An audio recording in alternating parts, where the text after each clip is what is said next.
8 ball does pass the 4. He has marked the side pocket.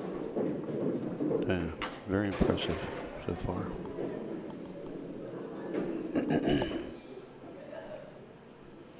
Really takes his time. Very deliberate.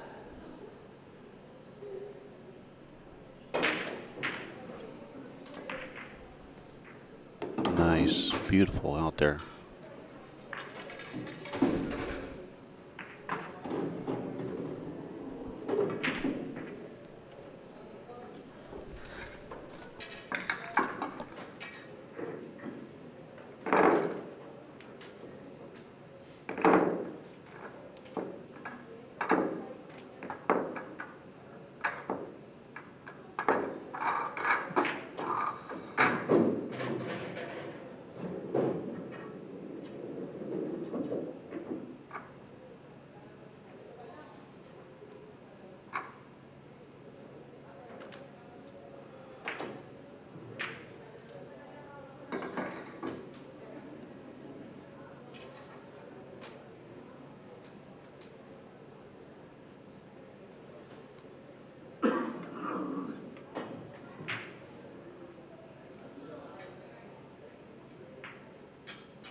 Good morning, Craig Gray. We certainly appreciate you hanging out with us this morning. The nice words. It's definitely a labor of love. We're here for the duration, and it's a lot of fun, a lot of work. Get to see some awesome pool. Watching these two guys here, they're playing really good. This is the finals of the men's B division.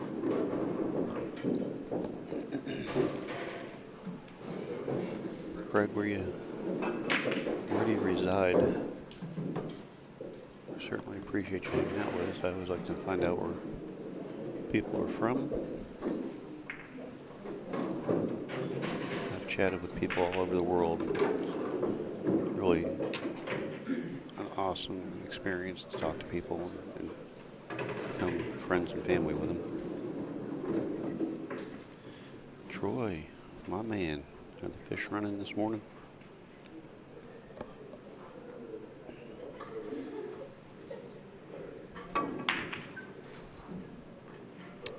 Just short on the bank. Victor comes back to the table. Gonna have to shoot a combination here. I'm thinking the 9 to the 10. Draw back 15 in the same pocket.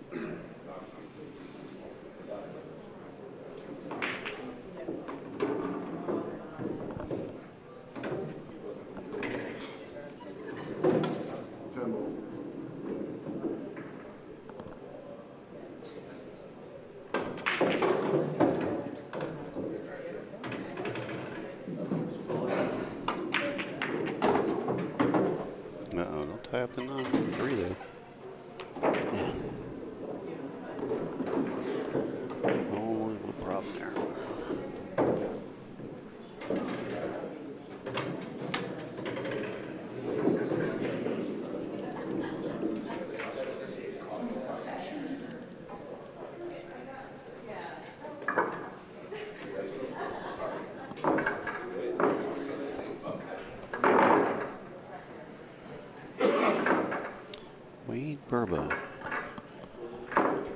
It is 8:25 a.m. So if you're asking what time it is here, where are you? Good morning, Richard.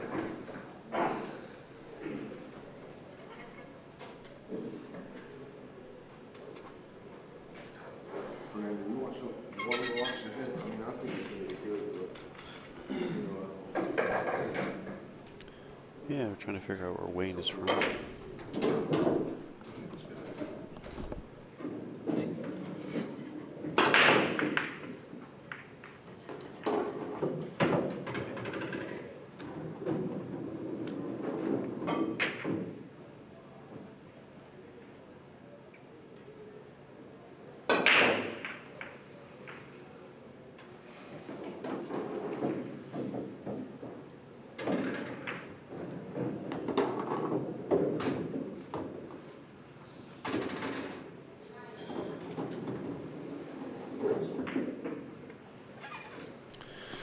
Oh, yeah, you're on the eastern coast. Come on, we're on the eastern coast.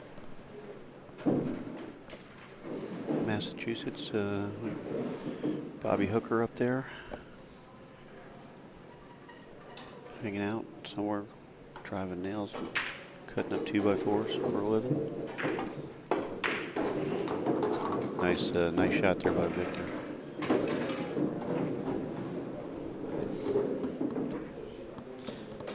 Troy, I'm sure you stayed up until 8 a.m. playing pool before pulling an all-nighter.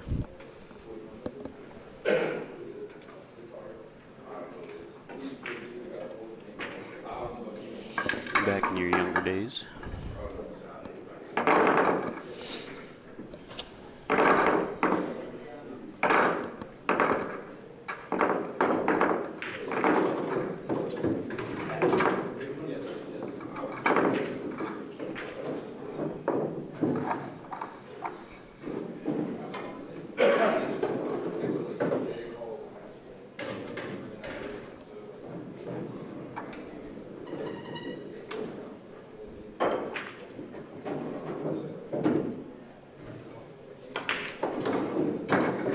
Wayne, if you ever get over towards Snookers over in Rhode Island, see my boy Mike DeMarco. Does a great job over there. Running the tournaments, and, doing a lot of stuff over there. Rhode Island, Connecticut, I think. He's a jam up dude. He's got a sidekick, Ray. Helps him out.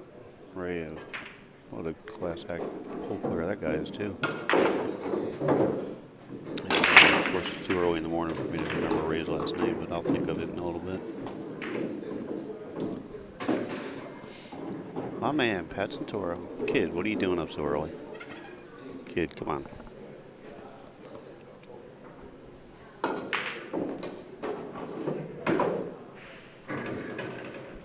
When are you going to come down here, Pat?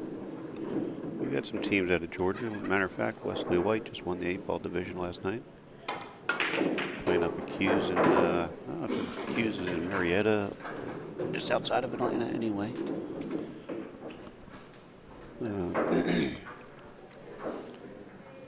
Victor said he was from the Atlanta area. He said he used to run the tap league up in that area, I believe.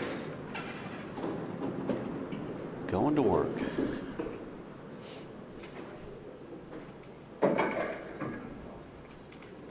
You need to bring a team on down here.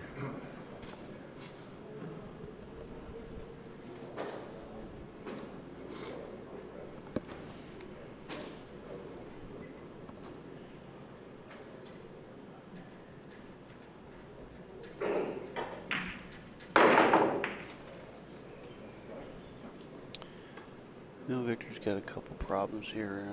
14 and 9's tied up. The 12 is being blocked by the 6. Don't know if he can play the combo on the 12 to the 15. He's just going to play safe here. Get that tied up or opened up. That's a smart shot.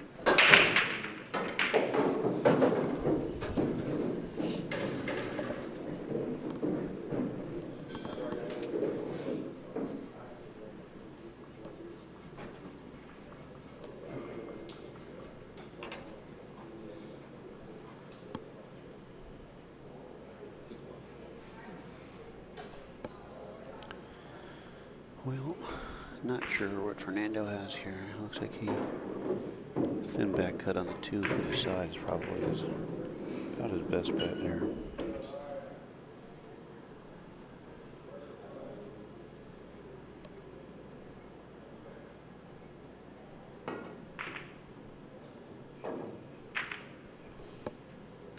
He's kicking. Wow, great shot. Good hit on the 6.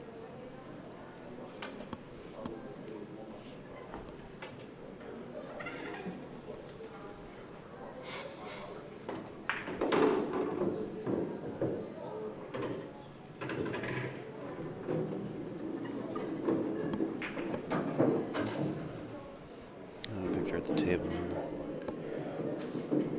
Trying to evaluate shooting opposite hand, and he's going to play it safe here.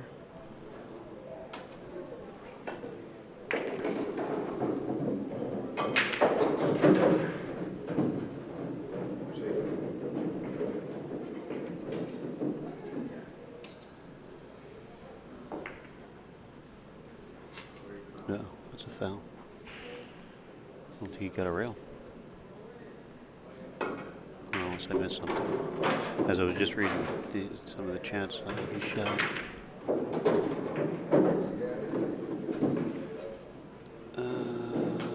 Pat, well, we miss you, buddy. Tell Allison we said hello. Troy, how many divisions? In the men's singles, there's 2. There's a A and a B division. And this is the finals at the B division. We finished the A division last night. Congratulations to Dave Stem for a solid 2nd place finish. And our winner and champion, Wesley White. So 2 divisions in the men's singles 8-ball, 1 division in the ladies 8-ball. We want to congratulate Yvette Fernandez for a strong 2nd place finish. And again, reigning champion, Katie Bose, defending from last year. She had to double dip Yvette in the finals. She did so convincingly. A 4-1-4-0 to be 2-time champion. There's also 2 divisions in the 9-ball, same men's A and B. And then the ladies has 1 division. And in the team division, there's 3. There's the bronze, silver, and gold. And, you know, it equals out to about 1,000 participants playing over the course of the weekend. So it's a lot of fun. It's a lot of work, but great people. You're going to come out and you're going to have a great time. It's a great venue. So, good morning, Brian Melnick.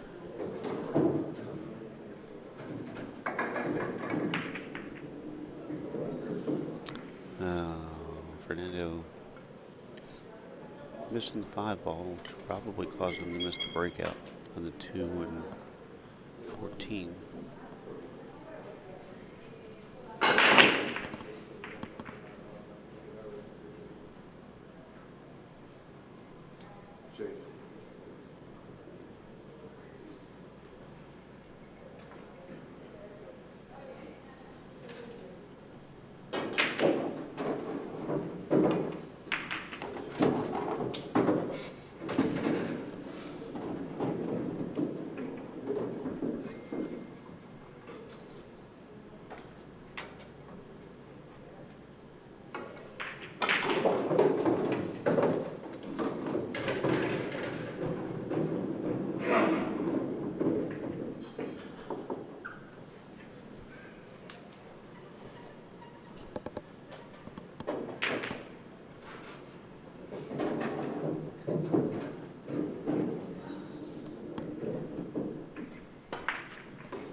That's a good safety if he doesn't leak out to 15.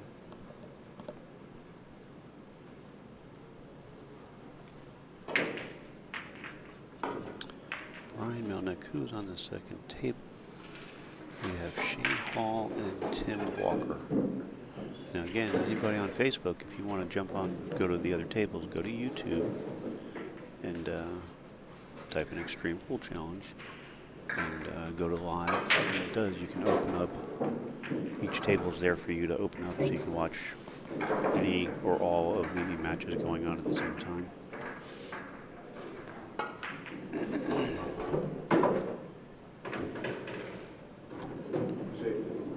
Brian, do you know Shane Hall or Tim Walker?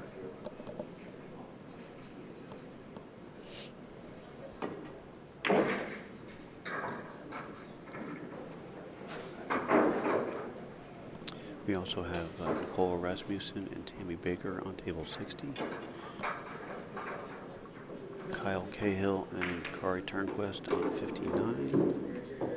And Jared Wells and Brad Raney on 58.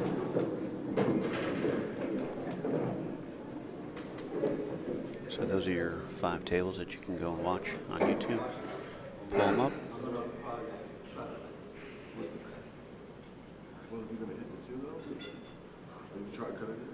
No, I'm not.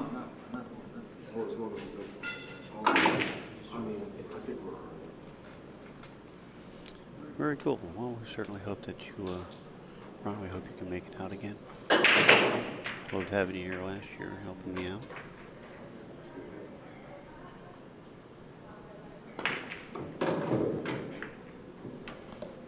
I want to say thanks to Chris Filippelli, aka Flip, for coming up yesterday and hanging out with us and helping me out.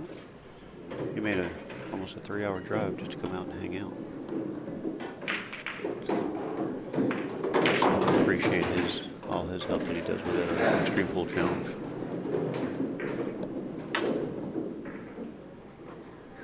A lot of detailed insight he has for us.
Right, Victor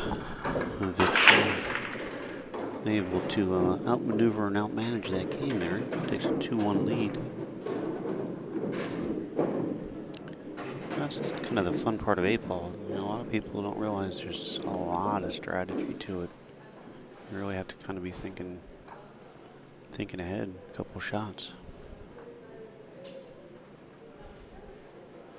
Brian, we appreciate you, buddy. Turn us on at the shop while you're turning wrenches and changing air and tires and, you know, all that good stuff. All that hard labor you do. checking blinker fluid and whatever it is you do. And we appreciate you, buddy. Looking forward to seeing you again. Brian Melnick, everybody. Give him a round of applause.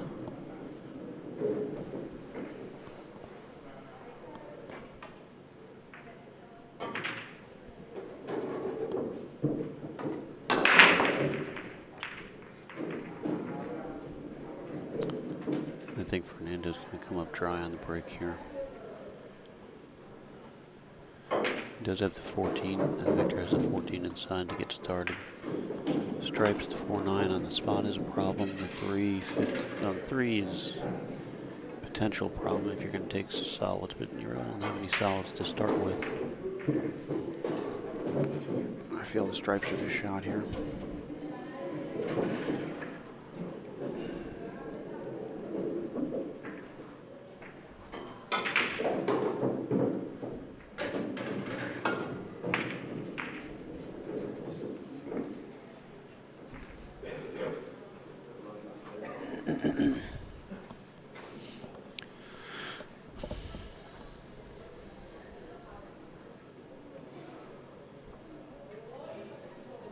Maybe he's shooting a 3? No, I don't think so. Going away from that. Again, other than the 9 ball, the stripes are really a nice suit to have right here.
We see Victor, a very methodical player.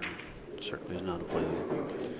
He's not going to go for any shot. He's going to keep you locked up. He's going to play a tight defensive game if possible. He's not going to let Fernando see anything that he's going to like.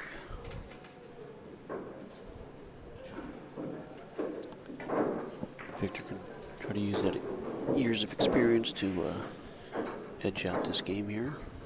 He's hoping to take a 3-1 lead.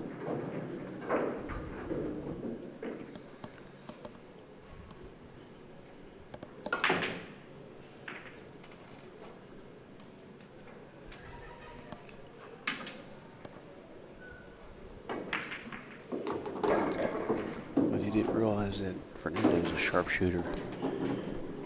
He pockets balls really well. Gives a lot of detailed thought to what he has to do. Also, going to play a lot of safeties if have to. I believe he's more offensive than Victor. He's going to take that shot, give himself that chance to win, not let his opponent at the table.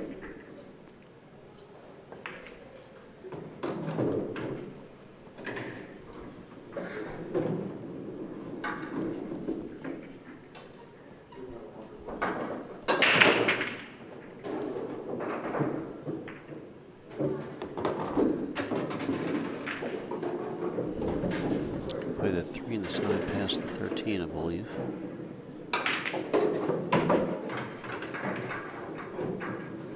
Don't know if the 5 passes in the right side past the 15. I think it does.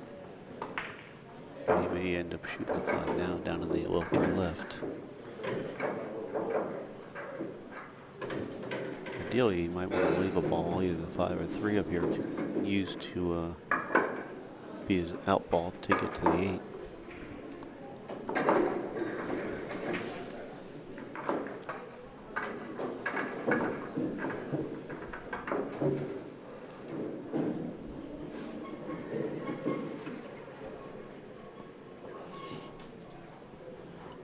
took a 5 down in the lower left, he would be able to fall forward for the 7 or the 4. And now he's got the wrong angle to go forward for the 4.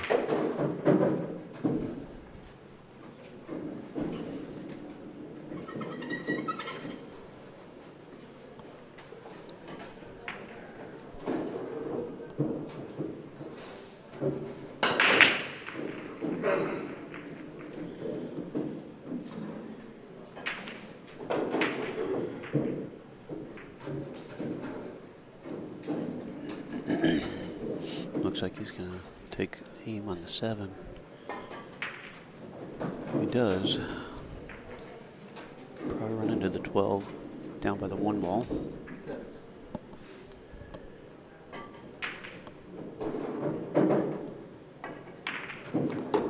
Oh, clipped the 9. Did he get a shot? No, no.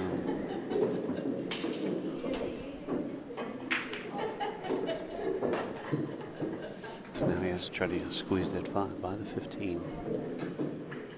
Draw down, get a shot on the 4 to open up the 1. Good morning, Janice LaRocca. How are you and Nick doing today?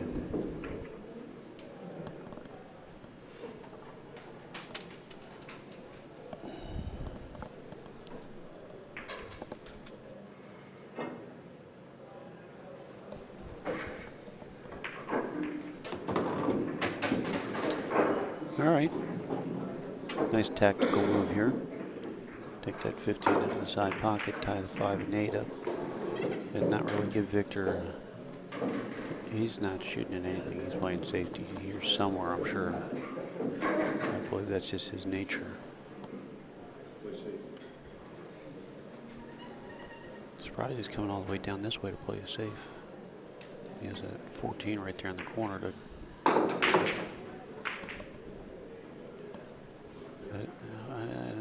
I don't feel that it goes. I feel he had other options that were better. Just because now he's tied up to 9 and 13.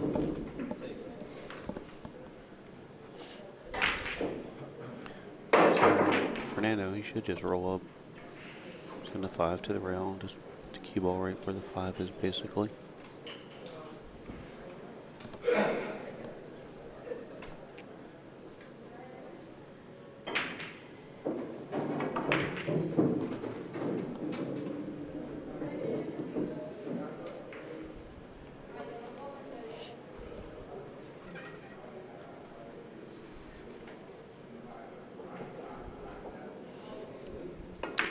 Yeah, you see, he's left Victor a free shot on the 11, so which means he's given him the opportunity to shoot and do some offensive things here if he needs to.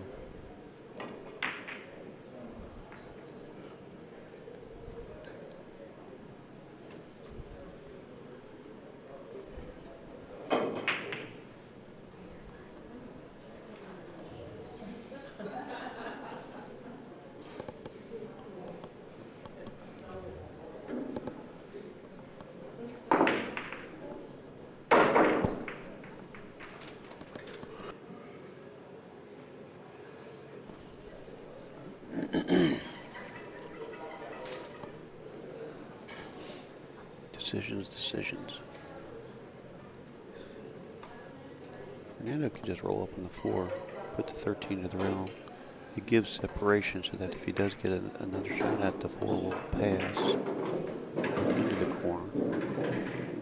All it forces Victor to do is take a long shot on the 7.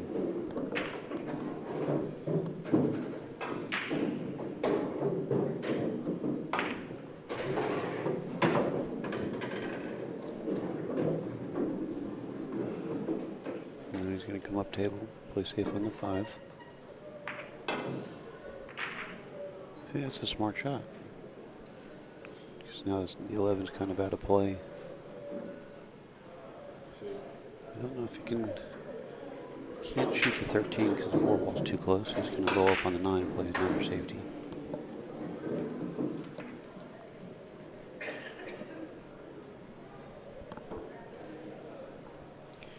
This is going to be a very tactical match here all the way through.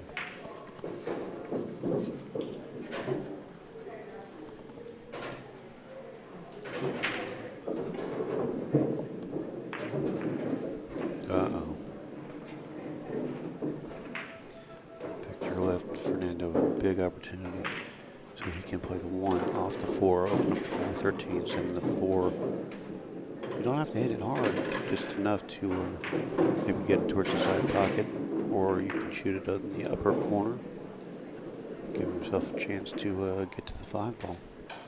5 ball passes to 10, so he has a golden opportunity here to win this game.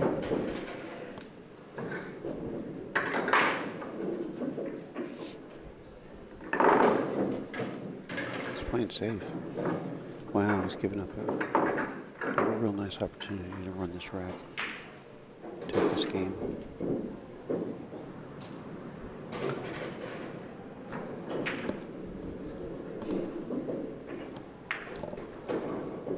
See what he's going to do is want to play the 4, the 1 off the bottom rail and block the 13.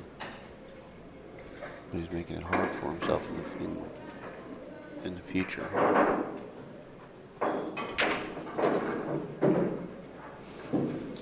He underhit that ball. He did block the 12, but he was looking at putting it up on the 13, so.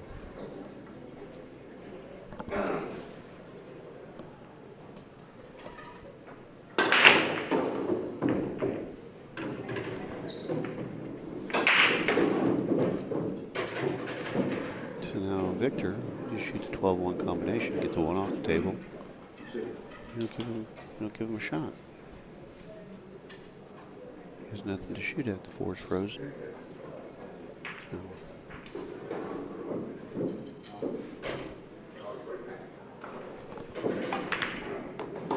See? Smart shot there. Victor definitely has some veteran seasoning here. For that defensive end of the game.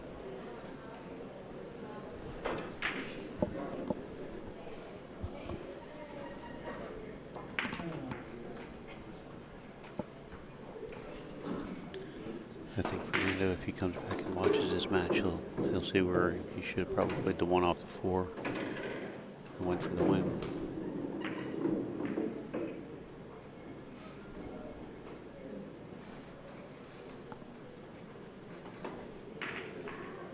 Victor has a nice opportunity here. Shoot the 9, come out a diamond or 2, shoot the 12 and open up another safe.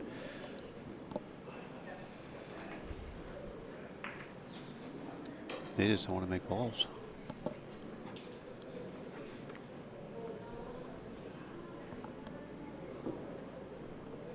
Both giving up some opportunities here when they've had the chance to run out and win the game. You can only punt the balls around the table so long before you have to put them in the hole to get the win. When that opportunity is given to you, you really need to take it.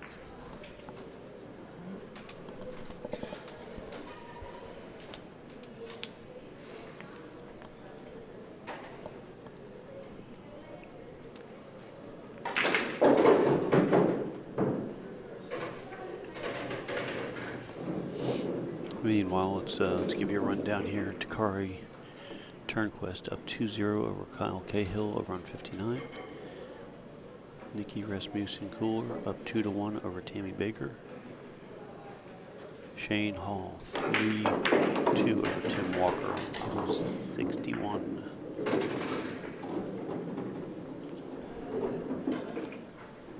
Fernando didn't like anything, so he just basically picked up the ball and said, "Here, your turn."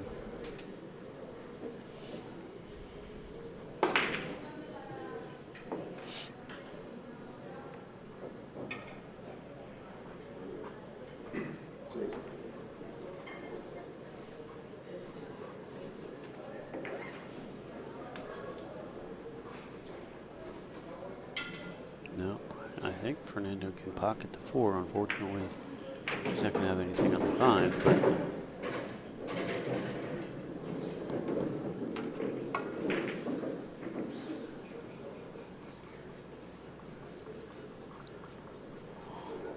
I wouldn't be surprised if he shoots the 8 ball and ties it up on the 5 ball. At this point, neither one of them are taking any offensive avenues to finish the game.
Good morning, Roro. We miss you here at the West Coast. Hope you're feeling better. I look forward to seeing you soon.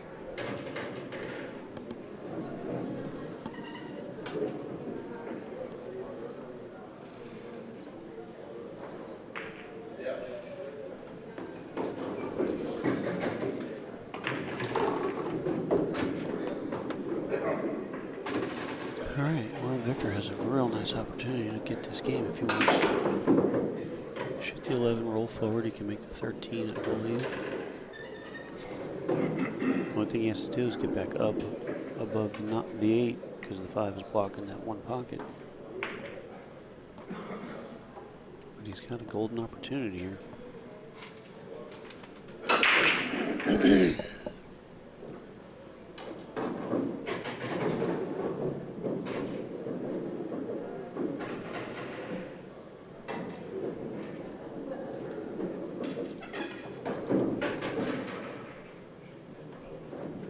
Could play the 9, then the 13, use come back for the 11, which would make it a little bit easier for him to play position on the 8.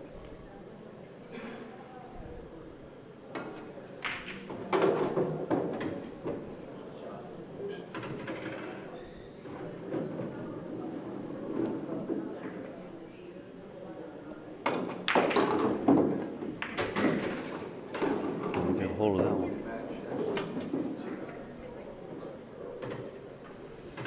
As long as he can see the edge of it. Oh. He has to be careful he doesn't overcut it.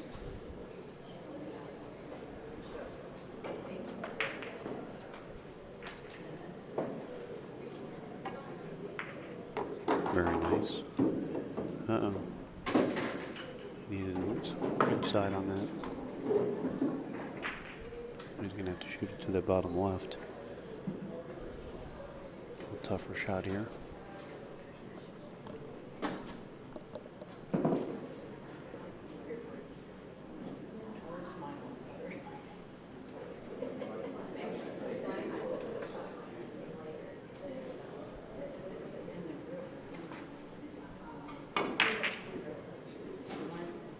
Looks like Shane Hall advanced over Tim Walker on table 61. Takari Turnquist on the hill 3-0 over Kyle Cahill.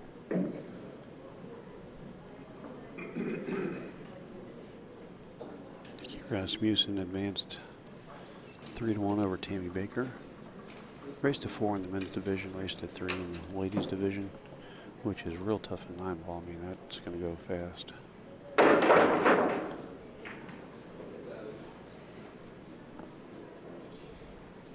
All right, big opportunity for Fernando here.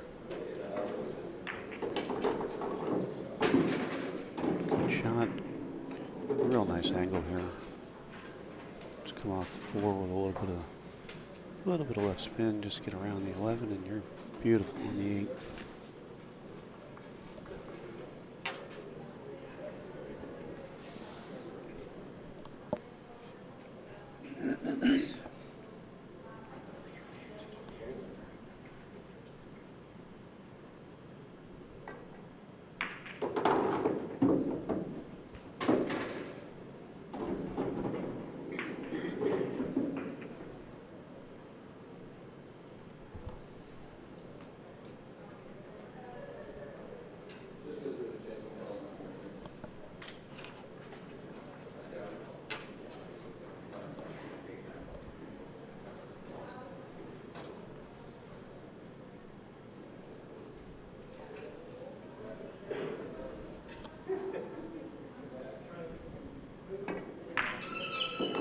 Great out there.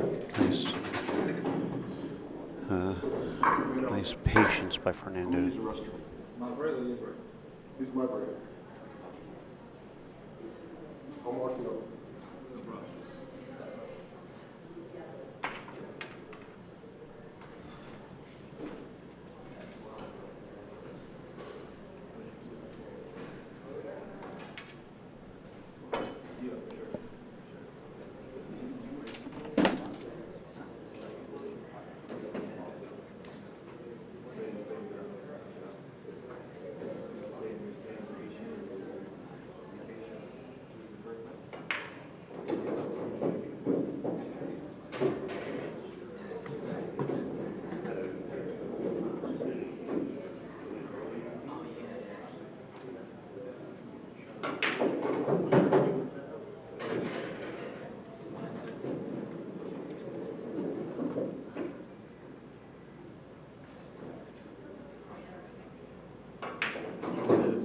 Cue ball here.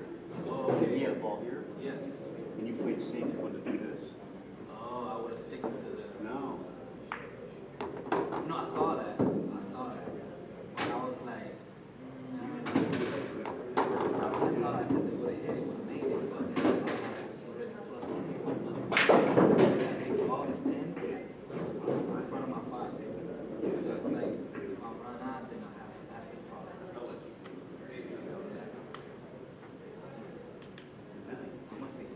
Did you get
Alright guys, this is the finals of the men's B division, 8-ball. We have Fernando Suarez at the table. He has to beat Victor twice. This is the first set. Fernando out of Miami, Florida. Sharpshooters, K&K, and New Wave Billiards. He makes this circuit down there. You can see he's a very good player. Great fundamentals. Good technique. Good mental game. Victor, more the seasoned veteran, definitely a little bit more deliberate on his defensive strategy.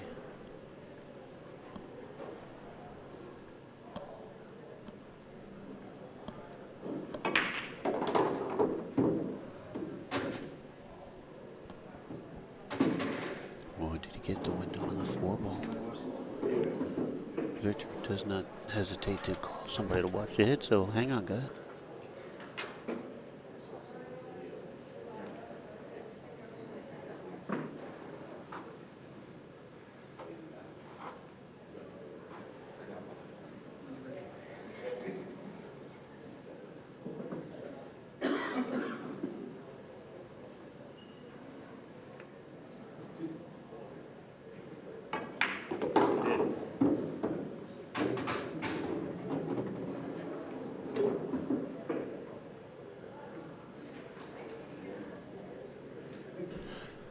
Alright, made a good hit on the 4, pocketed the 4. Left himself a little tough here on the 1. He's going to have to come with a nice shot here. You can go forward 2 rails out of the corner. Hit it soft with a fair amount of right spin. You want to get back to the middle of the table, just like this. Oh no. You just needed to come up a little higher. Get off that corner. It's an unfortunate scratch.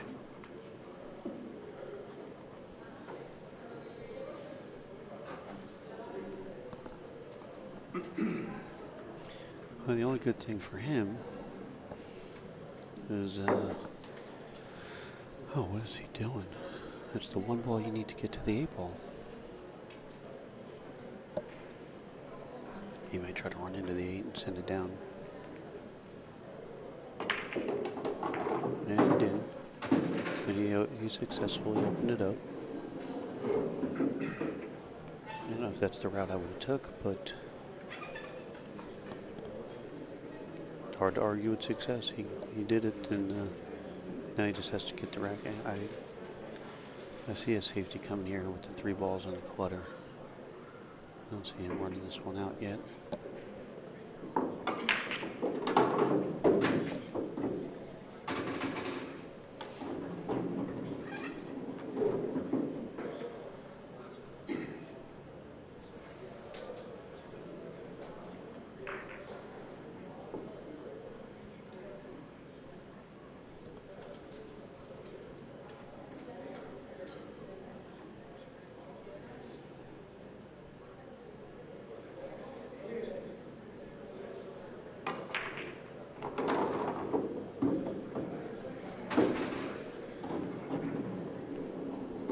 So the 8 only has half a pocket to go by the 6. So unfortunately, the 11 ball would have been his great out ball to get to the 8 for the side. He has to shoot the 11 now.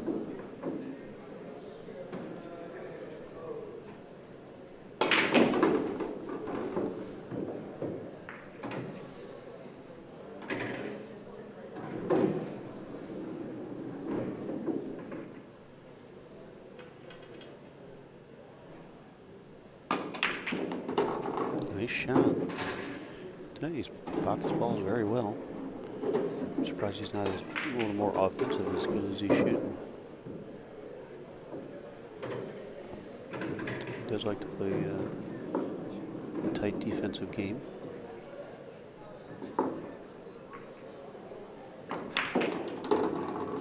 Nicely done. Get off the rail. You need to get off the rail. makes a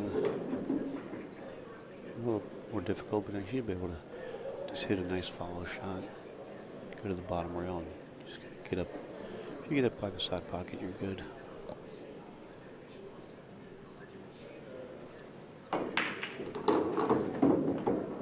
Okay.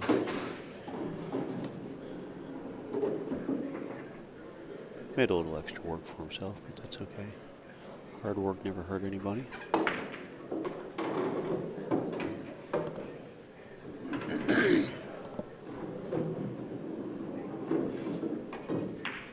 I'll tell you what, that was a nice out. I expected to see, as safety oriented as he is, I would saw him playing a safety or two there, but that was a good run out.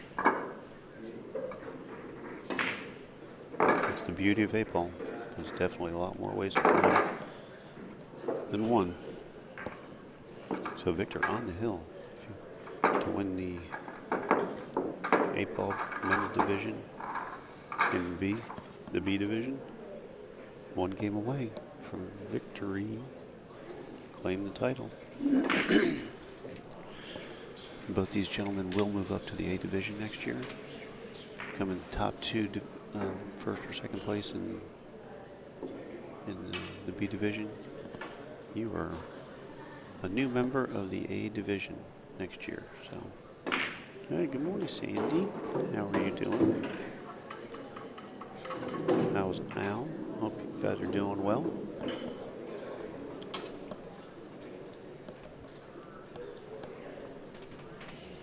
All right, here we go. Fernando with the break. He needs this game to get to the hill, stay alive.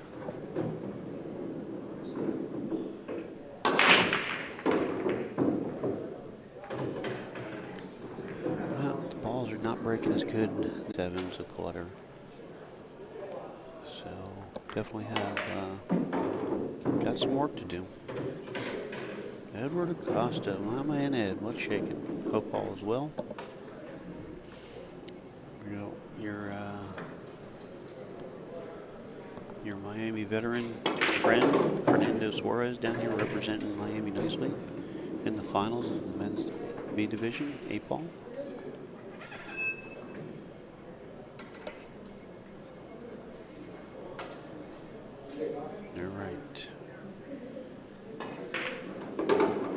Yeah, Sandy, you and Al need to get up here and have some fun with us. It's a great event.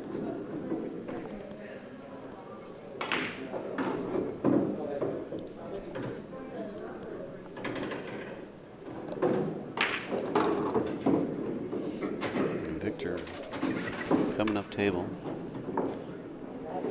Very nice.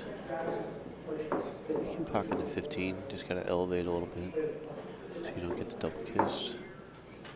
Actually draw back a little bit, probably for the 10 in the side.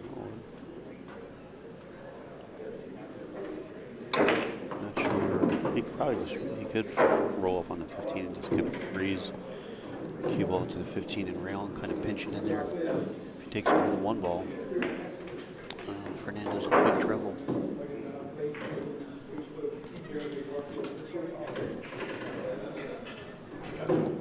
You want to go watch it?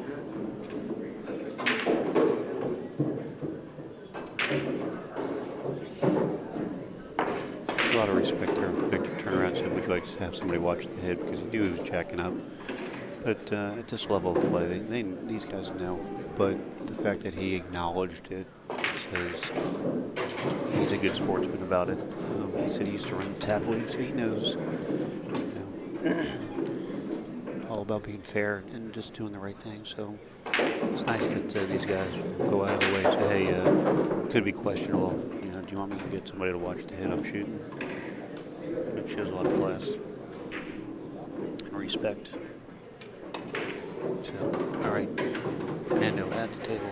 Long shot on the 1. If he gets it, he should be. Oh, he hit that softer than I thought. I think he has the 6-ball up in the upper corner, so let's hang out and see what he's got going on here.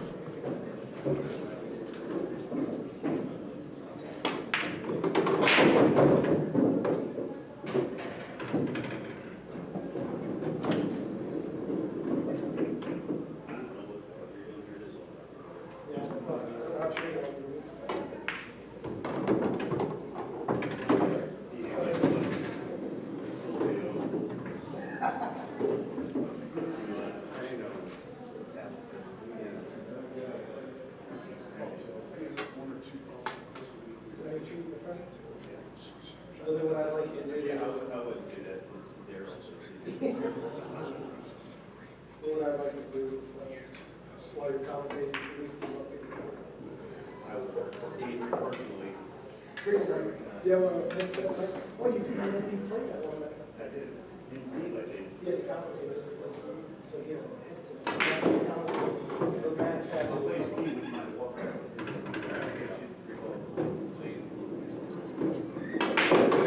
It's already hard enough for you to concentrate. So then you get like.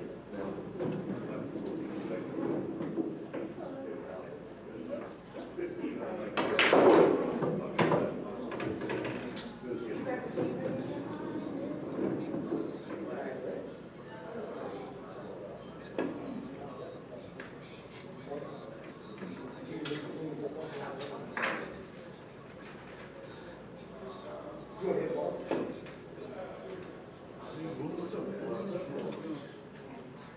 Oh, you don't?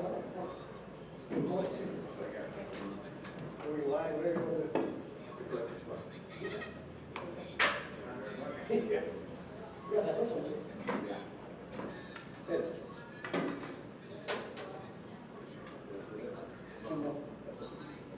No early nines. I heard your last match had a lot of early nines. A lot of combos. Yes, that's a lot of combinations.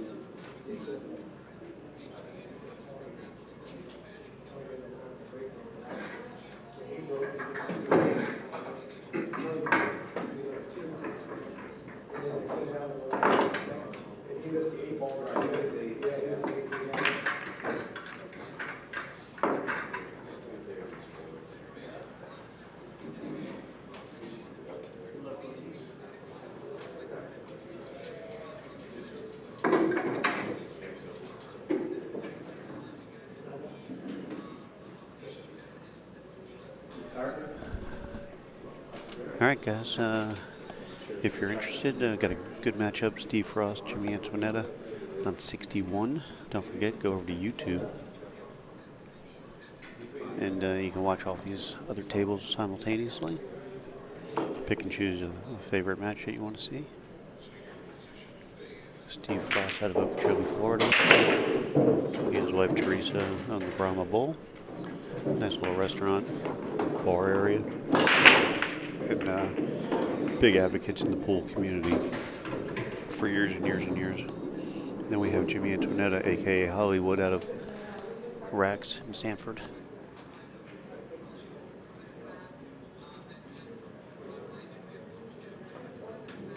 Alright guys, I have a match, so I'm going to take off for a few minutes. It won't take me long to get back here, I'm sure. Somebody's going to shoot me full of holes. So hang tight, watch your matches, and we'll be right back.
No, I didn't at all. That doesn't happen.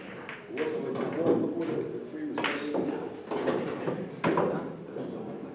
That's what I said. That's not common. Common scripture. I mean, I kind of saw it a little bit, but I didn't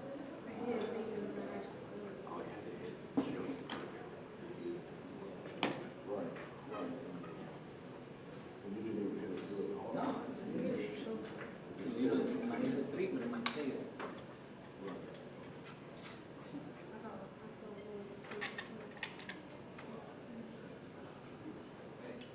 Hey, you know, we both be good at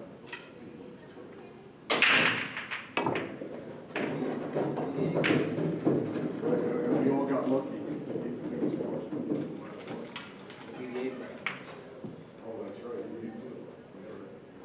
It's what, it's top three? I heard it was top four. That was anticlimactic for me.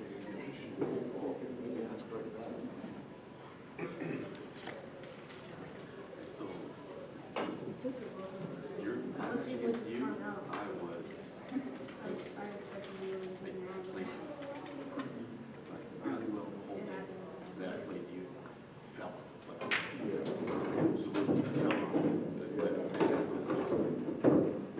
Come on.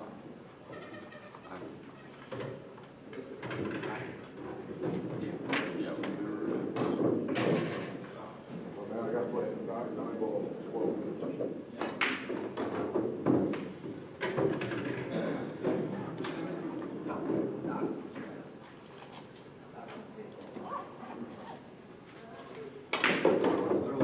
Hey, you know what?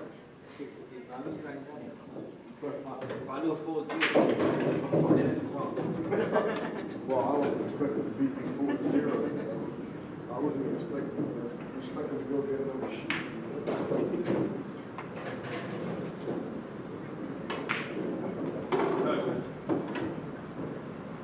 You gonna take it up for me? All right. All right.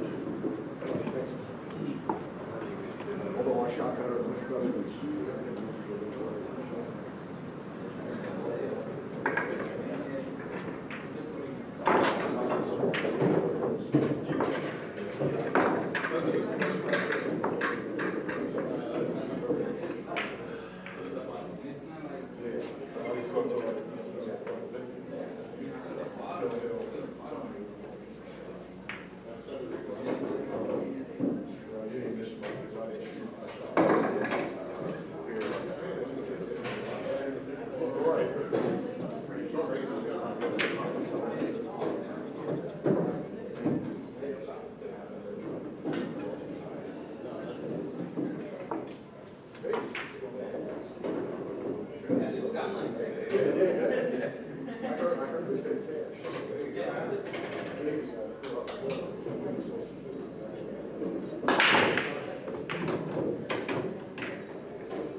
Playing on the team? Which, you like the Dodgers yesterday? Was it good side?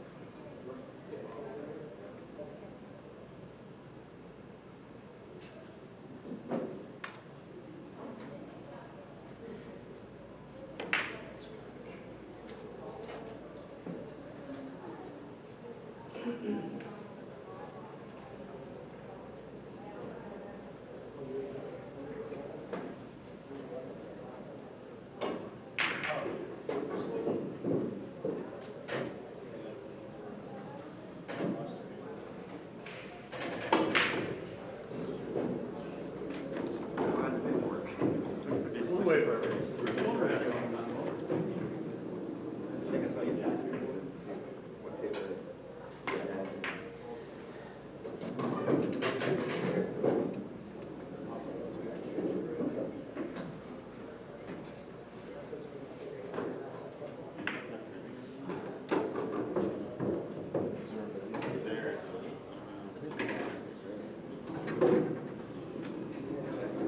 Yeah.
good with it, man.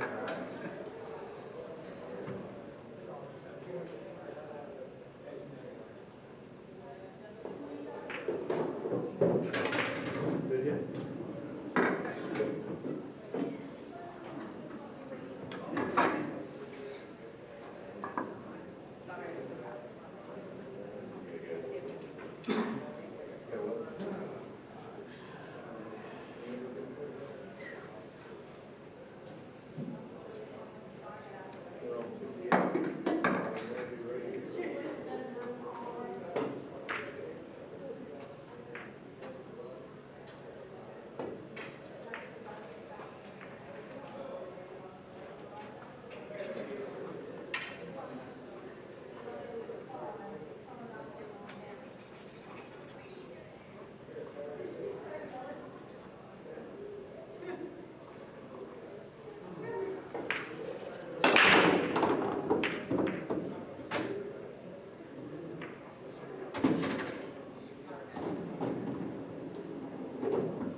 Somebody already picked it up.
Far into the other room. Oh.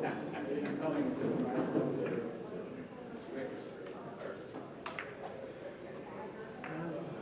Yeah, that stops at 51, doesn't it?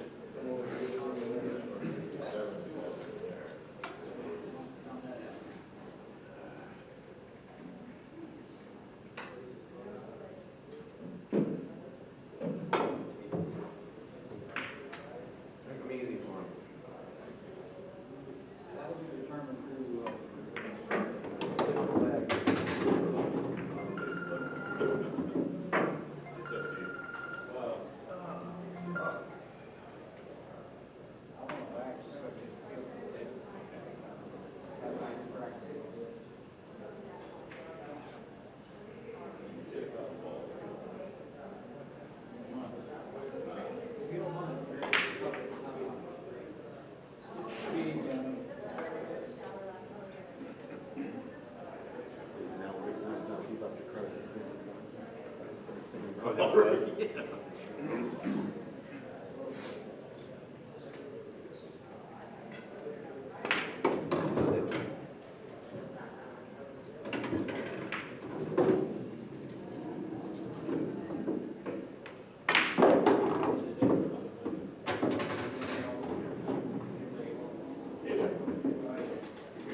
Background, I believe.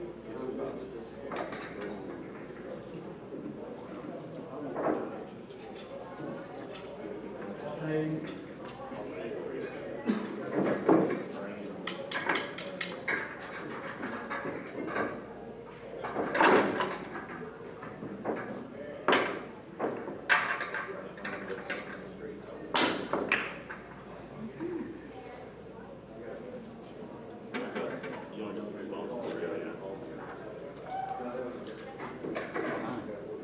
Last night, my brain.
Really, gotta make it. Goodness gracious.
I tried to say something like real low. I didn't want to go back, but I mean, I wouldn't have said anything, but I'm just, you know. I know you don't.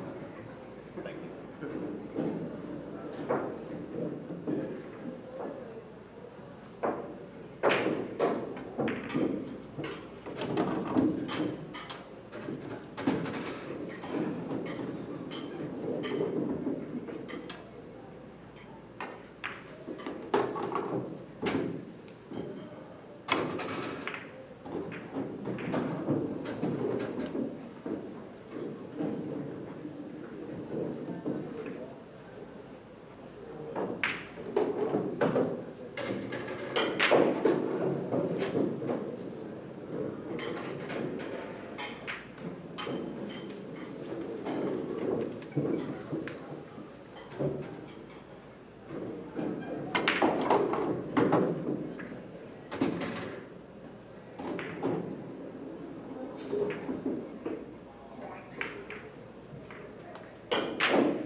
I might have left on that time.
Hey guys, Gary G back here with you. I dodged a freight train, got away with one, so we're back here with you. David Cantrell-Rackin leads 2-1 over Jason Fuller. On table 61, we have Jimmy Antoinette and Steve Frost now up at 2 games apiece. In the ladies' table, we have TJ Wood leading 2-1 over Kelly Gardner. Kelly at the table.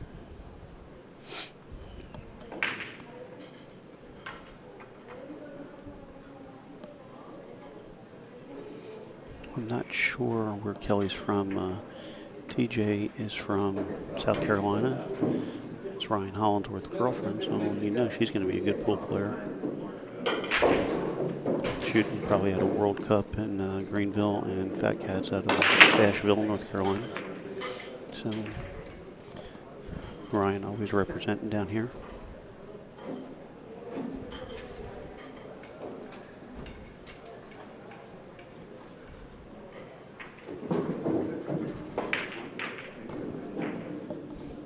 So I must have missed that last game between Victor and Fernando. Victor come out victorious to win the singles B division, 8-ball men's.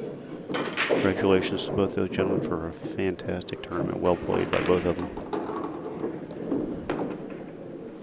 Looks like Jason Fuller just knotted up 2-2 with an early combo on the 9.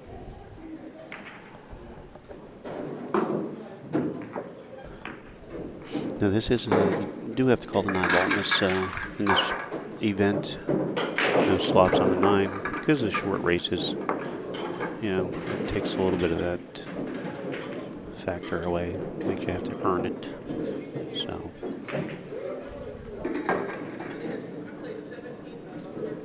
Again, if any of you guys are on Facebook and you want to watch some of the other TV tables, just go to YouTube. Obviously, you want to look up West Coast Xtreme Pool Challenge. And then you'll see live if you open it up. And you can pick and choose what table number, 58 through 62. 62 is our feature table, which is what we're watching David and Jason play on right now. So feel free to go to YouTube and open up multiple TVs and watch different matches.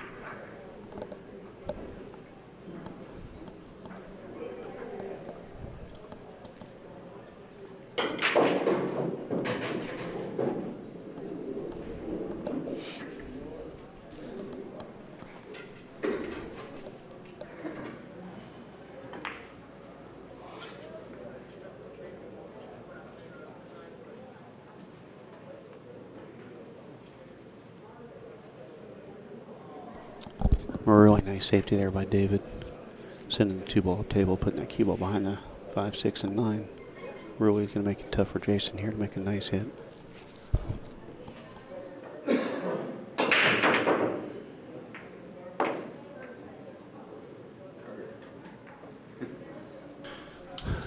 So anybody watching, if you don't know the rule, he did make a good contact on the 2-ball, which is the lowest numbered ball on the table. But after making contact to the lowest numbered ball on the table, a ball, something has to touch a rail afterwards to make it a legal hit. So because he did not contact a rail with a ball after contacting the 2 ball cleanly, it's a foul.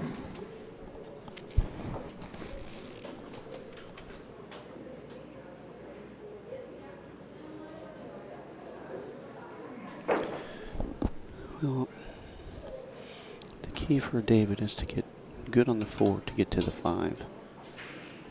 And then, the 6, 7, and 9 are very nice, but the 5, 6, and 9 are 4, 5, 6, 9 in tight proximity, so it makes it a little bit tricky here. And David waiting on Steve on the adjacent table.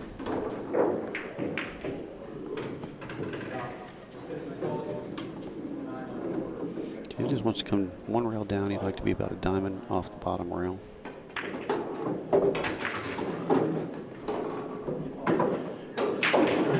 Definitely came up short from where he wanted to be.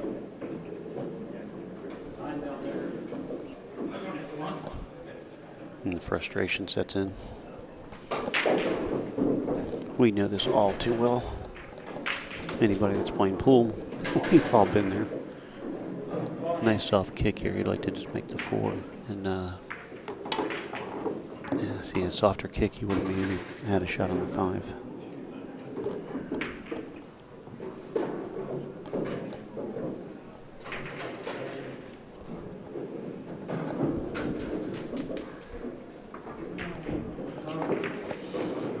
Nice contact.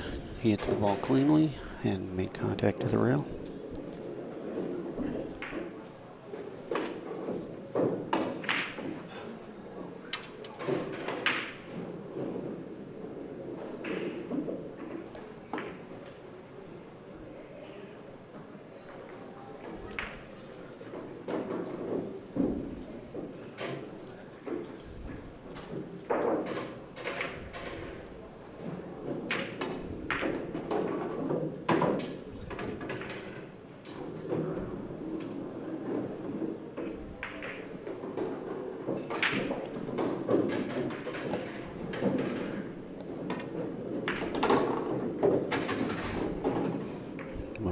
Overhit that one.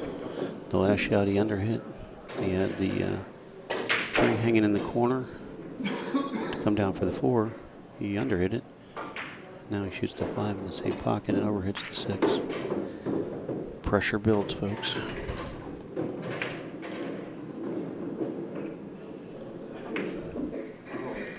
Never easy to control your emotions and feeling that pressure. This shot. It's tough action sometimes.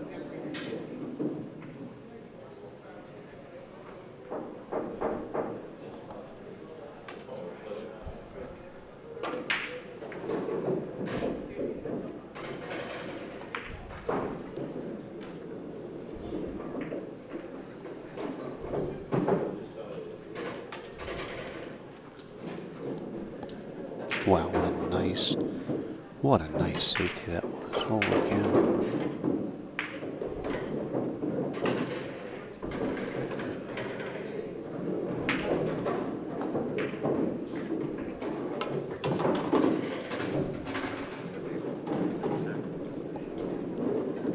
That's unfortunate. But, it was well earned by David with a great safety. So, shoot the 6 down the rail. Stay above it where the cue ball is now for the 7, so that when you make the 7, you can follow down for the 9. You come off that side rail with a little top spin on the 7. Nice.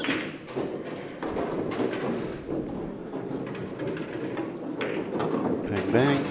Shazam. Nicely done.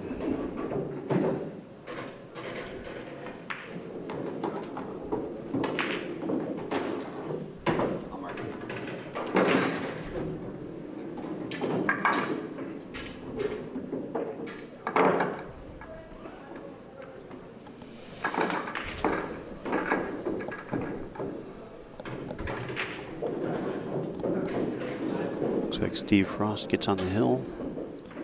3-2 over Jimmy Antoinette. TJ Wood advanced over Kelly Gardner.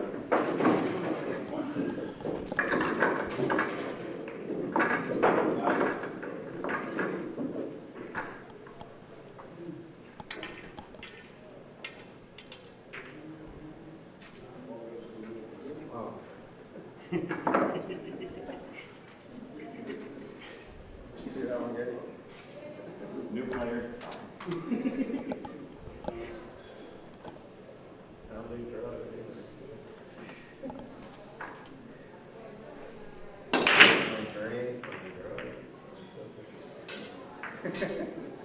Try break.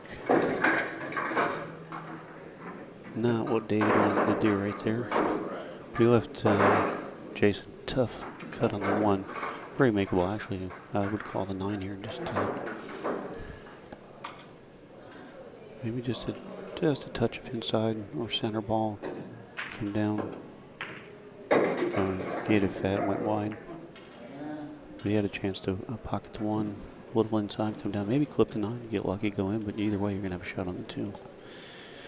Fortunately, he overcut the 1. Shot it a little quick. So he could have stayed down on that ball just a little bit longer.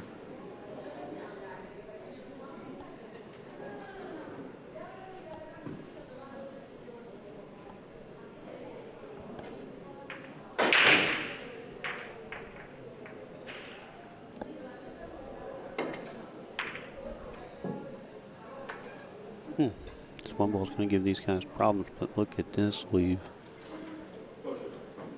Jason's in a bad spot here. David got fortunate.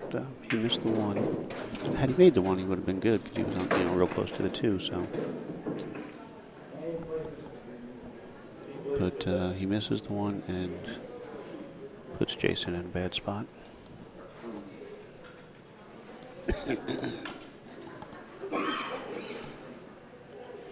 Looks like he's trying to go 3 rails. 1, 2, 3. Oh my God. What a great try. I mean, just came around the outside of that 1 ball. I mean, maybe a ½ inch and he would have made good contact.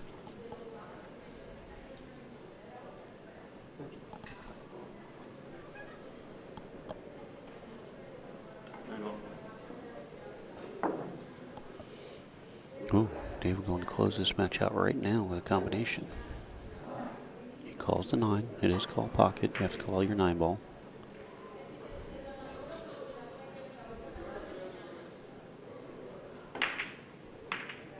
Oh my goodness. And a nice 2-way because I think he's got the safety too. Now, the rule is if he had made that 9 in a different pocket that he does not call, the 9 spots up and Jason has the option of coming to the table and shooting or letting David back to the table. So, well, just like that situation right there, when David put the combination, had he gone in a different pocket, it would have spotted up, and then Jason would have said, you know what, it's not a good leave. I'm going to let you go back to the table.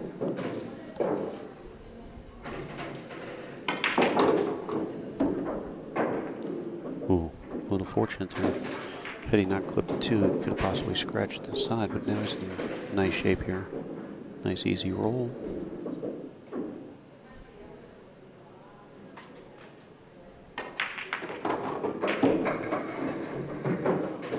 So much for the nice easy roll.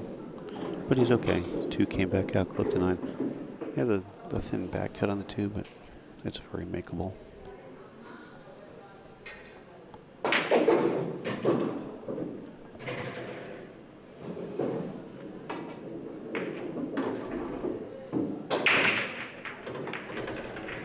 Nice shot.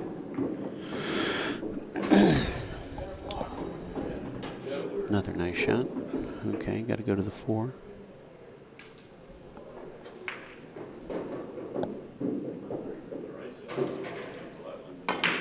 Oh, wow. Fired that ball in like King Kong. Very nice shot. Now he's in good line here. Looks like he can just roll the 5 in softly and just stay for the 6 in the opposite corner. Looks like he's going to try to draw. Hit it with a firm shot. He hit that beautiful. He played that shot well.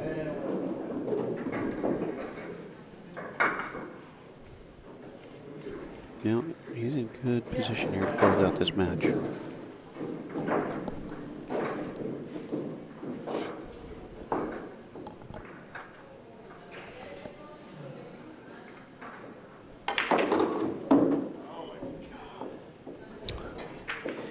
underhit it, but if it cuts in the side, he's in good shape because then he can just come around 3 rails for the 8. If it banks, then he's got to do a little extra work with the cue ball. I think the cut is there. Let's see what he does here.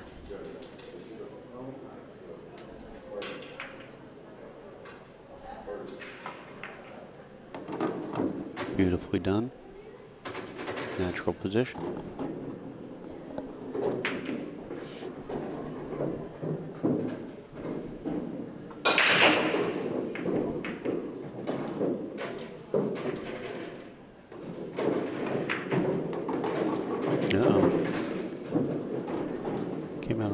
Came across the table about a foot more than he wanted to, but very makeable shot here to win the match.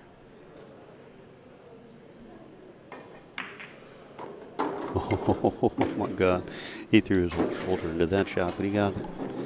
9-ball falls for the victory. So David Cantrell with a nice win, 4-2 over Jason Fuller. So with that, hang tight. We'll get some more matches in here shortly.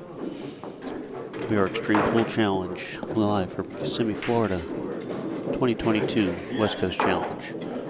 Check us out on Facebook. Go to YouTube if you want to watch multiple tables. Come down and check us out if you're in Central Florida or anywhere else. We're not far from the airport if you want to fly in, hang out for a couple days. It's a hell of a pool party, 62 pool tables. Come on down, check us out. Jump over here, we have Jimmy Antoinette right there on the second table in a hard-fought match with Steve Frost. Steve has a lot of experience. I'll tell you what, he's a tough player. Very deliberate.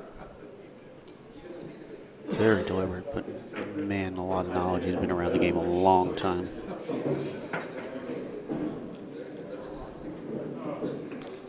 He and his wife Teresa out of Okeechobee, Florida. Big in the pool community for a long time. Both top-notch players. Oh. All right, Jimmy with a good safety, it paid off. He's got ball in hand. Let's see if he can steal this game and get on the hill with Steve. Looks like the 6-9 is a little bit of an issue.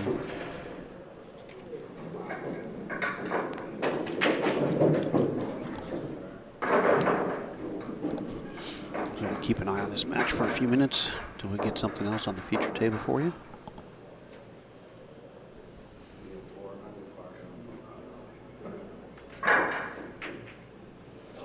The 5 to the 6 is crucially important right here.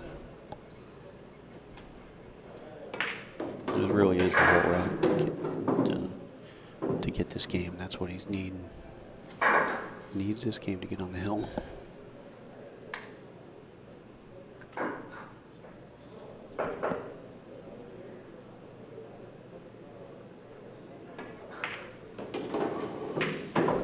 And did he overhit it? Did he overhit it? Oh my gosh, I think he might have. It's so close. I mean, you can just see the edge of the 6-ball there. His body language says a lot. He's not a happy camper right now. Had he stopped about 6 or 8 inches sooner, he would have had a nice shot on the 6. It's very unfortunate. So now he has to come up with some kind of a safety here.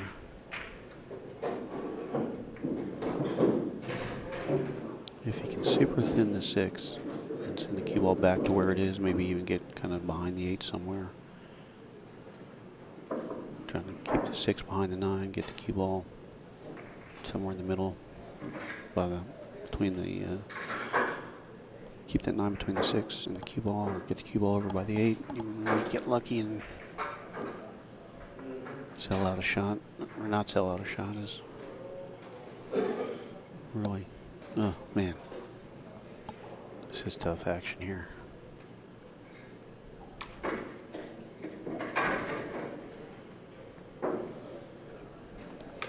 It's so hard to pull the trigger on this, on a shot like this.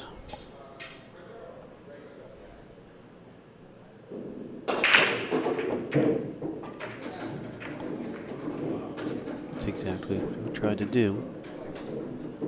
Oh my God, he hit it perfect. World-class shot right there by Hollywood. Jimmy Antoinette. That's exactly the shot. He hit it perfect.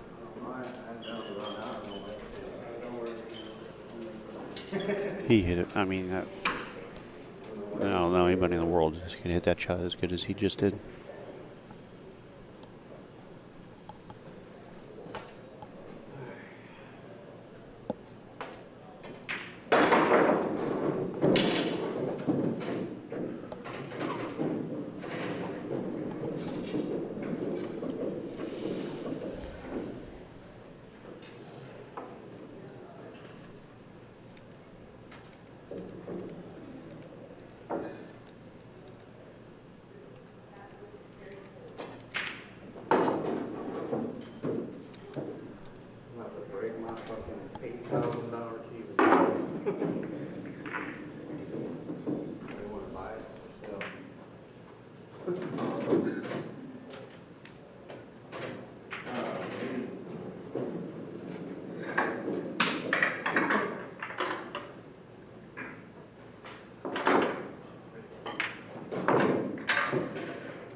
Yeah, wowzer. Steve was furious about that. He's like, I'm fixing to break my $8,000 cue. It's like, oh my God. Feel the pressure. But you know what? Kudos to Jimmy, because he played a world-class safety right there. From the position he was in. Again, I don't know anybody on the planet that hits that shot any better than he did.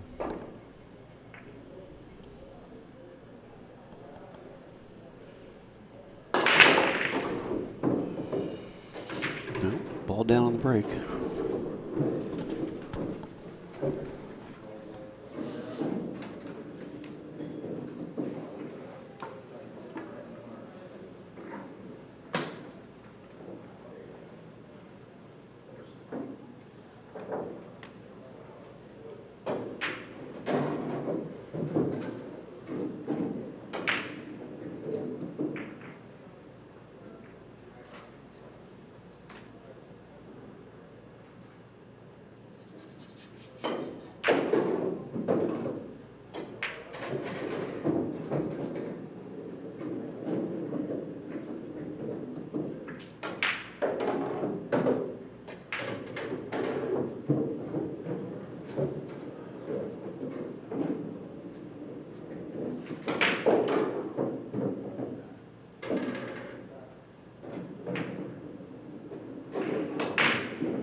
Alright guys, got another good match coming up for you. Bobby Quinn and Jeff Hooks. That should be a good matchup here on the feature table here in just a few minutes.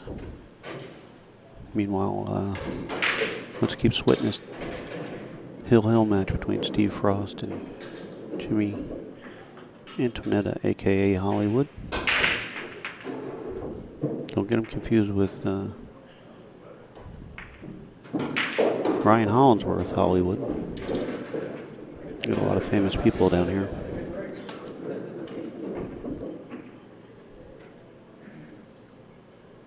Steve in a little bit of a tricky spot here. Could just come off the edge of the 1 and go behind the 8. Which 8 is closest to our left on the bottom rail. Try to get some separation. Send the 1 over to the middle of the table. Limit your pockets to try to pocket the ball. If you're really confident, you can actually come off the right side of the 1, go up to the head rail and come behind the 5. I mean, it's a real finesse shot, especially on these tables because they're super quick right now. One of the few times that I've actually had to put a sweatshirt on because this room has got a nice little chill in the air, which makes it comfortable when you're playing.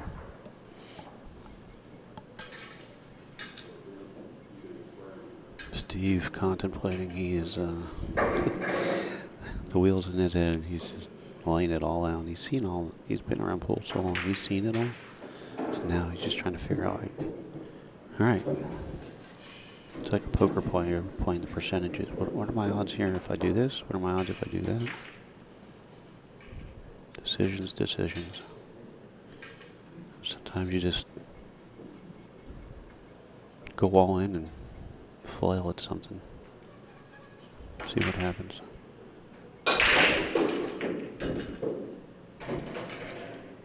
You just can't pull the trigger.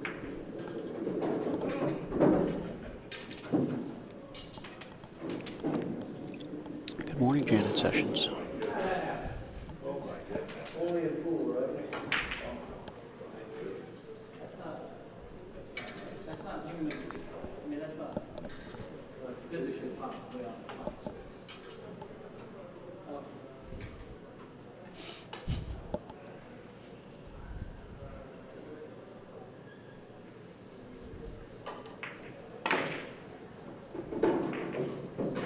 You went all out for the bank, and you gotta roll. You gotta roll. You missed the bank and hooked him on the 3. You know what? And look at the shot, though. He makes the 1. He probably gets a shot on the 2 because the cue ball comes just a hair different off the 3 ball.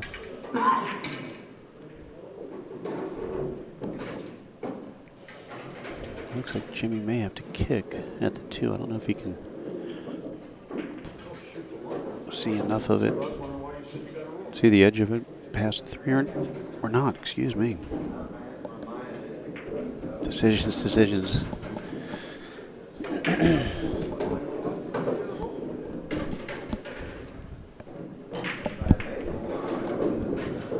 And he's in a spot where he might not even be able to, like, tie things up or, you know, I don't know.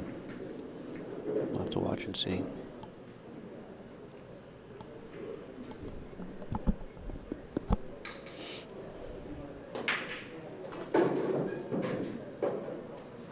He has to kick at it.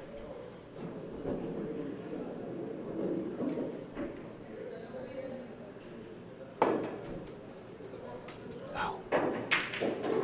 Ouch. Well, this is exactly what Steve needed. An open table. He's such a good player. I don't see any issues for him not to get out here. Nothing's tied up. Everything has a clean pocket. You don't have to travel far from ball to ball. It's not like a ping pong tennis match where you got to go up table, down table, back and forth. So everything's right here for the taking. Don't overthink it. It's not rocket science. Been down this road so many times in his life. He should be able to do this in his sleep.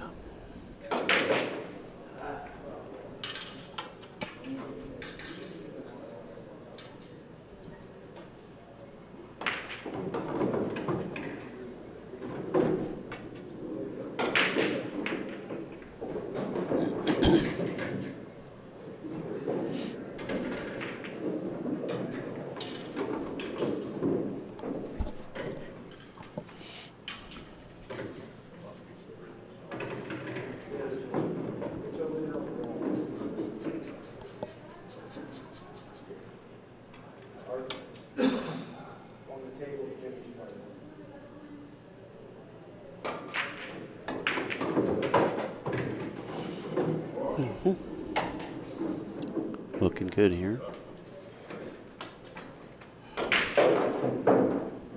Let's go out to the center of the table and just pass the side pocket a little bit. Perfect.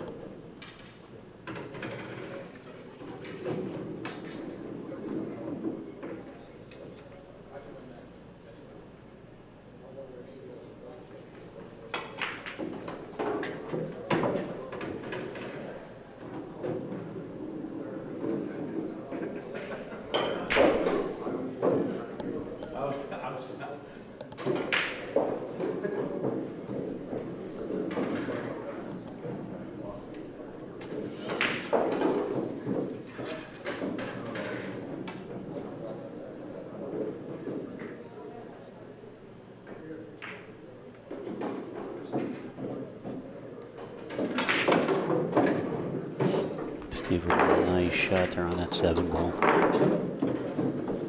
He had a little more angle than he wanted. He was hoping to be, straight on the 7 where he could just come straight back.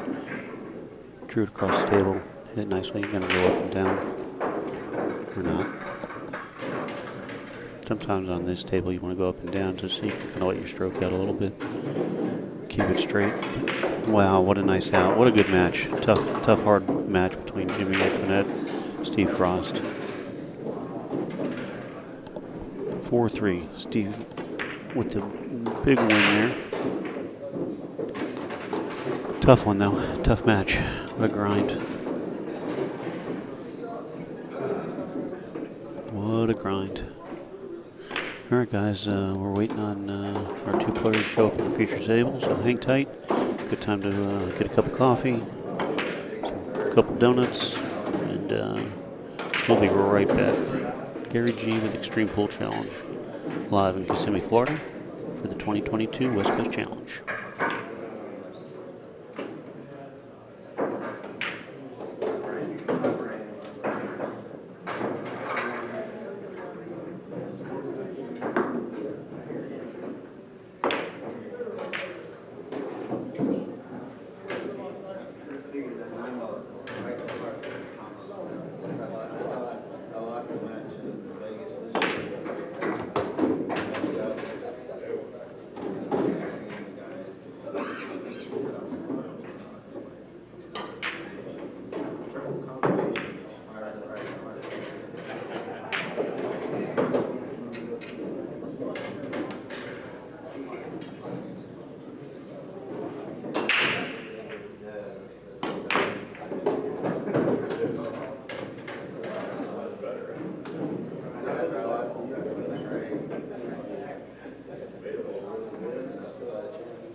All right, guys, getting ready to get started here.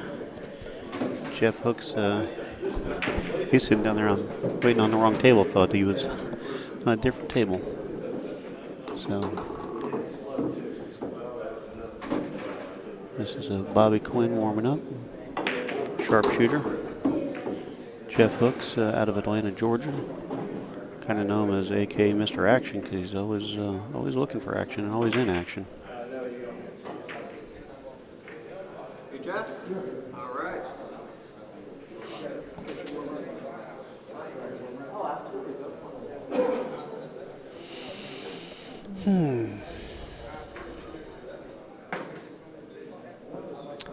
Sandy Wendell, yes.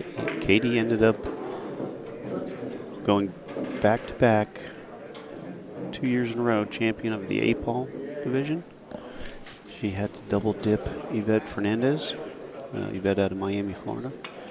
And what a tremendous feat that was. Yvette won the hot seat over Katie double hill. And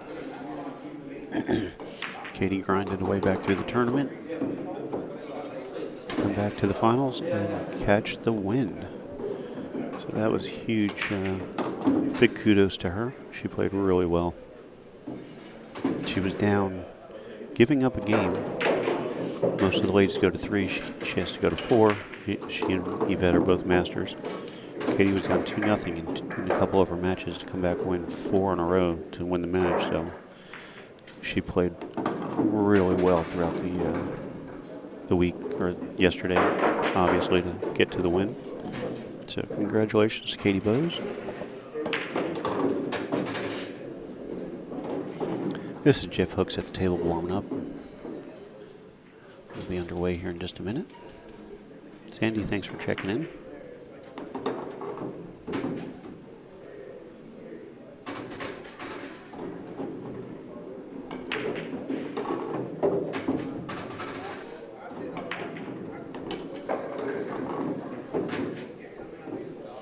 All right, we're getting ready to rock and roll.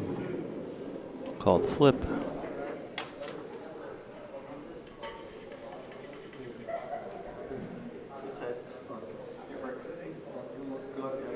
All right, looks like Jeff wins the flip. And we're underway.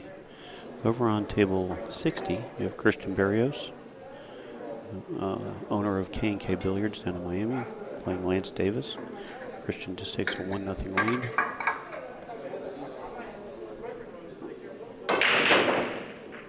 Awesome family. Christian Barrios, he and his son, and they do a great job down there. If you're in Miami, stop in and check out the room. Good food. And huge supporters of all pool activities and tournaments and everything you need to know.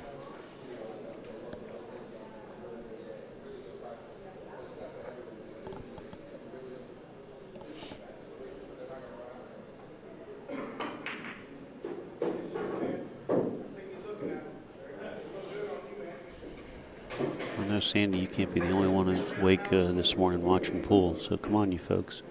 If you're out there, hit me up in the chat. Give me something to do. Let's talk about this match. If you know any of the players in the tournament, just give them a shout out. Talk to us about them. I'd love to hear a couple of good Jeff Hooks stories. I'm sure he's been in so much action throughout his life. Sure there's a good story or two out there for us. All right, 1 ball down, 5 ball down, shot on the 2. Oh no, the 5 ball didn't fall. But straight in shot on the 2, so.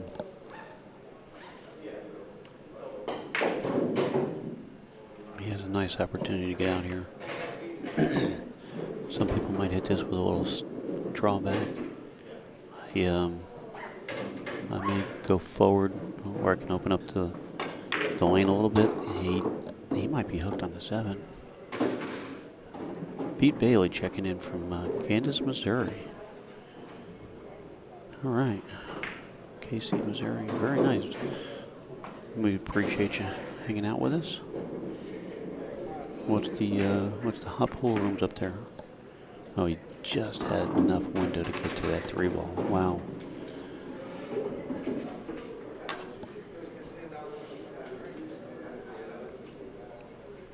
How's the pool scene up there? I was in, oh, Jeff.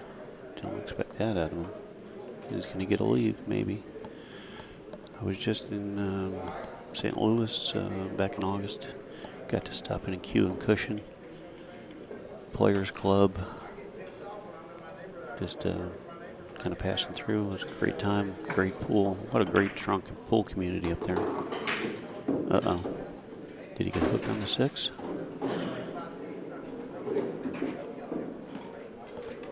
He can, if he can't, it's a slight curve. If he has to jack up a little bit. Just a little. That's the only problem is you hit it too good. You're in the drink. So Jeff has to feel like he just hit the lottery getting back to the table on this rack.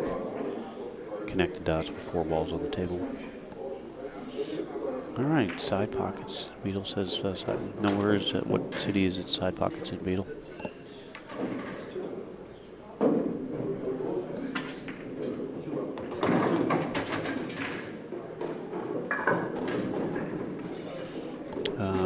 And there's another one I didn't get to. Teachers, I believe. I didn't get to chance to stop there, but there's a pretty good room, a lot of action up there too.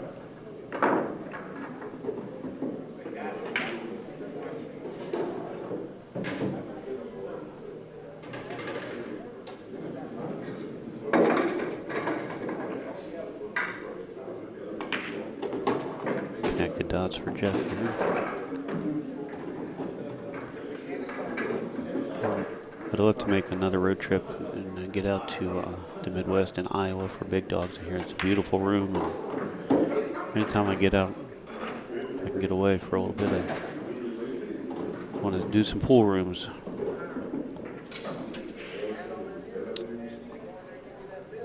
I got some videos I need to get back out there of some of the pool rooms I stopped in Minnesota. Sharpshooters, which is huge. Two Stooges, beautiful room. They say that's in Ridley, Minnesota, I believe, and that's a beautiful room. 13 9-foot Gabriels and like 30 plus 7-foot diamonds and a full bar, kitchen, restaurant. Beautiful, very nice. Two Stooges. Again, Sharpshooters is huge.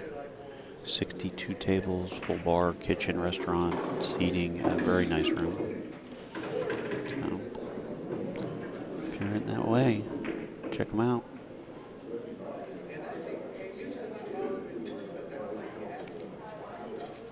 Devane, Scotch, and what's the final score will be? Somebody's going to have 4, I know that. So I'm going to say 4-2 in this match. We'll go out on a limb here. Nice, nice. And, big dog's nice for the expo. Yes, I'm hoping to get there one of these years. Just not a convenient ride for me. All right, here's Bobby at the table. I like the way he hit that. Some confidence, hit it firm. See a lot of people rolling the balls around just because the speed is very quick. Oh, he's on the 4-ball. I thought he was on the 5 today. Now he's hooked on the 8-ball. This could be a little bit of an issue. Rail first, probably. Very nice. What a great shot. Watch the speed. Oh, I like it. You can either hit soft, roll into it, and try to bump into the 6, or you can hit it with a little drawn. But he's got to get almost straight in on the side rail. Doesn't want a big angle on that 6.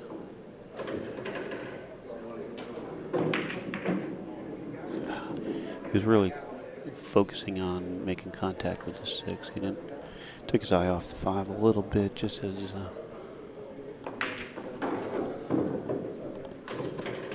he was shooting that 5-ball.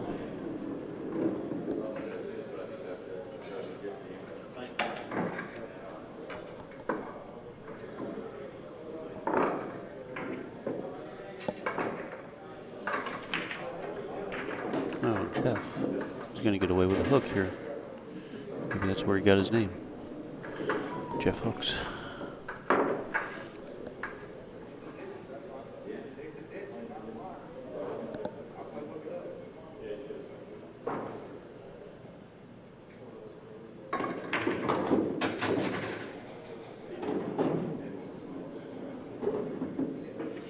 All right, he's okay here. 3 rails, bring the cue ball back right to where it is. He might be banking it, but I like cutting it in the side. Oh. Bobby doesn't look like he's focused this morning. He looks like he's a little bit, just not dialed in yet.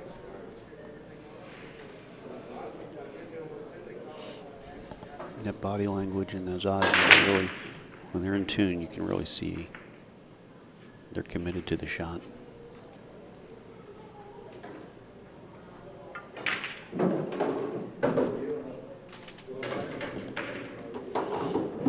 All right, Jeff in perfect position here. No problems here.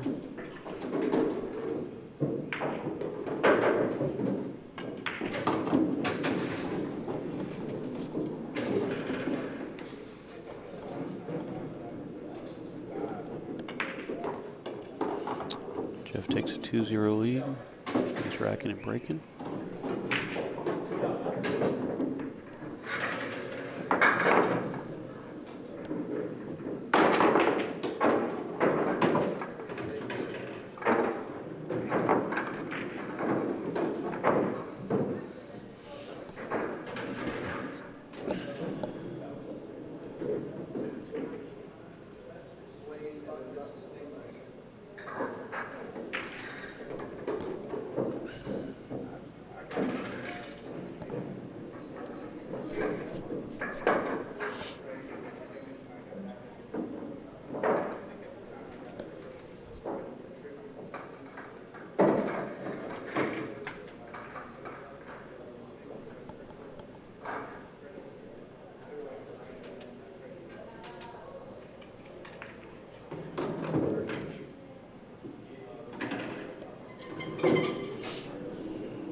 Well, he definitely got some distance back there, but looks like Bobby can actually hit the same shot.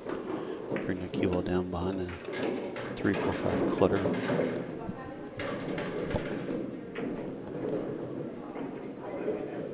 You don't want to hit the 1 too thin. You actually want to hit it a little thicker and kind of bank it into the 6 ball when you bring that cue ball back, so it stays in the middle of the table.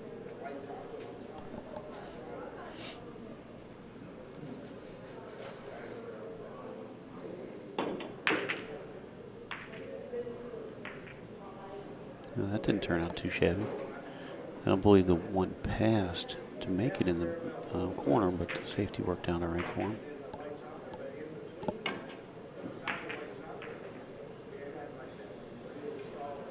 All right, big opportunity here for Bobby. This is exactly what he needed. Nice open shot on the 1. 2's open. 3-4 right next to each other in the center of the table, but the 3 is playable, so you can see him really just kind of settle down and bear down. Make it happen here. Make this a good match. We like a tight, hard-fought match.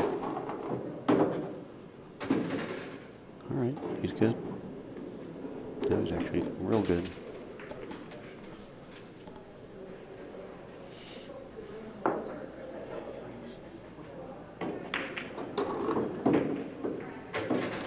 A little firmer than he needed. He wanted to be in the middle of the table here, but he has a nice shot on the 3. He's going to clip the 4. The only problem is the 4 goes towards the 5. May actually hit this a little. I wouldn't baby it. Well, maybe hit it. I'm not going to slam it, but. Yep, very good. He has to come with a shot though.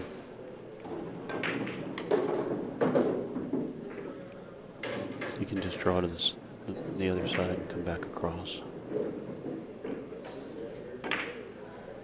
Oh, yeah, that was even a better shot. You don't have to hit it quite as firm. The position is better. Good speed there too.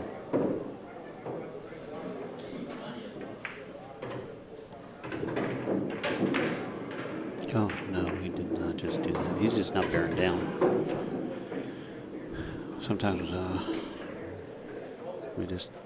our mental focus is it's not 100%. Especially when you got an easy shot. Yeah, it's close. Tap it in.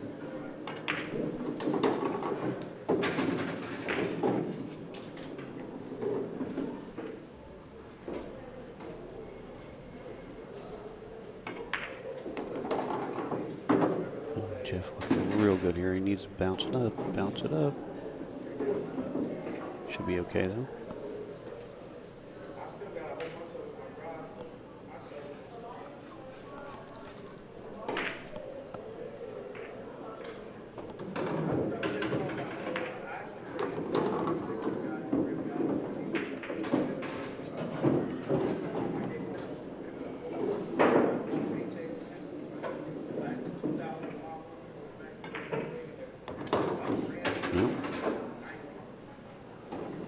Jeff on the hill already. Bobby's not taking advantage of his opportunities the way he should, and I know he plays real solid. So I just don't feel like his mind is. He's just not. It's a little early for some pool players, I can tell you that.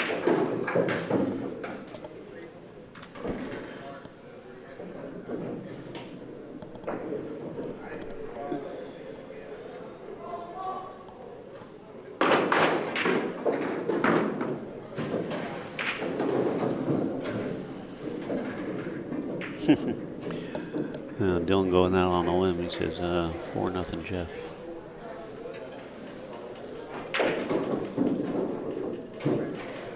Feel like a man that's willing to take a risk on his bets.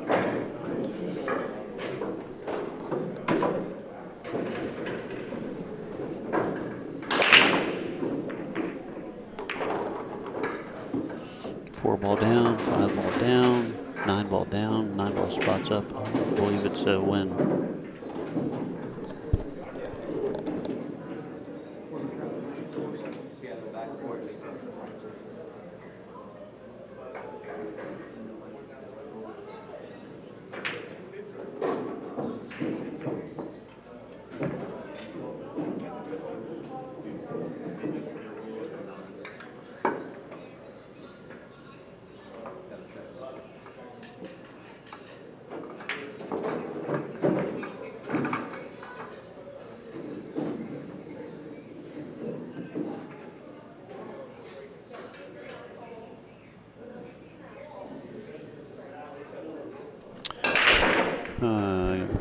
Guess that was a 9 on the break win.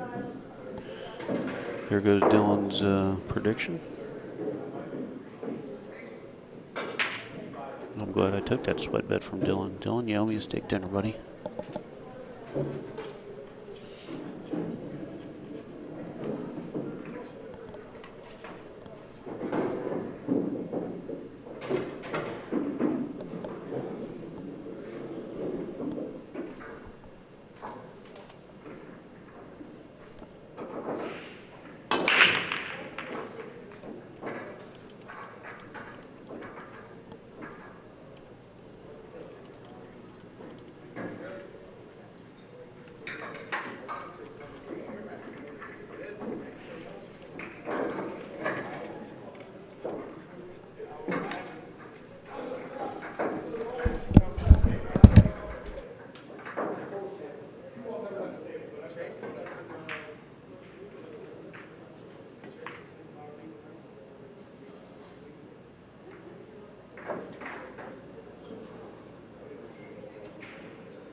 All right.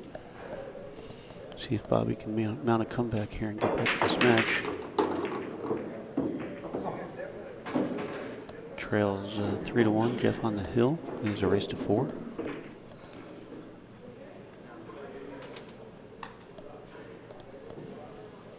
We have Todd Gilbert and Malcolm Swift on table 61 if you're interested. Again, anybody on Facebook, if you want to go to the other matches, go on YouTube, Xtreme Pool Challenge, hit the live, and then you can open up the different tables that are available. You watch multiple ones at one time, all of them. We have a ladies match, Vanessa Seaver and Misha Gulikson over on table 59. So that's just underway. Kristen Perrios on the hill, 3-1 over Lance Davis on table 60.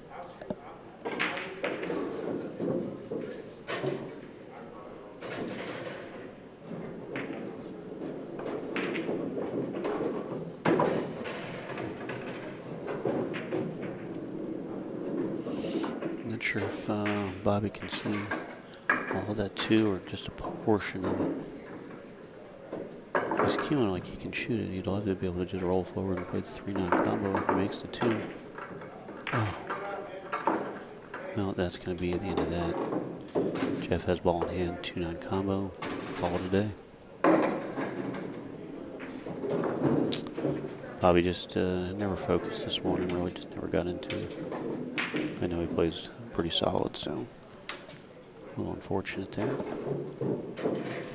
I don't believe Jeff is a master, so should be get out of town. How do you miss that combination? And here's the kicker. Bobby has a perfect alleyway to bank the 2 into the 9. Gotta like his hat. Go gamble.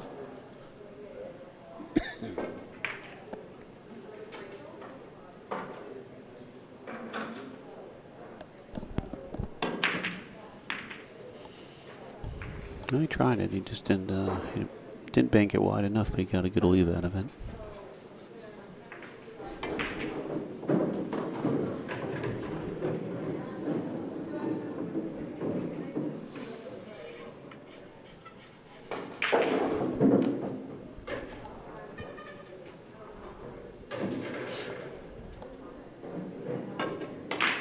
Good hit. Oh, bad leave. It's an unfortunate scratch there for him. I don't even think he could play the 2-9. I think the 8 ball's blocking that, so he's going to have to do something. 4 ball, play the carom, shoot the 2 in, come down, get below the 4, play the carom on the 9. 3 ball combo, 2, 8, 9 for the victory. Take a game here.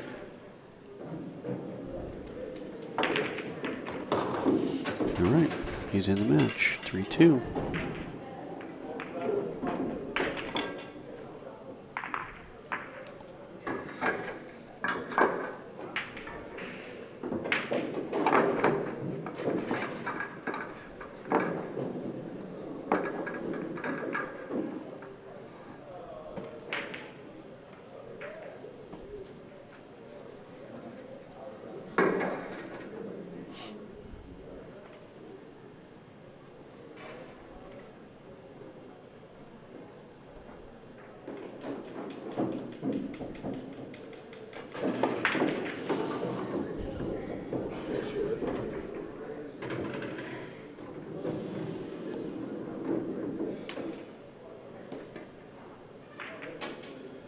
All right, Bobby with the break here. See how he hits him.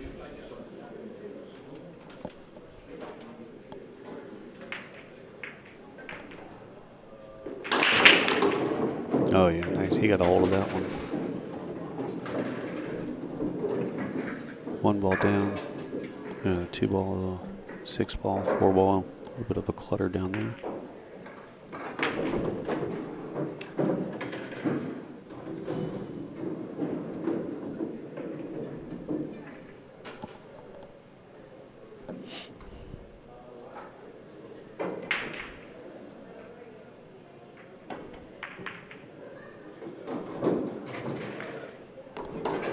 Yep. 2 balls no longer part of the clutter, but the 4-6 is. Shoot the 1, come around for the 3. Watch the side. Nice shot. Not sure if he has quite enough angle to get over there. He's got a good stroke, so he can move the cue ball pretty good. He's got a, wow, he juiced that thing, I'll tell you what. I'm going to go back and watch that one again. You see the ball arch on that. He juiced it with a nice follow. Didn't get the 4 or 6, but we'll see if he can just make something happen here.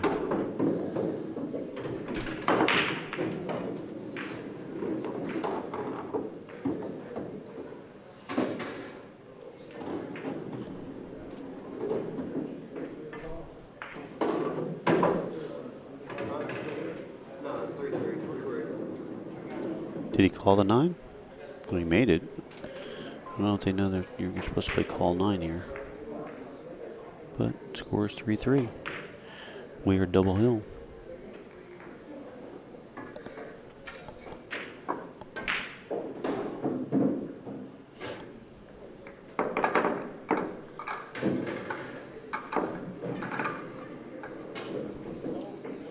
Well, that turned around fast, didn't it? Jeff was up 3-0 a minute ago. Scores 3-3.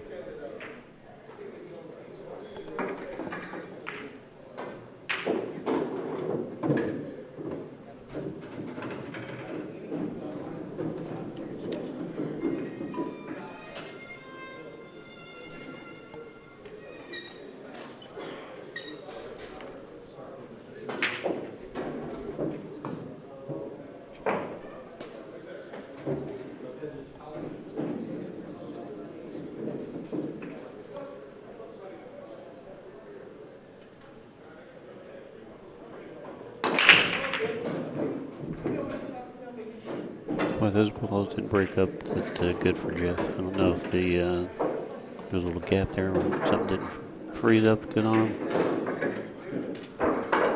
Definitely squatted the rock. Cue ball didn't move anywhere after the break, but not sure if he can see the 1 to make it because of the 3 ball. Looks like he's going to push.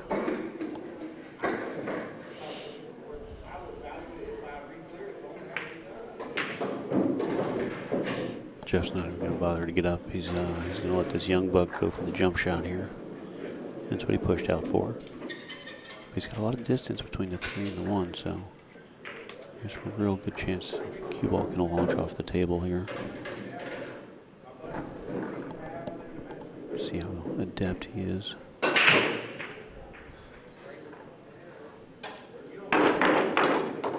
Wow. He nailed the shot. Cue ball bounced and followed right into the pocket behind the 1. That is truly unfortunate. It's a good push. Jeff challenged him to take the shot, and it's going to pay him. It should pay off for Jeff. Nothing's tied up here. He should be able to get out here.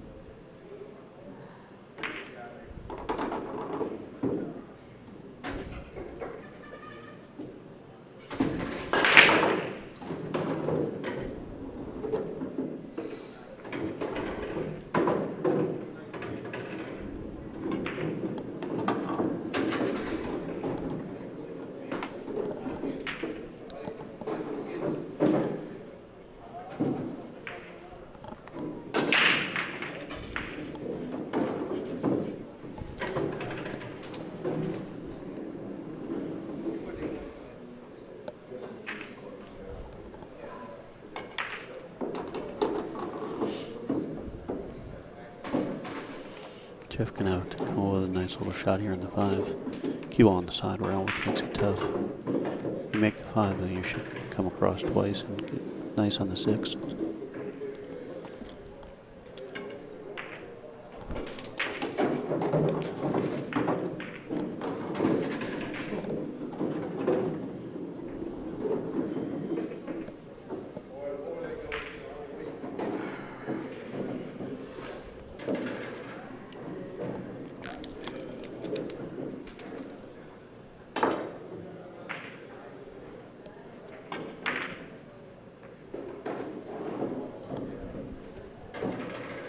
Oh, wow.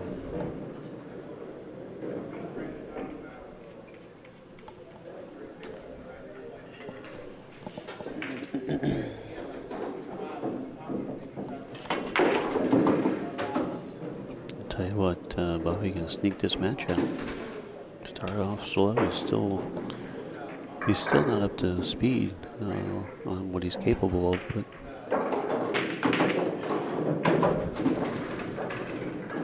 wow.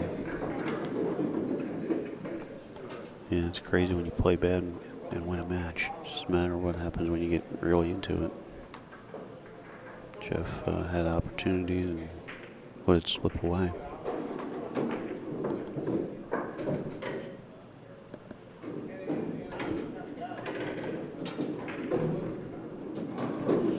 You should be able to just cut this in the side with a little bit of draw. Bottom rail. Oh, it came around, okay. Nothing wrong with that.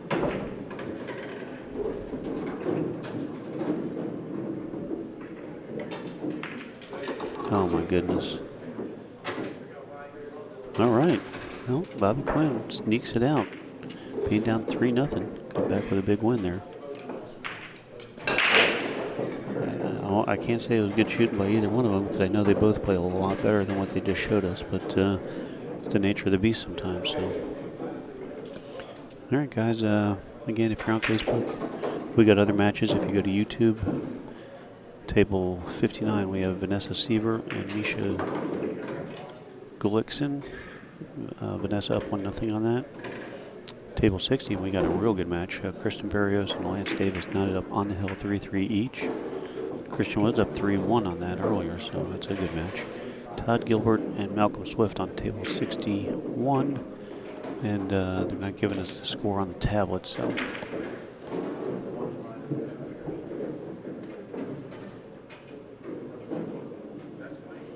Nikita, yeah. Two, the 9-ball hanging inside, 2 in the middle of the table, and he misses the combo like by 3 inches. Unbelievable. And yeah, Jeff's he's a believe it or not, he's a top tier player.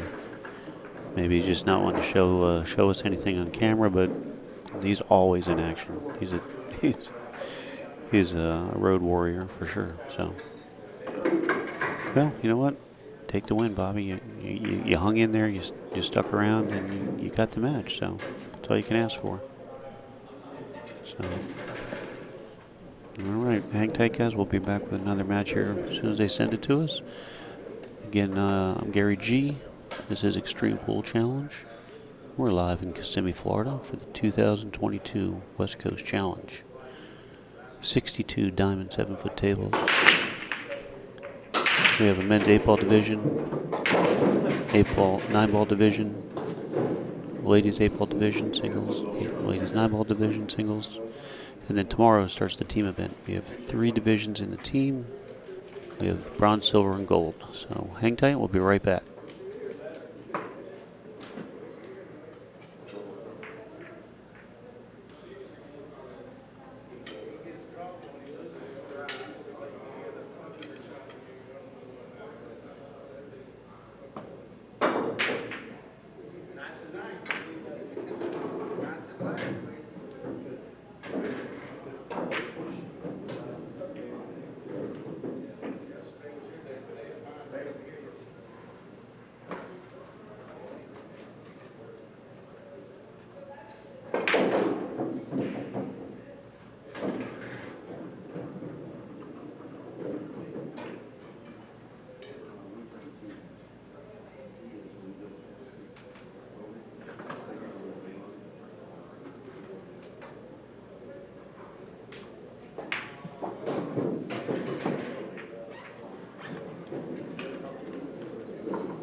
Nikita, I'm not going to try to butcher your last name, but thank you for watching. Where are you checking in from?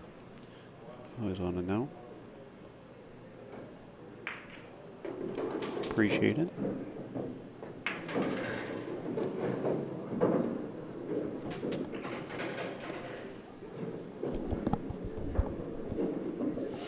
Christian Perio gets the win 4-3.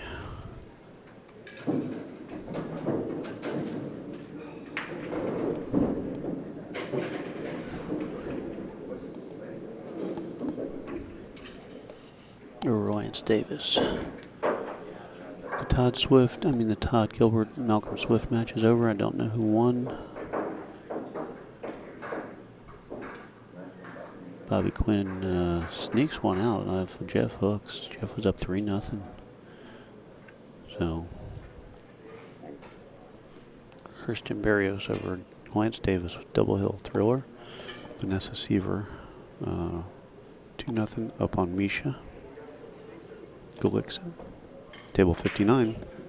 So hang tight, guys. We'll be back in a few.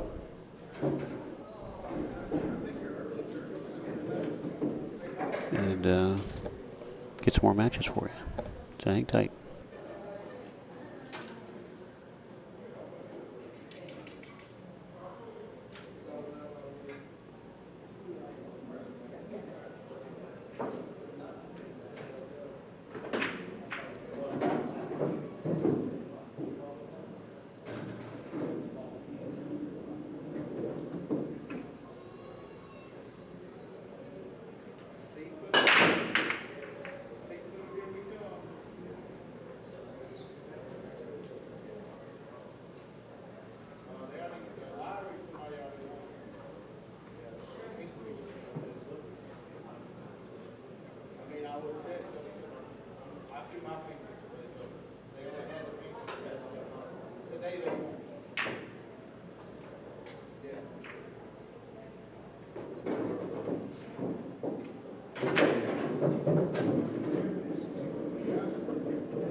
Since there, you gotta look at it, right?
Hey guys, Gary G back here with you.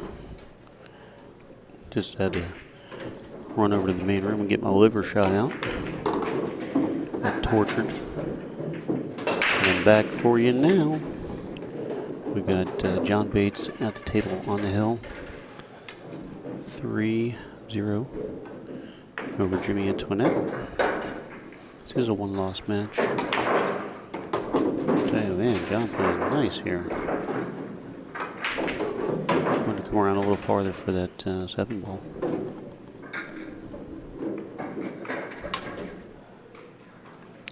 Vanessa Seaver won her match over Misha Galikin. And I'm going to try to get some names up here on the other tables for us in just a minute.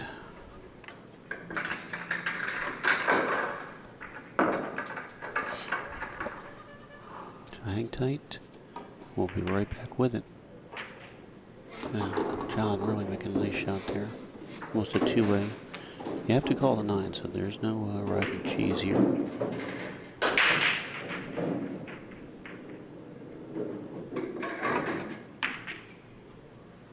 Uh-oh. Came up short on the peg. Gonna give Jimmy a good chance here.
All right, John on the hill here breaking. 3-1 over Jimmy Antoinette. Nice solid break here.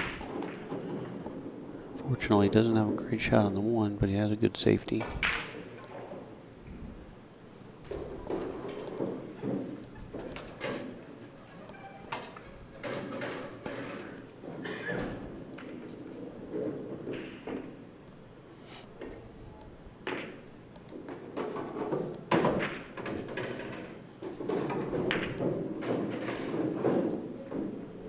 Wow, what a bank shot. Very impressive.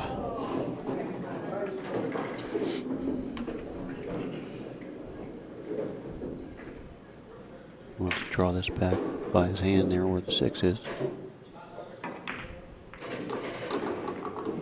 Okay. Very workable shot here. 6 does pass the 8 for that upper corner, so slice the 3 in, come down for the 5. 7 ball's a little tricky by the side pocket, so you want to get kind of straight on that. You don't want to have too much of an angle there. Oh, that was the 4 ball, not the 8, so this makes it even easier for him.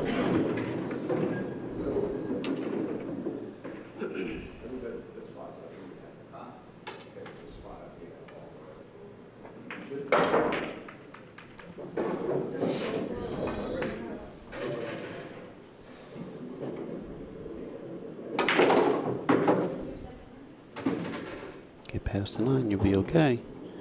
Oh no. That is not where John wants to be. do expect him to make a good hit here. Let me get that other angle for you.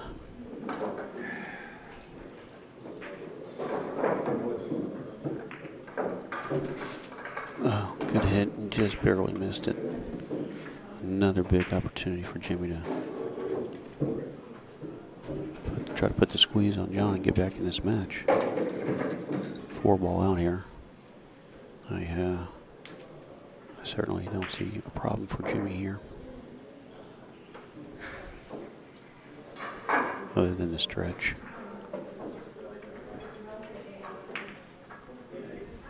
Hard to believe you need a bridge on a 7-foot table, but it happens. Unless you're Adam Wheeler or Jimmy Getzwicki and you're 6 foot, bazillion tall.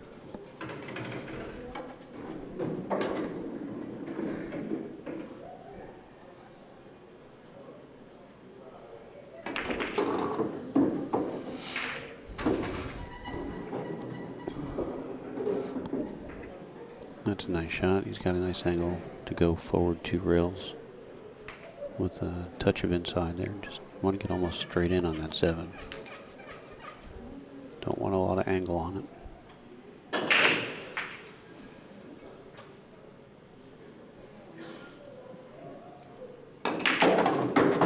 No, he fired it in. Yeah, that's the only reason I don't like that shot coming across, especially on these tables, because the English is really grabbing to just a little bit below center, and it caused him to come back a little bit too close to the 7. So now he's got to come with a nice thin cut on the 7 down the rail with a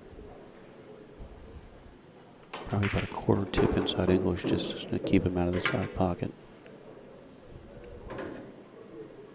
Go twice across, bring the cue ball back to the same side it's on now.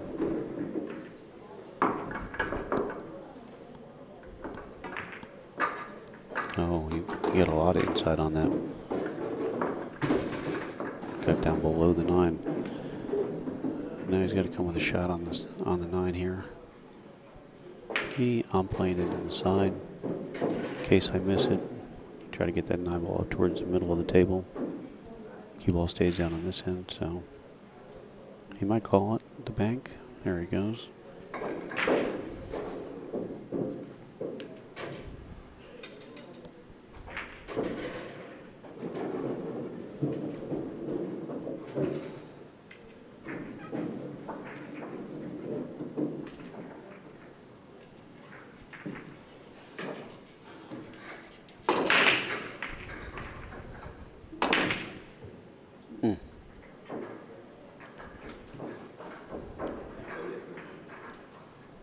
If he didn't leave the 9 ball straight in, it would have been okay. If if it's out towards the middle of the table, then it's a good leave.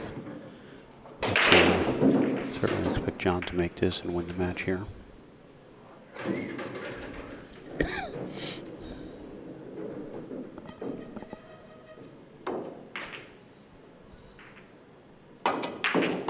And he does. John Bates with a 4-1 win over Jimmy. It's that unfortunate for Jimmy. It's so hard to play up to your game in these tournaments, short races, alternate break, and you don't really get table time, and life gets in the way. Sometimes you just can't bring your A game. So anyway, that's how the tables roll for some of us. That takes Jimmy out of the tournament, though. So unfortunately for him, he's going to go sit at the bar and enjoy the weekend until teams tomorrow. Or enjoy the day anyway. So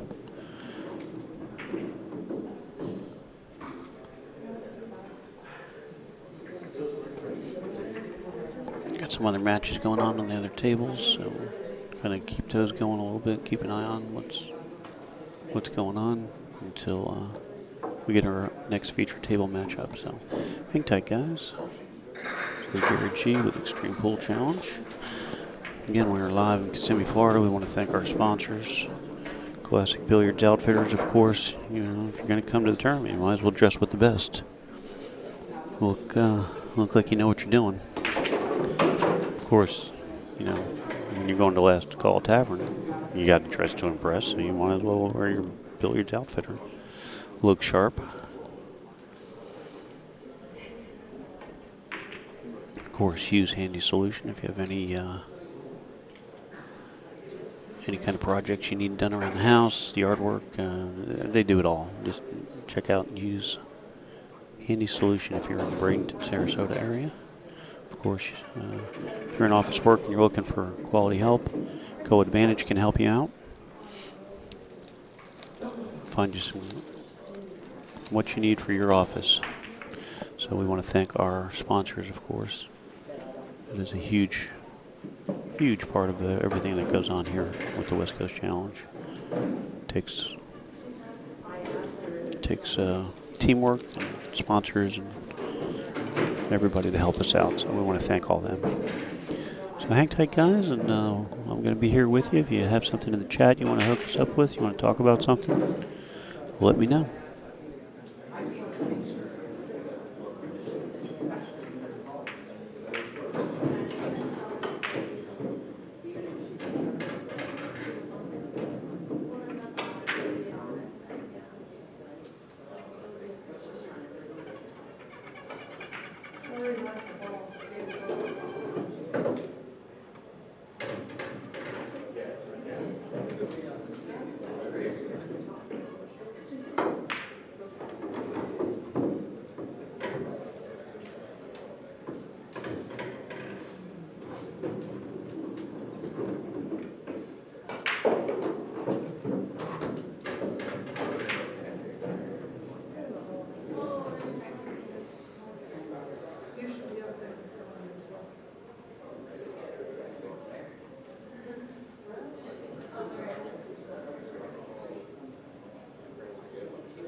Like right at my first break. I was coming in emergency meeting, new, absolutely not. What's the problem? You told me to let me be proud. And I've got obligations. Apparently. I was like, it really wasn't. Going from the sauna to the new locker. Just speed for how cold it felt.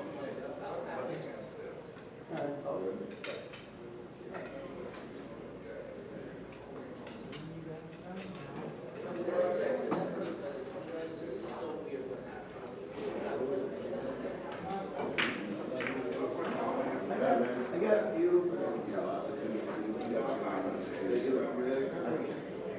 think that was a wash as far as it happened.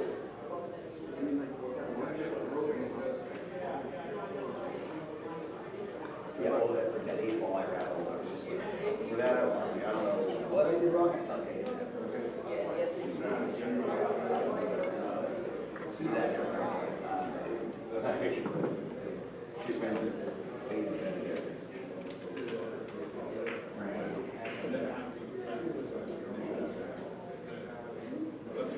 That's what I told her once she starts practicing.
All right, guys, got a few matches coming up. We have on our feature table David Drexler from Tampa, Florida.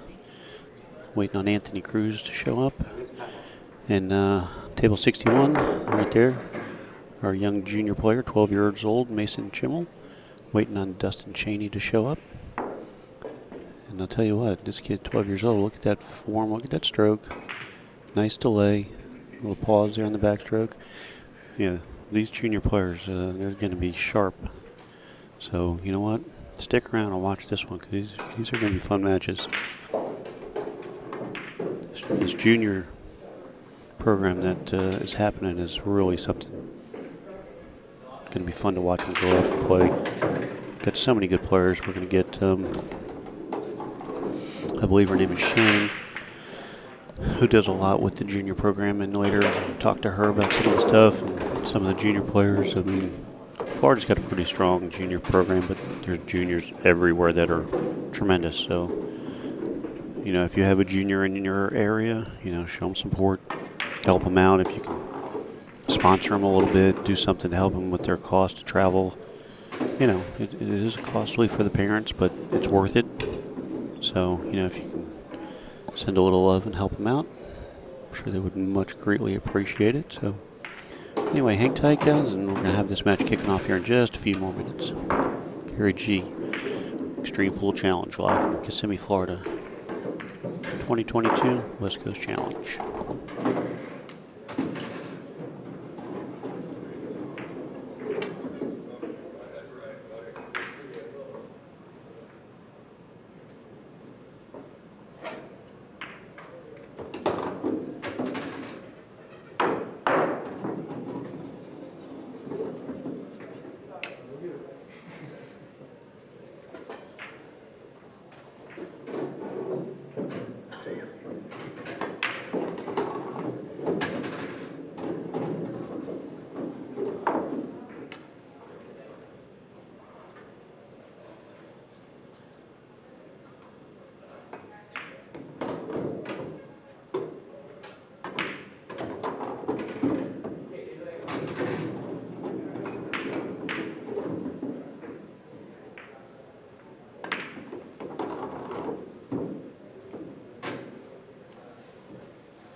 It's after 12:40, so yeah, well, actually, yes, she was saying that eventually, it's going to shot. That's that. I said, that's right. The time on the website. They were calling, and the time they called. So, like I said, I was going to, she was calling, so, you know, called.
All right, guys, Gary G back here with you,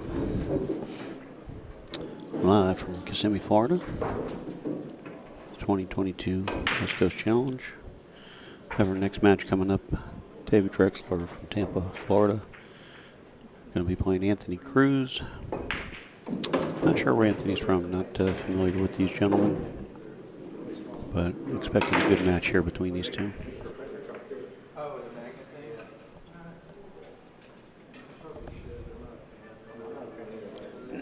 Mason Schimmel, young junior on the next table, waiting for his opponent to show up.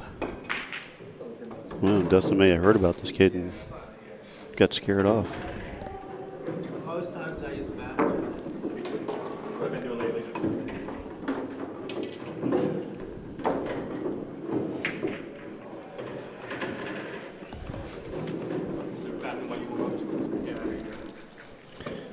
right, this is Anthony's going to take a couple warm-up shots.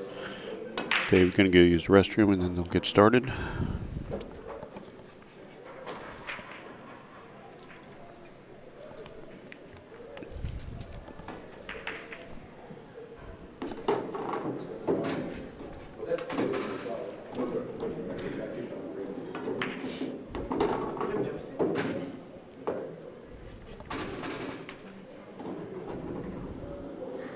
Anthony looking pretty solid foundation.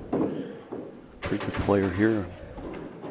You can kind of just see how they address the ball and shoot it. You can tell when a player is pretty solid. They don't roll the balls too much. They hit it with, just authority. They let you know they're striking the cue ball with a nice stroke. Looks like a pretty sharp player here.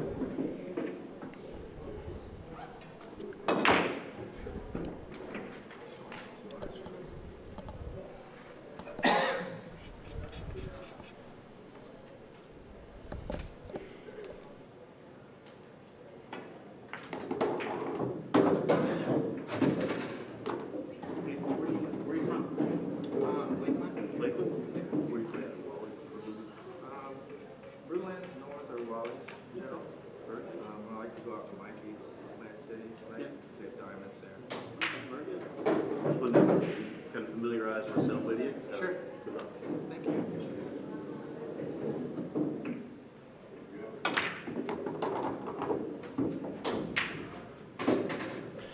All right, just got the lowdown. Anthony Cruz from the Lakeland area. Plays out of Bruins, Wally's, and he says he likes to go over to Mikey's in Plant City, so familiar with the Central Florida scene, so he's definitely has a lot of competition there. That Central Florida area has a strong pool community. Nikita says both these guys play many times. Should be a good match. Well, awesome. Thank you, Nikita. I'm not familiar with either one of them. I try to get around a little bit. I've played in some of the tournaments at Wally's and Slate 8 and Winter Haven. So definitely see he strikes the ball nicely. So really expected a good match. Should be a fun one to watch. And here comes David, so should be ready to start here.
All right, guys, we're underway. This is Anthony Cruz at the table. Here's a shot on the 1. 2 ball hanging down by the bottom corner. Key is getting good on the 4 here. We have some other matches getting underway. We have junior player Mason Chimmel versus Dustin Cheney on the second table here. It is Dustin ball cap shooting. Table 3, we have the ladies event. We have Alicia Borjas playing Nicole Beckwith. And then on 59, we have Bethany Brogdon out of Sarasota playing Katie Bowes. So if you're on Facebook, jump over onto YouTube, type in Xtreme Pool Challenge, and type in the table you're looking for, you'll see it. And if you want to watch multiple matches, you can.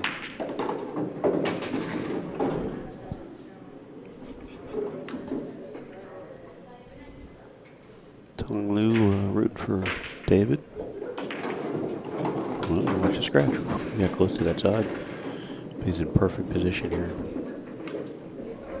Tell you what, he's got a nice game here.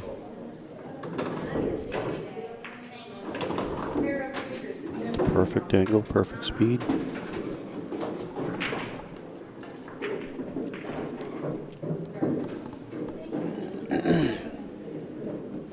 Might be a little bit more angled than he actually likes, but he's okay. Nice shot. Making it look easy, I'll tell you what.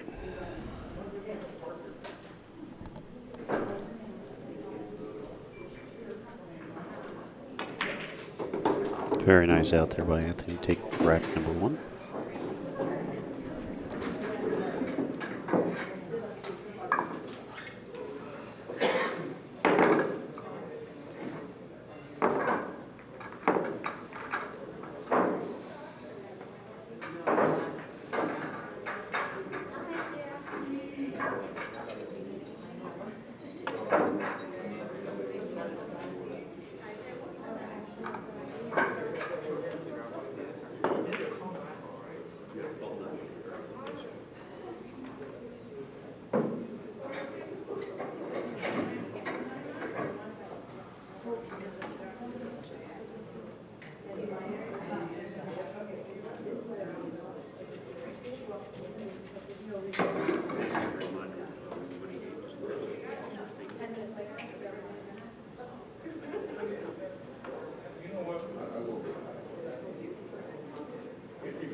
All right, here we go, Dave with the break.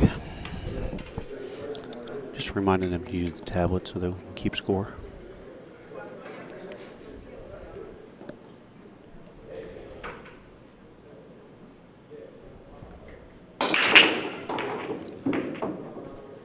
Nice solid break.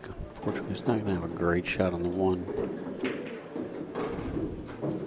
Key ball just slid to the left side of the table, but he hit it solid.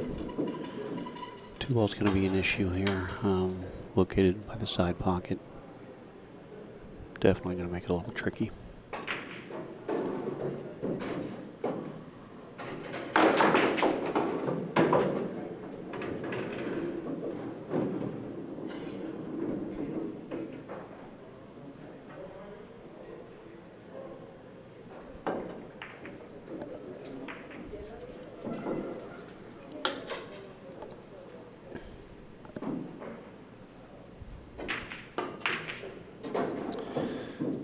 Tried to play a safety, bring the cue ball around. Didn't get there.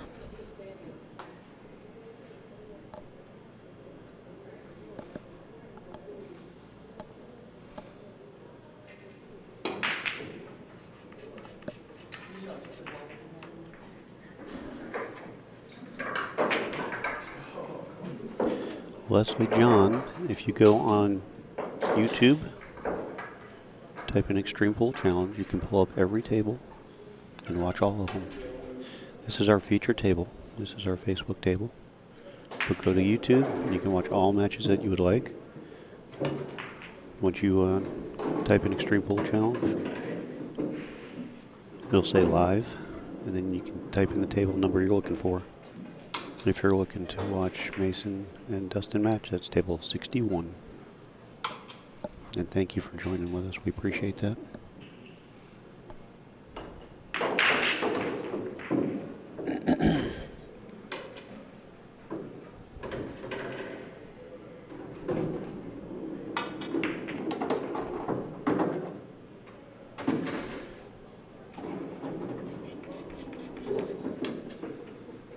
This is why we try to give multiple tables so that you can watch.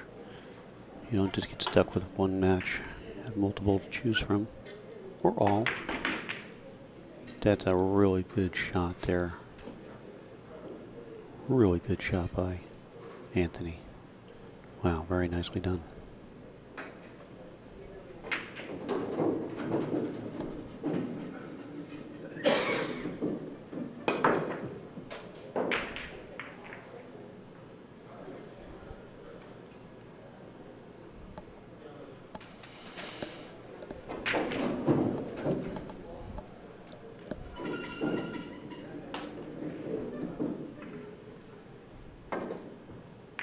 Nice hit.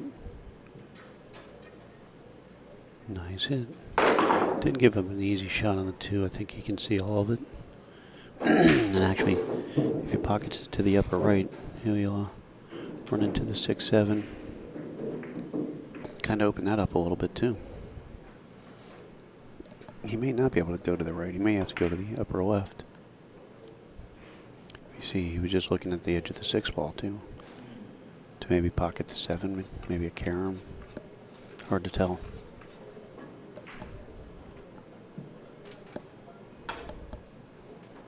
All right. Bird's eye view of what he's looking at here. Great try. Speed was perfect on the 3. Really, really good try there.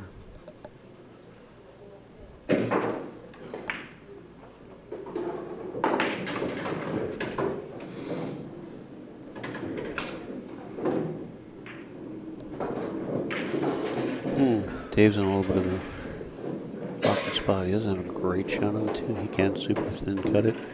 I don't think he's going to. Looks like he's going to play safe. Make the 2 down towards where his elbow is. And bring the cue ball down around. Okay. Didn't get quite as deep as he would like. But the 5 will make that hinder his vision on that shot a little bit. So, see what he can do here.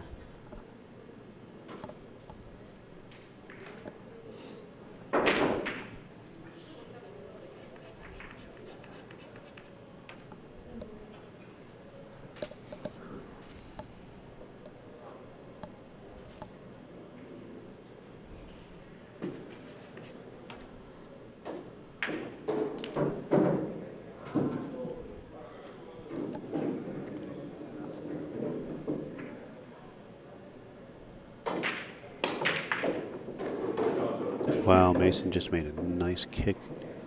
Kicks the 9 ball, dead square in the hole. Great shot. It's over on table 61.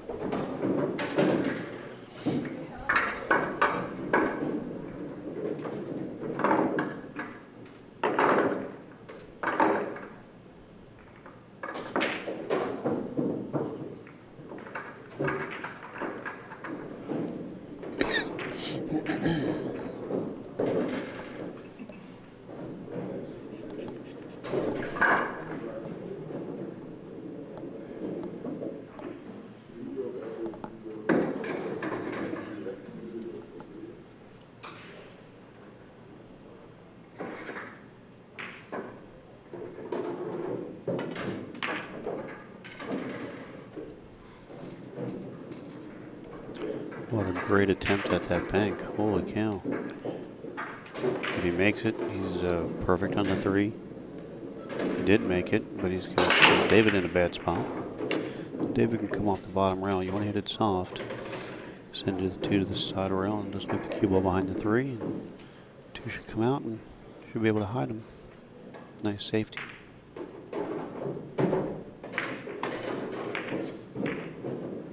Yeah, he hit that a little firmer than I would have. He could have been possibly trying to make that 7 ball too.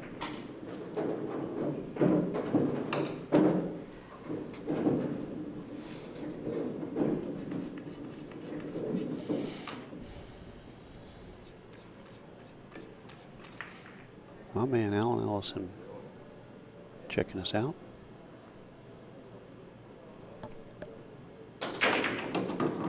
Thank you, Alan, for letting people know. Yeah, like I said, if you just go to YouTube, dial it in. Should say live or day 3, and then you can find the table you're looking for.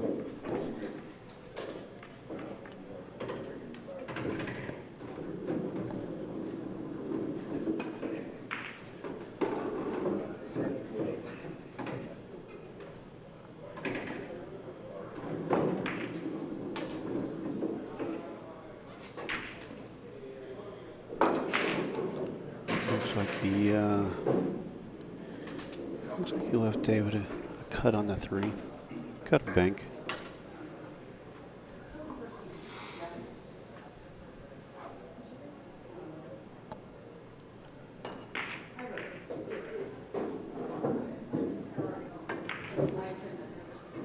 Oh my goodness. That ball good. Is he going to get away with it? He sure is.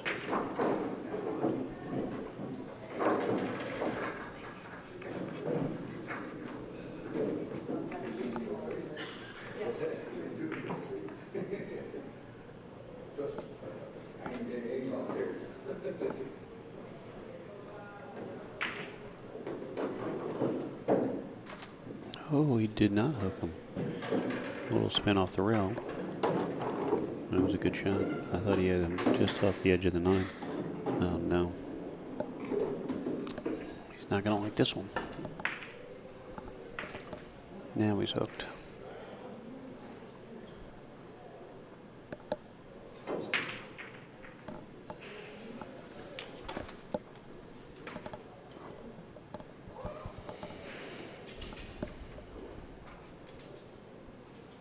Depending on how close he is, he might be too close to even go for a jump shot.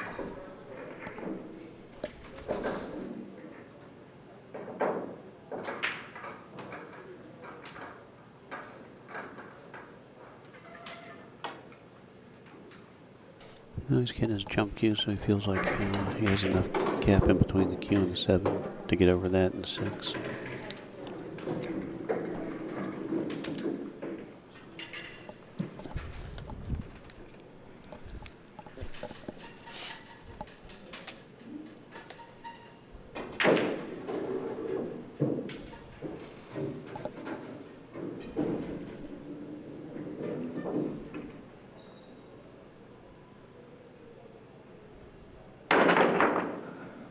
Well, he made a great hit and got away with it. Tell you what, he's come up with a couple shots and he's gotten away with it. But he's made a couple great shots too, so he's guess it kind of balances out. Maybe we can get that other angle, other camera angle there. Nice overhead, you can see the 7 interfering. He's going to come between the 6 and 7 off the bottom rail. You want to hit the 5 kind of full. And hope you can kick it up past the 7 and kind of reverse positions here. Send the 5 to the other side and keep the cue on this side of the 7. Yeah, he hit the 5 a little thin there. He wanted to hit it pretty full in the face. So now it looks like Anthony's got a nice opportunity here to just gonna come with a good shot on the 5. If it doesn't pass the 6, he's gonna have to go to the side, and that's what he's looking at.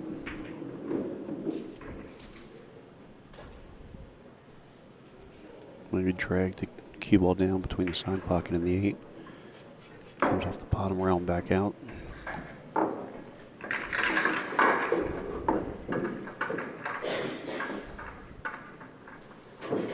Here's our junior player, Mason Chimmel. Knotted up at 1 game apiece with Dustin Cheney.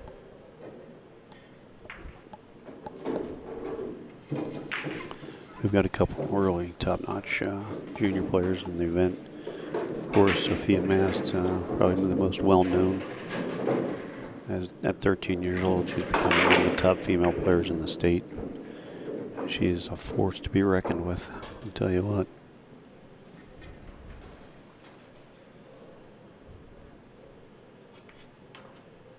You know, Anthony's not liking it. He has a good safety here, too. He rolled a 5 down to the bottom row. Send the cue ball over by the 7 and 6.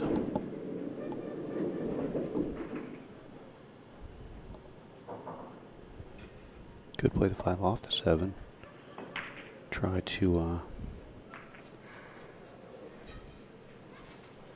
change the angle on that. I don't feel like he committed 100% to that shot.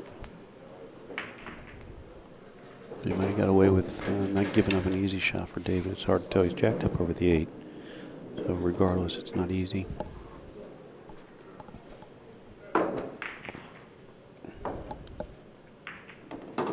no. It's definitely not where he wanted to be.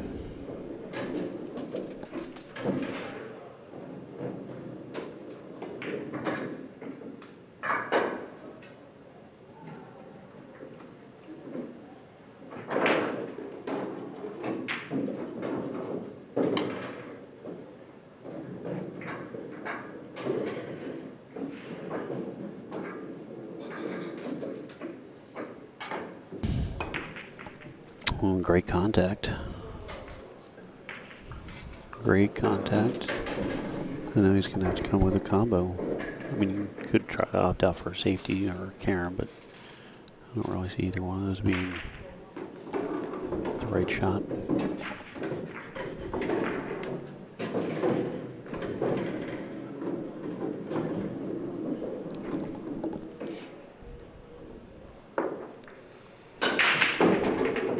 Hit it soft, the 6 stays in the hole.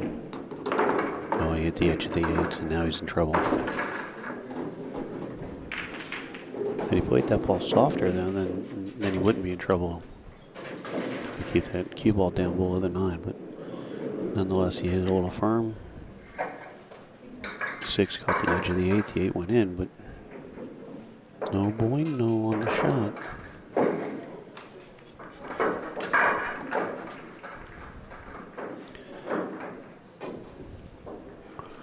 I'm almost thinking about 2 real kick and come between the 7 and the 9, close to the 7 ball. Off the side rail, try to get in underneath the 6. Send the 6 ball up table and keep the cue ball down there. If you come in here with a mass 8, trying to catch it, they're both going up table. Most likely. Depending on the thickness, he catches the 6 ball.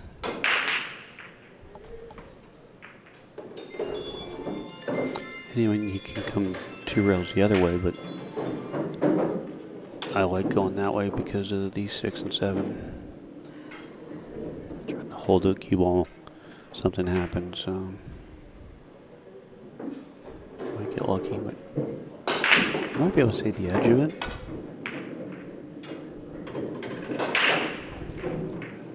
Yeah, that's one of the reasons I don't care for that as much. Though he could have got very fortunate. So, nonetheless, it's the way the tables go. The rolls come and go against you. Take the good with the bad. Been a big opportunity for David right here.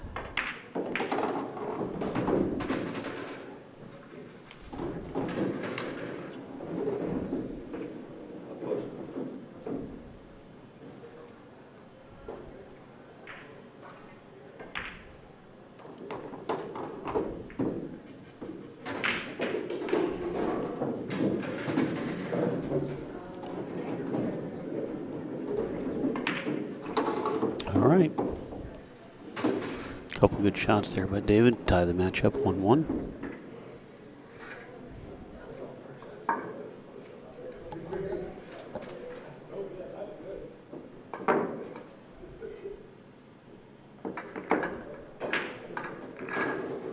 There it goes.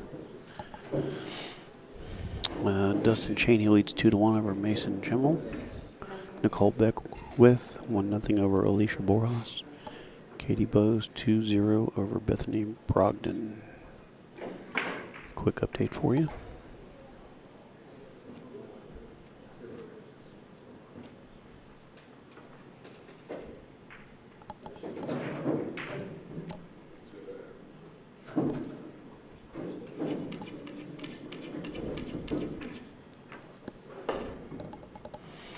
All right, here we go with Anthony with the break.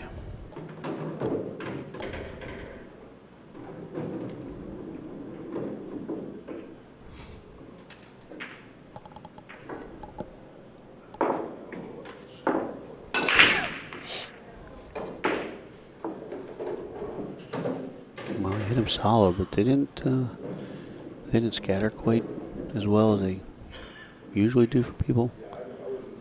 And it came up dry, so he's going to be a little unfortunate about that. David has a great opportunity. It's kind of a two-way. You can bank the one to the upper right, put the cue ball down towards the 2. Oh, wow. What a nice cut that was. I didn't expect to cut, and he got really good position here. I say good, really good, but you almost have to try to run into the 7 to stop the 2, because if you go forward, you may not get a shot on the 3. 3 doesn't pass the 4 down in that, what would be the upper left corner here. So, a little draw stroke here on the 2. Back cut it in the pocket, run into the 7. Ideally, get a shot on the 3 and you're out, and everything is there for the taking.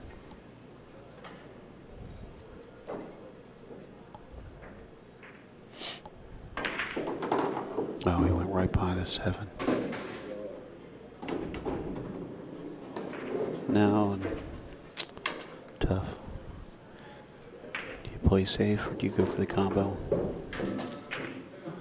Me, I am not a combination shooter, so I will duck them to almost every extent possible.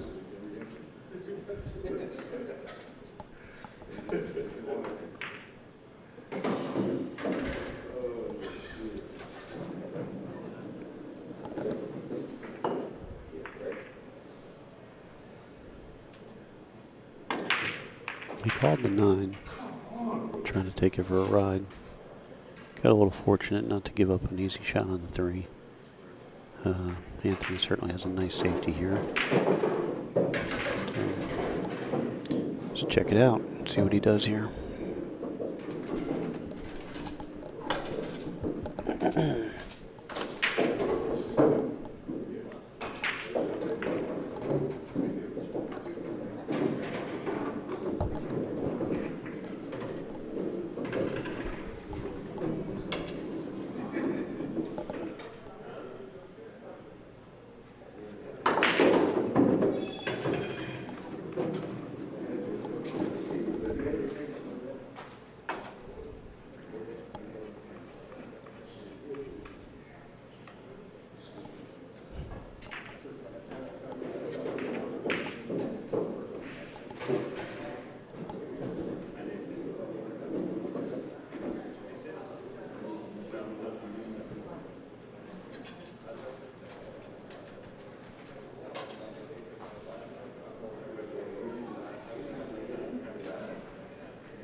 Really trying to contemplate the shot here.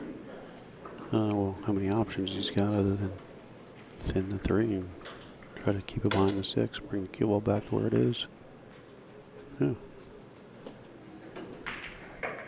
Oh, that's a nice shot there. I don't know if David can see the edge of the 3 or if he's going to have to kick 1 or 2 rails off the bottom rail. Tall guy here. Looks like he's going to go one rail.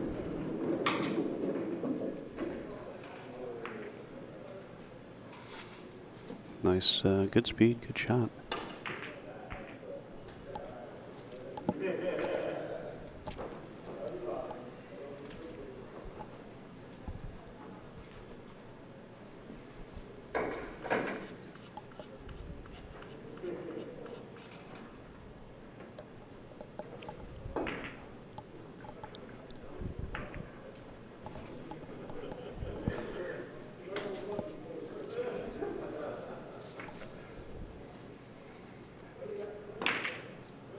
Oh, wow.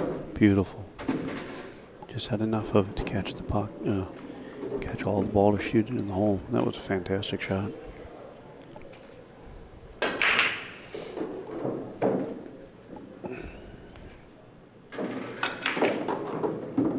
Nicely done. Good stroke there.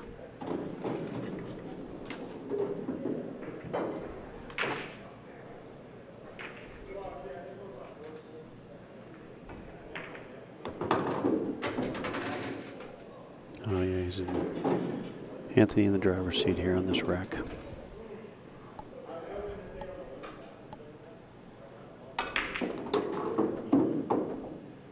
Very solid player here.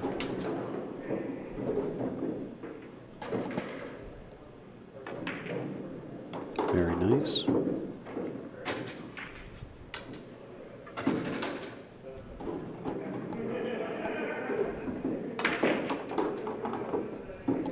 Punched it out a little bit.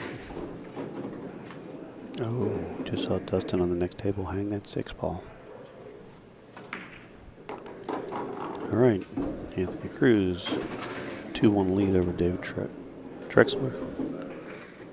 While David's racking, we're going to watch Mason try to get out here.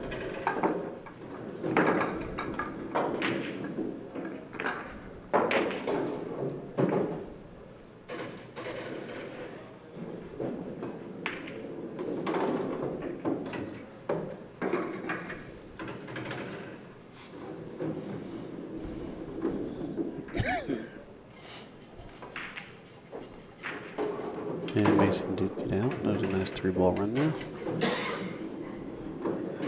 Dustin hanging that 6-ball up for him. So it's a 2-2 match. Dustin Cheney, Mason Schimmel. Here we go. Dave with the break.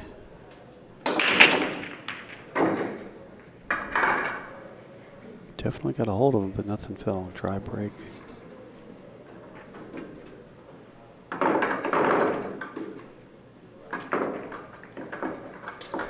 Everything's there for the opener. 6-ball doesn't pass the 6.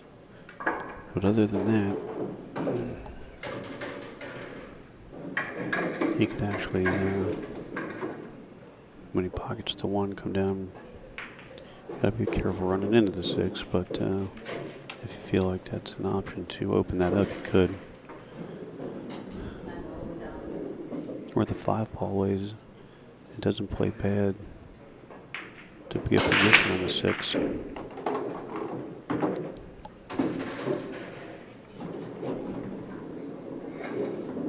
All right, folks. Anybody out there in the chat? Come on, give me something to do.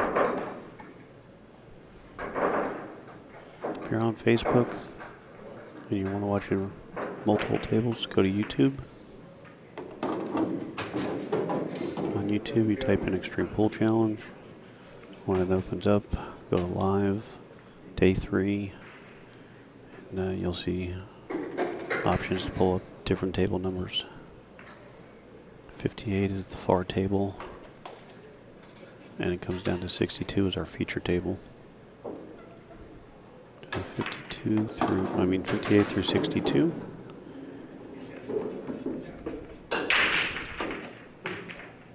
That is Bethany Brogdon over there you just saw breaking on the second to last table. Oh, and he's going to scratch to boot. That hurts. I think he popped up a little bit as he was on the follow through of his stroke. This is big for Dave. Again, now with the position from the 4 to the 5, getting on the 6-ball is not as difficult. You just shoot the 4 in the corner, fall, roll forward. Shoot the 5 in the bottom right corner. With a little right spin, you want to come across the table and ideally hit the first diamond just past the side pocket. Or between the first and second diamond on the side pocket would be ideal. Well, I see he wanted to be up a little bit higher, but he's okay. No problems here.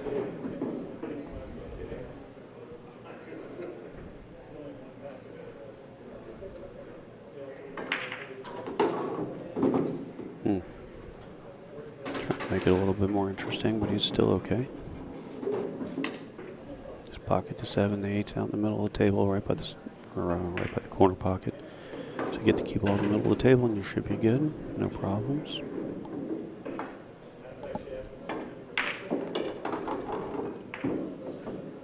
Nice shot.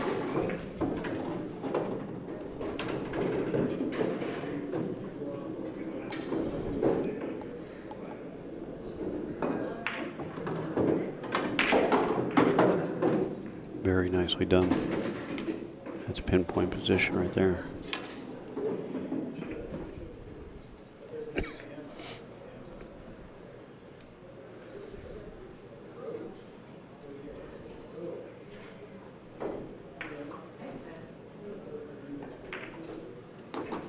All right.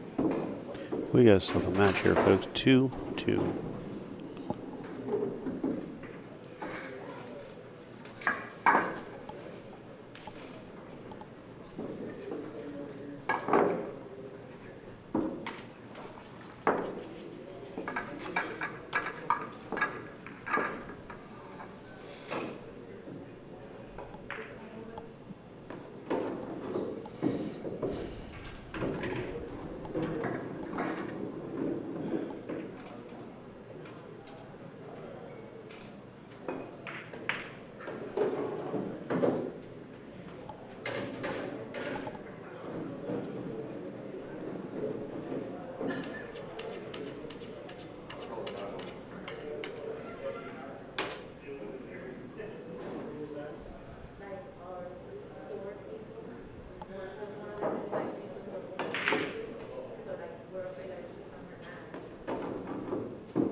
Anthony with the break.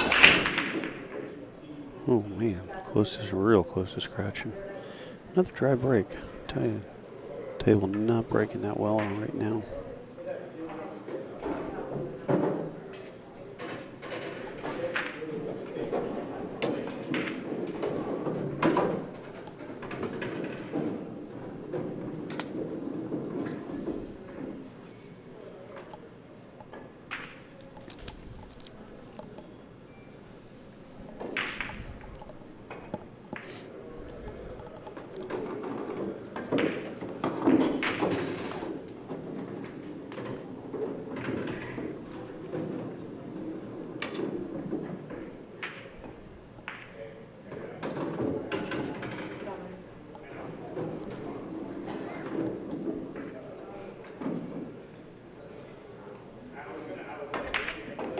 Oh, wow. What a nice back. Oh, no. Oh.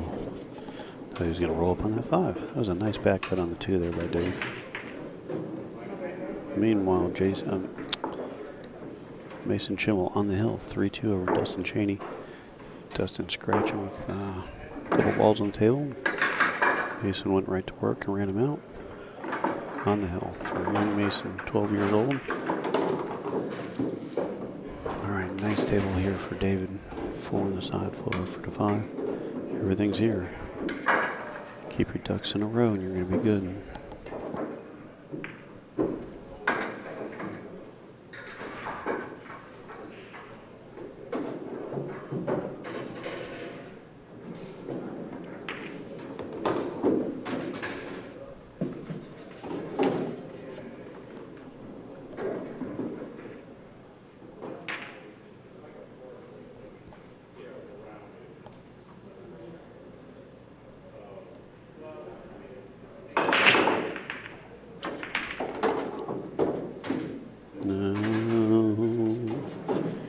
got a hold of that one a little bit more than he wanted to. Yeah, he's got an angle on that 6, and it's hard to get down with the 7 because of that 8 and 9. Come with a nice smooth inside spin stroke. Just like that. Oh man, he hit that ball good. Hit that ball nice.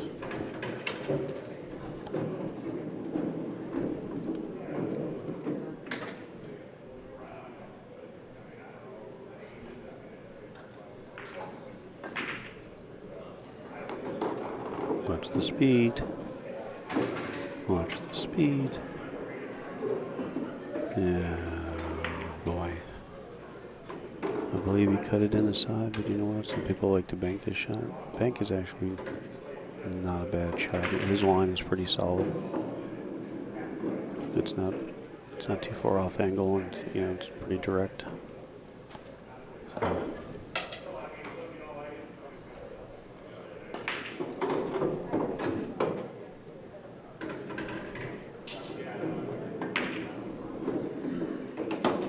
Shot, and he has to come with another big shot, but I think he just played that right into the side behind the 8.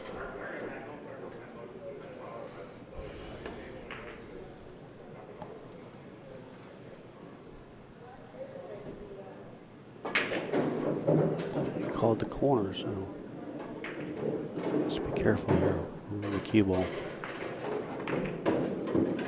Oh, he did call the side, okay. The way he pointed, I couldn't tell. That was a great shot, though. 2 great shots, 8 and 9. So he's on the hill and breaking. Dave Drexler. I keep saying Drexler because of Drexel on Billiards in Pennsylvania. His Drexler cues, so excuse me for that, but it is David Drexler.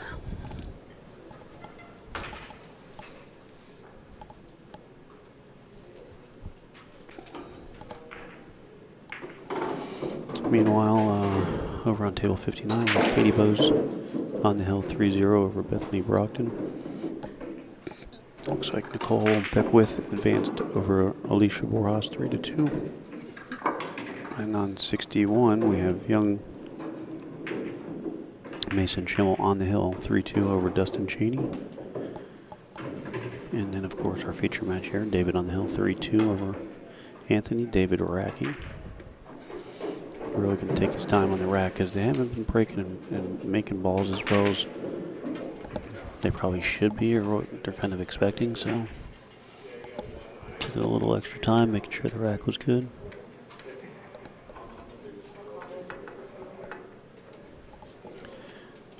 Mason going for the win here.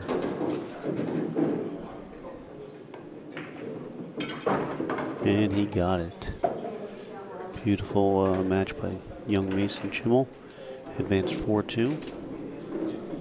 Very nicely done. 5-ball in the side. Shot on the 1. This is a nice rack here for David.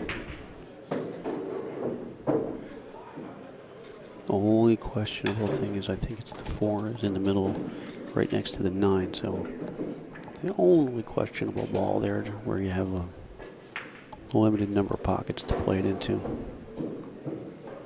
But nonetheless, and he just made that a whole lot easier right now. That was a great shot. Smart play. Now he really makes this table nice. Uh-oh. Uh-oh, I cursed him. Is the 8-ball blocking him?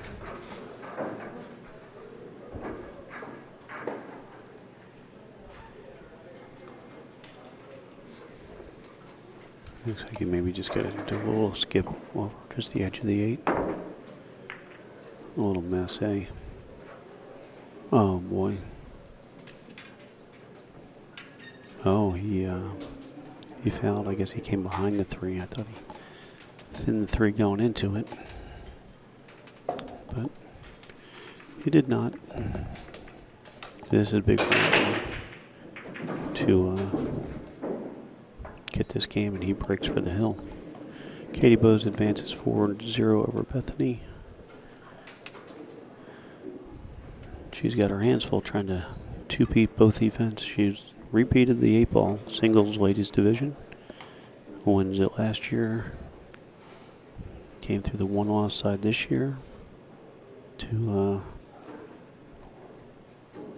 win over Yvette Fernandez, who played phenomenal all week. Took second.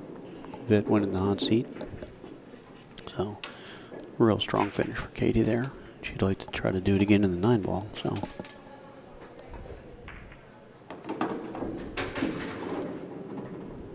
All right, Anthony looking right on track here to get out.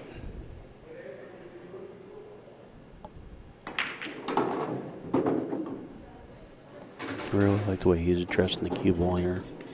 He's hitting everything center with some pop, hitting it with authority, not babying the shots.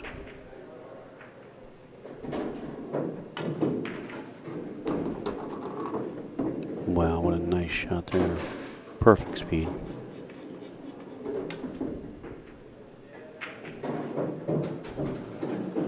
Just wants to look at it just to make sure where he needs to be here on the 8 to the 9.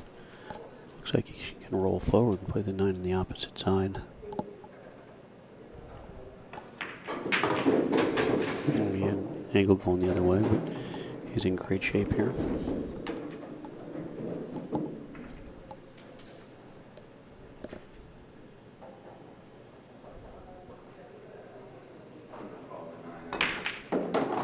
All right.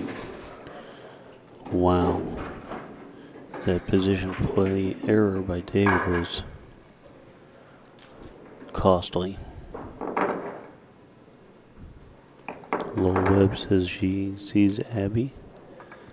I guess Abby is the lady sitting back there with Anthony, wife or girlfriend,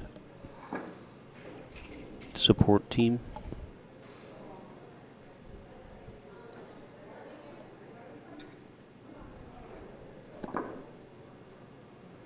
Alright, now Anthony's going to really take his time on this racket. He wants to try to... He needs to make a ball on the break here.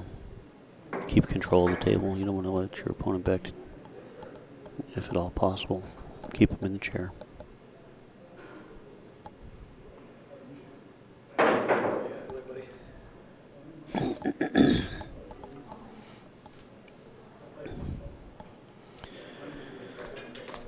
Alright, here we go.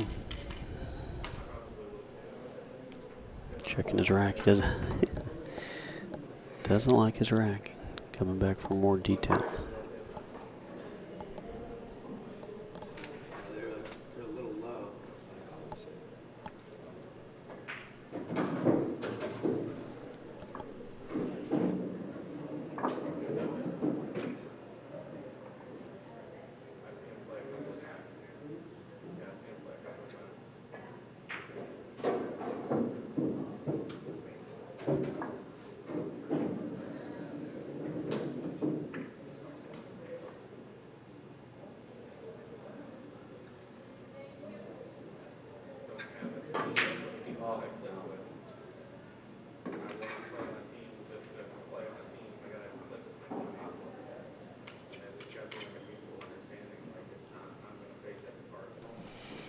All right, here we go.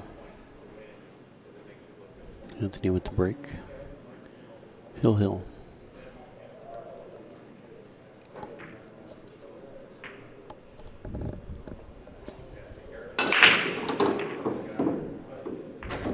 Seven ball down. No shot on the one in the middle of the head string up table. Cue ball right in the middle of the table. Not sure if he's going to go offensive here. I'm assuming he'll go defensive. He's got a couple safety options, so.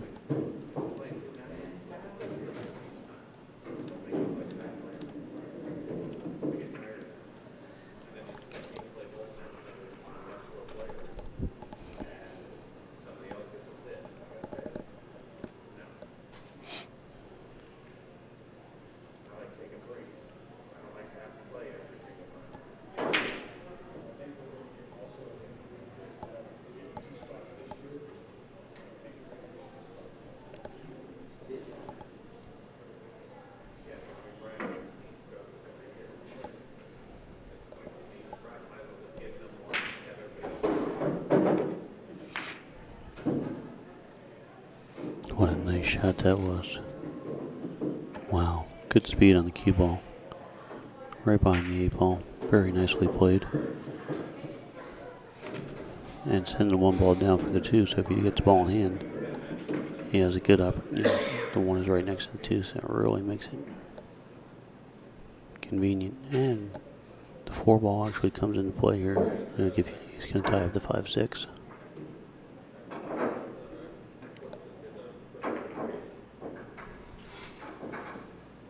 And Adam Halsey says that was a good safety. Yes, sir. He tried to tie the 5 and 6 up, but he didn't get it really the way he wanted to.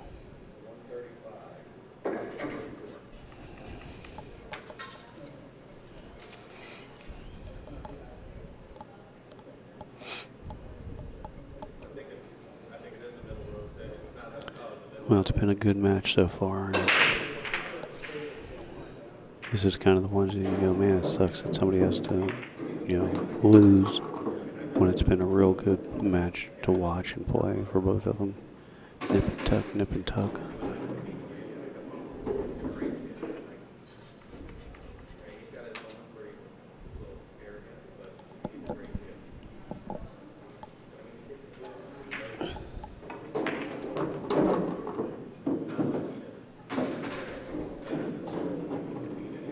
Should be able to just come straight across the table with some inside.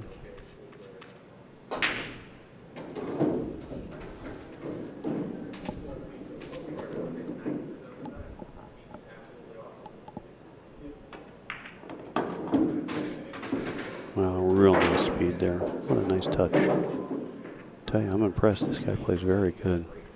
They both play very good.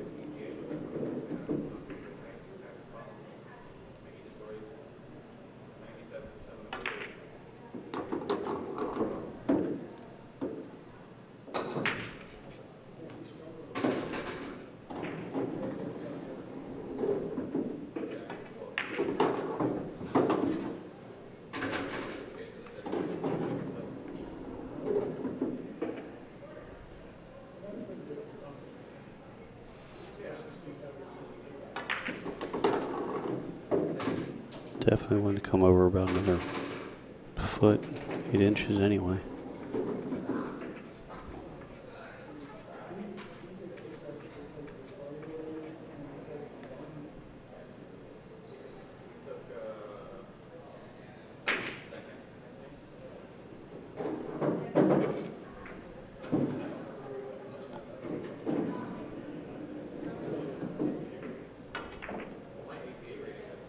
Wow, what a nice, beautiful shot.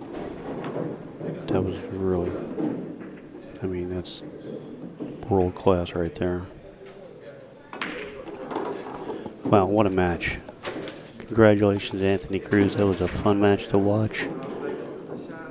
I certainly know I don't want to play either one of these guys, so congratulations to them. Got another match in here for you in a few minutes, so you know what?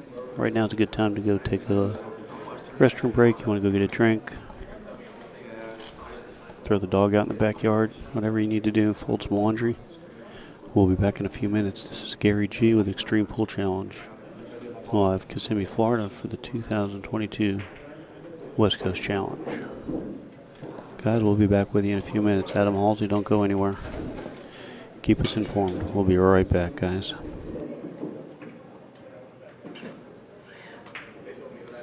Great match. Both backs. Real fun match to watch. I'm glad I'm not here watching. I want that. I was stressing me out. But you My guys both play well. stomach.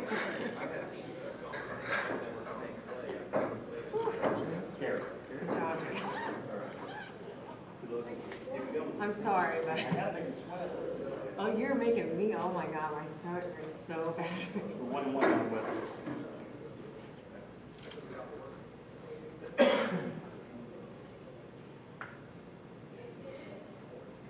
Lowell was watching it. Yeah, he said, fuck yeah, great.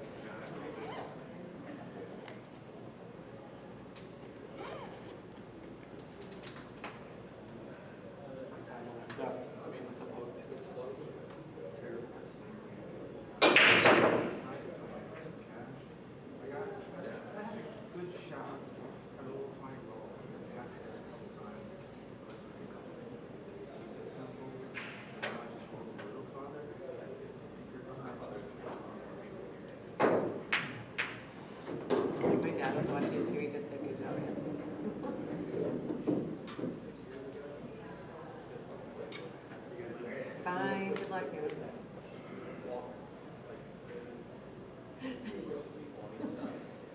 Lowell said he accommodated me on this. I drive all the way out here, 2.5 hours. Yeah. Come on now. I was like, which ones to read the links, so I guess Take it, but this is for. I've been sitting up. I know, but I knew you weren't gonna make that mistake this last round.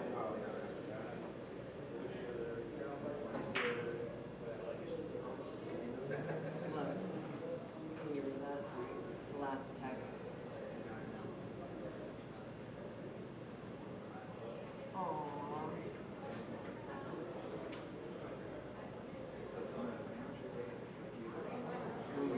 Yeah, that's what I was thinking.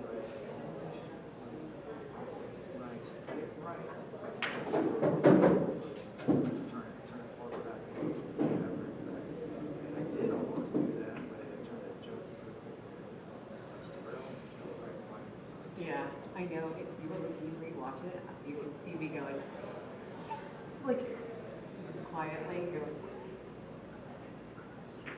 oh.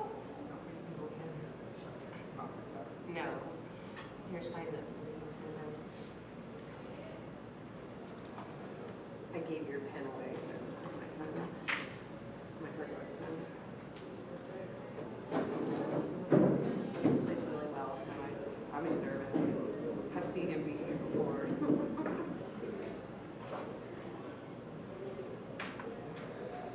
I know, I've seen you guys go back and forth. I'm like, oh, I know, but the second I saw this came up. I started off so strong too, from the start. And then I come up and, well, then I'm like, should I? I feel like I told John, I said, you know, I can't talk. I said, we don't have supposed to sit next to each other in class. He's like, no, we can sit next to each other in class. I was like, oh, the girl, like, yeah.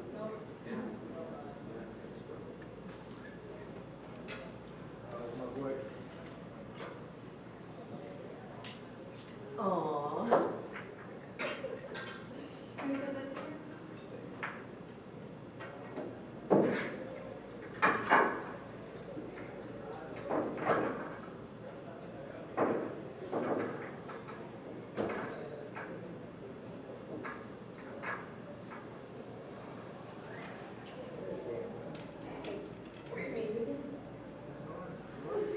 It's freezing in here. Oh, I know, I walked by that door, I'm like, what the hell?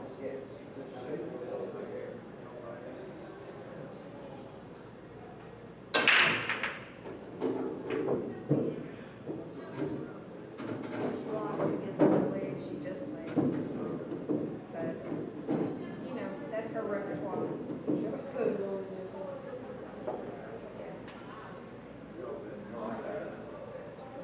Somebody that had to go to school, I was like, there's no iPad.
Yes,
sir.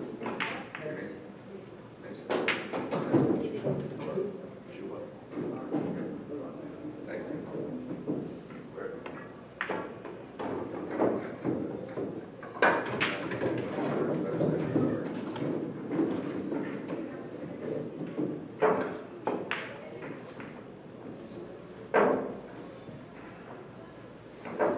Slower than them there. That's way slower. They're way slower than the other one.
Any choking?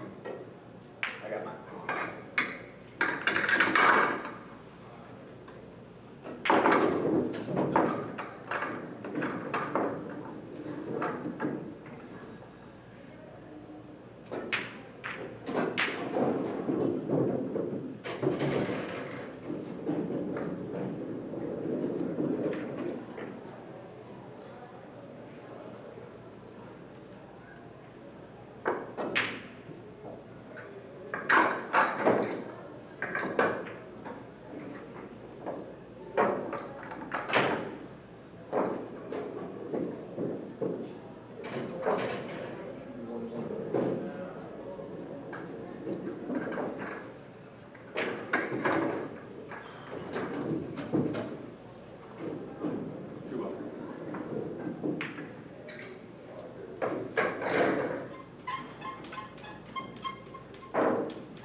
Hey guys, got a good match coming up here. We have Milton Strack. I'm not sure who his opponent is, but I know it's going to be a good one because Milton's playing. Milton is a tremendous shot, super knowledgeable, and should be a lot of fun to watch him.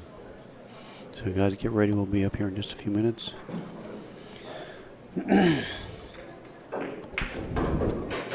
Looks like Josh Arnold, Carlos Lopez still on the first game, table 61.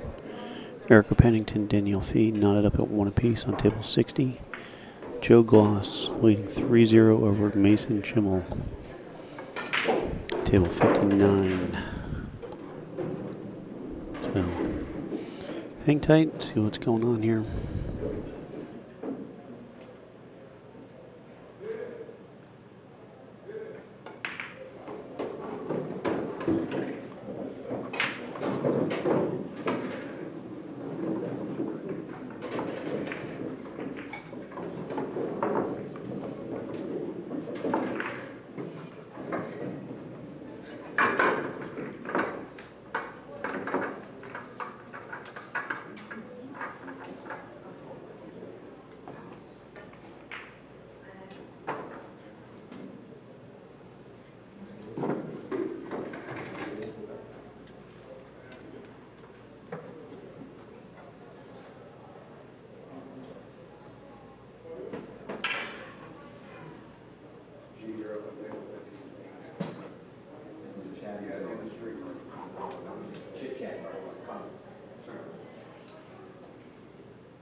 sure that's.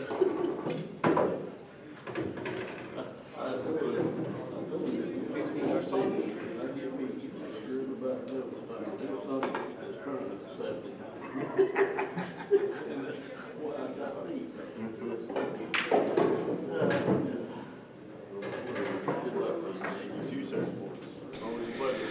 Oh, so funny. All right, guys. Nate Beal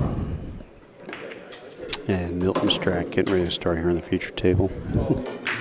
Milton just came over to tell me, you let everybody know if I get beat, I am the oldest player in this tournament at 79 years old. So at 79 years old, he plays like he's 25. He is a beast. Super knowledgeable. And just the nicest guy you'll ever meet. He and his wife are awesome, awesome, awesome. Moved down to Florida a couple of years ago from, I believe, Indiana. Somewhere up in that area, Illinois, and somewhere. And just awesome, awesome people. There's Milton coming into the scene. Nate Beal in the red.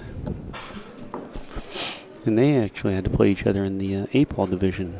So that's kind of a hard one to have to face the same guy you played earlier in a different format. So lag for the break, and here we go.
Sure, as opposed to Vegas, right? Yeah.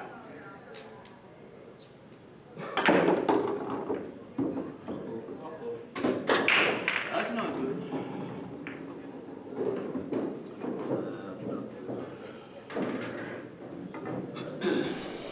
All right, guys. Sorry about that. We are underway, obviously. Milton got himself in a bad spot behind the 6-8. He's going to kick at the 4-ball. Looks like he's kicking 2 rails. 1, 2. Solid hit. He's going to get a good leave here if it gets off that side rail. He wanted it to roll another couple inches onto that bottom rail. Would have been ideal for him. All right, my man Nate Beal here. You may see his name quite a bit on Facebook. He runs a fantastic tournament out of Pulleys in Palm Bay, Florida. Palm Bay is like part of Melbourne. If you know Melbourne, Florida, Palm Bay is the next town just south of it. 100% payback, doesn't take anything out. Does it because he's an awesome guy. Does a real good job. Does a monthly there. Does a couple extra tournaments. He just did a benefit tournament for an awesome guy, Jimmy Sandler. Top top player in Florida. So last week he just did a nice fundraiser for Jimmy because he's in a little bit of a bad spot, got in a car accident and been out of work for a while, so they raised some money for him. But Nate, good guy. Really, I'll tell you, the Brevard pool community is blessed to have him around. I mean, of course, I would never tell him that, but yeah.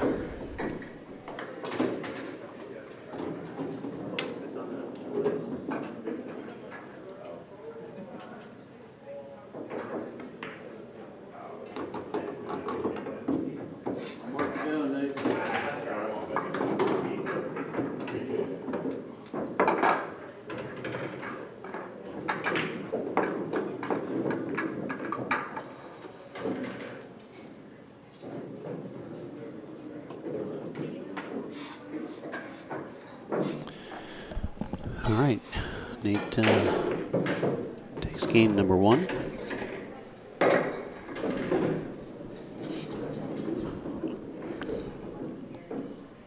On the table next to us, we have Carlos Lopez in the black shirt shooting.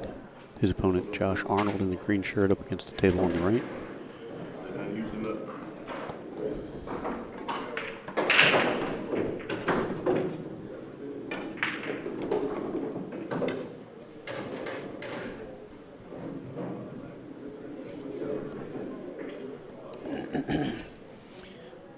The ladies match, Erica Pennington, Danielle Fee. They're knotted up 2-2 on the hill.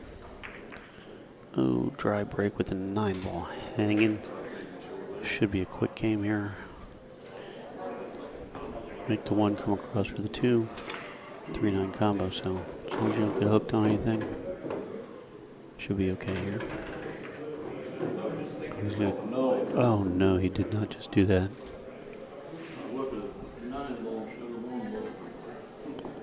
I promise Milton plays very good.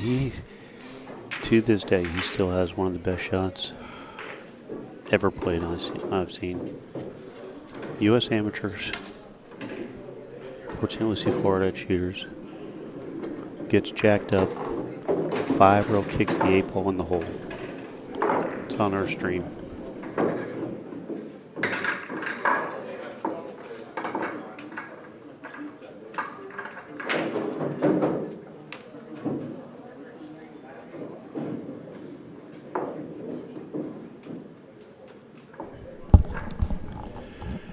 All right, guys, I'm going to count on you to keep me up to speed. I have a match I'm going to go play on table 16. So I expect to come back and have some good chat to read here so you guys can give me the lowdown on the match between Milton and Nate. But hang tight. Keeping me going. Let me know what's going on.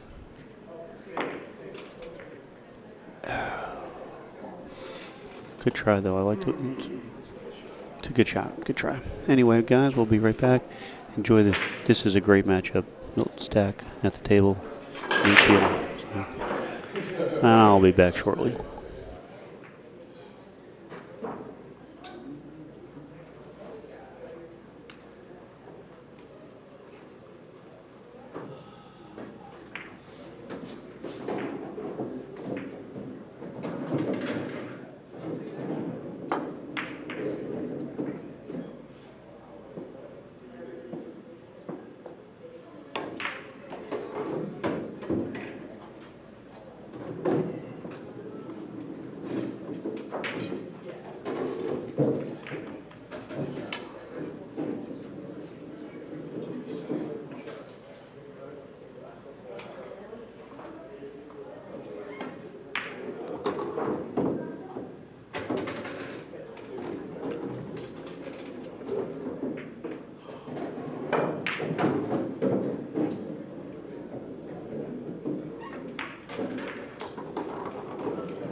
Hey, ready.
Oh, no.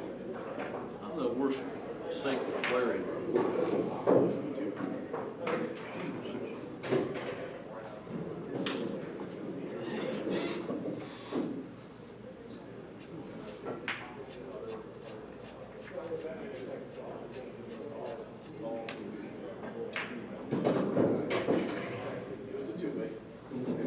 Just in case. Yep.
Oh, nice shot, Dave.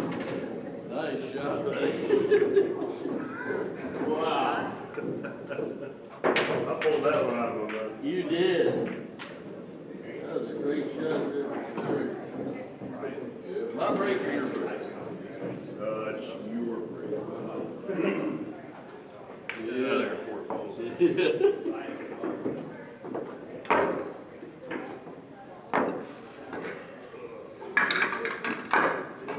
No, it didn't even break the night.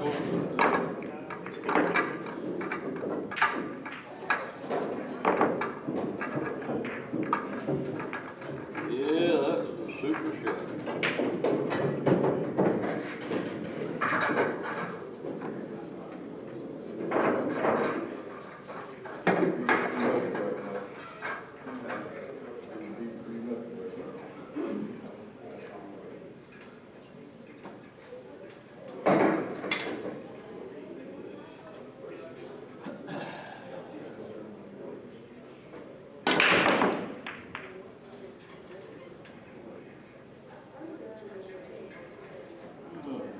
Good.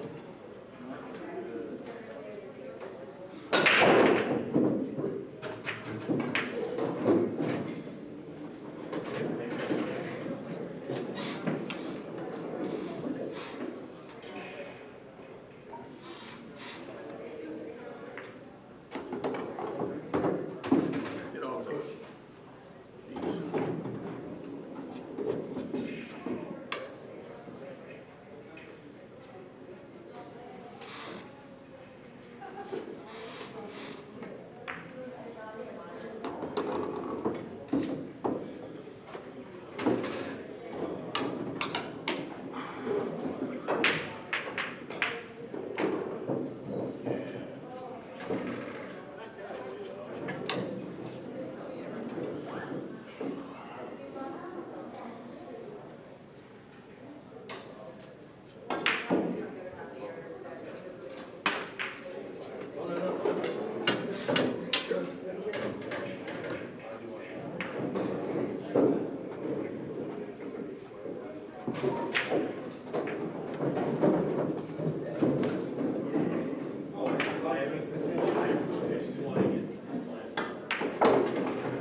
Yeah.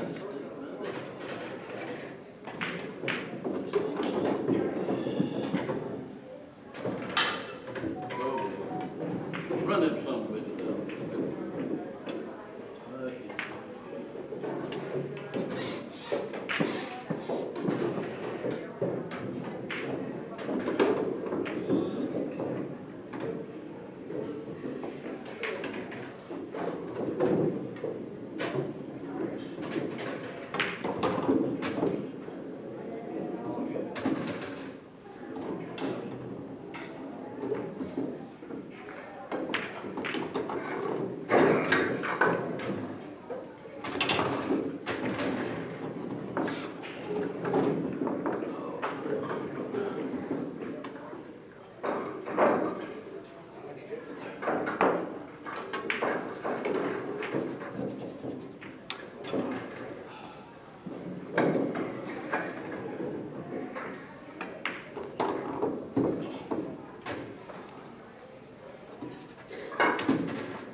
How you like it, buddy? I'll take it. Uh, I'll take it. I don't blame you, I'll take it too.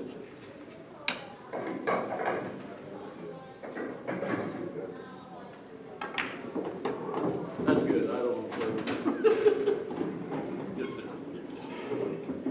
Good job. I think so.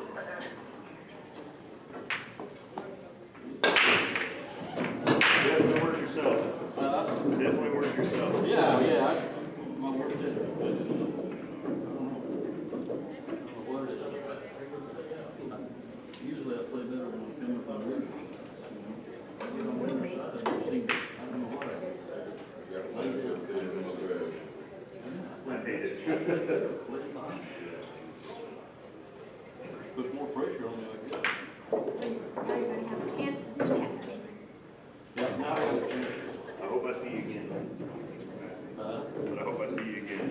hope you do too.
Vegas.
Listen,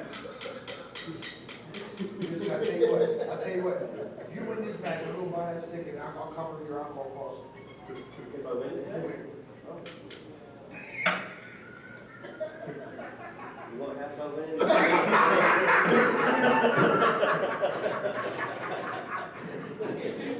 You understand, this motherfucker seems like a camel.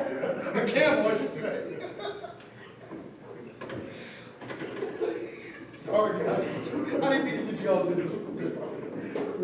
Well,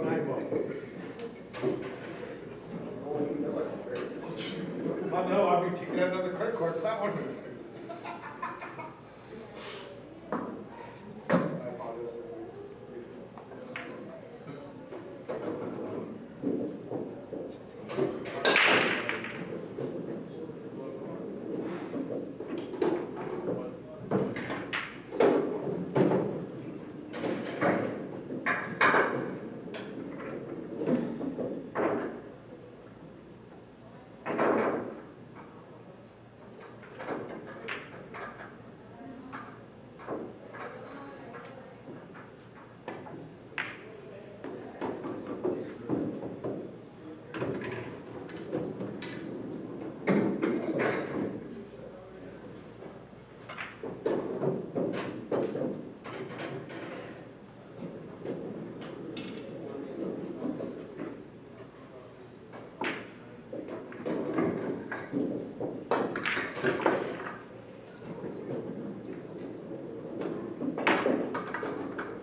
shot. It's not hard.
Oh, yeah, all the noise.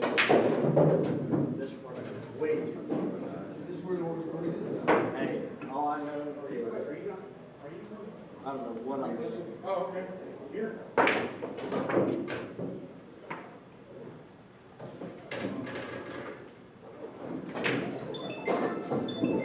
Hopefully I don't show up. The only way I can make it.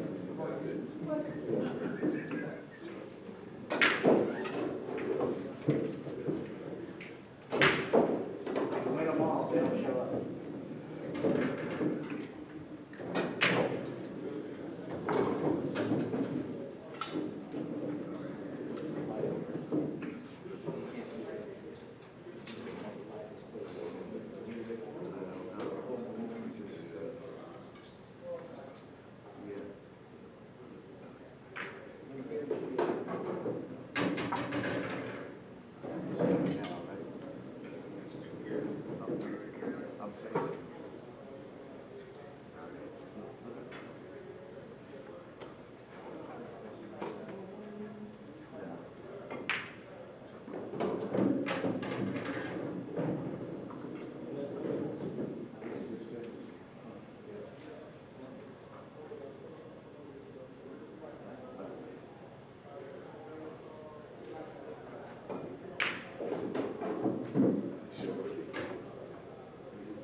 All right, something.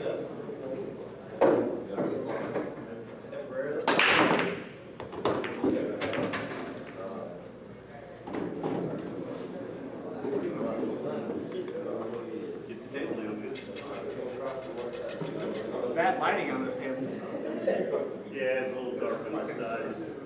Those lights actually, those good lighting.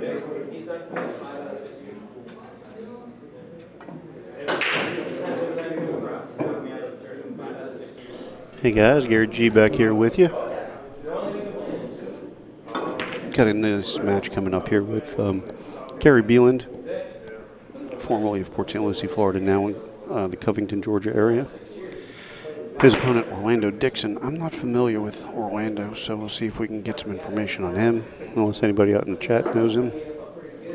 Certainly love to hear some stories about him. If you got any dirt, let us know. It's all right by me.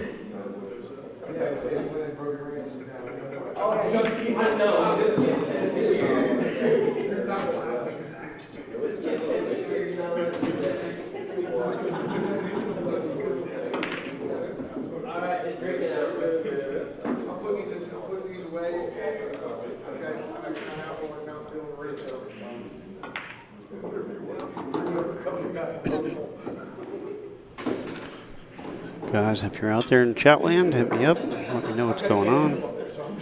Apparently it was a nice match with that Anthony Cruz and David Drexler. A real good match earlier, and then now we've had some other good matches going on.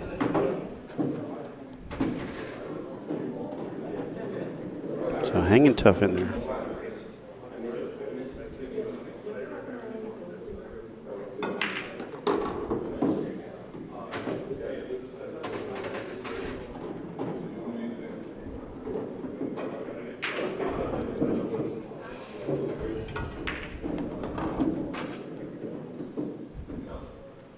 Nate Beal with a big win over Milton Strack, 4-1. That's pretty impressive. Milton, I saw the first game. Milton started off, he was struggling, and he just never got back in groove. And Nate plays good, so Nate took advantage of it with a nice win.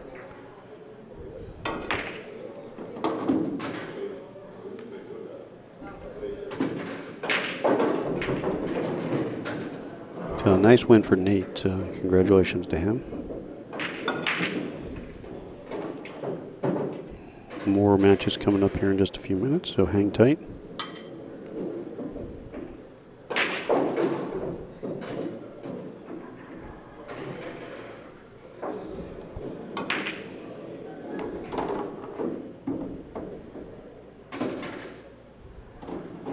Wayne Burba checking in. Thank you, buddy. We certainly appreciate you hanging in there with us. I know it's tough when you get downtime between matches, and my go-to people that were going to help me kind of ducked me here. So I hate to leave you hanging, but fortunately I got to play a couple matches just to get up and move around.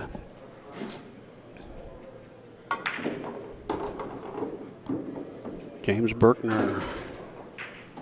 Been to every one of them. 12 years.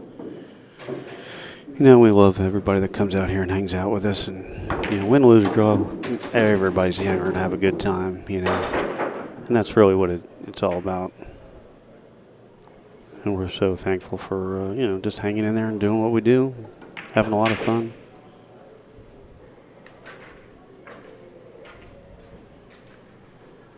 So, share it, like us, spread the word, help us get it out there. We certainly appreciate it.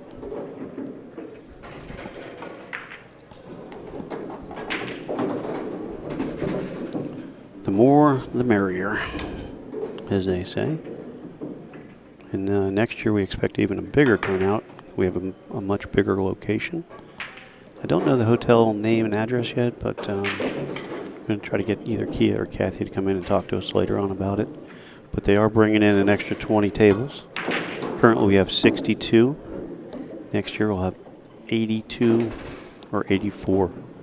So with that, This thing just grows and grows and grows. It's like a snowball effect. It just keeps rolling and getting bigger and better. So we're having fun, and we're very fortunate to be here.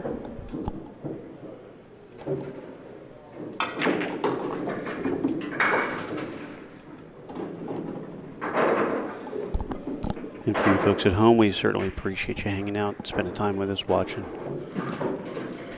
hitting us up in the chat. It's all part of the process. Don't forget about our great sponsors. Don't forget Last Call Tavern, Co Advantage, Classic Billiards,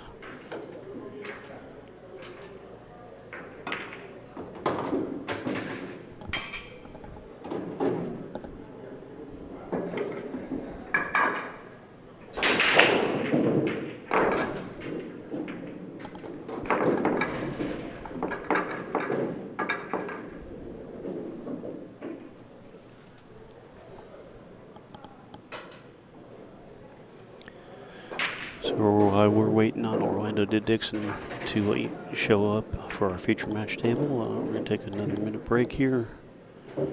So hang tight, and we'll be right back with our match.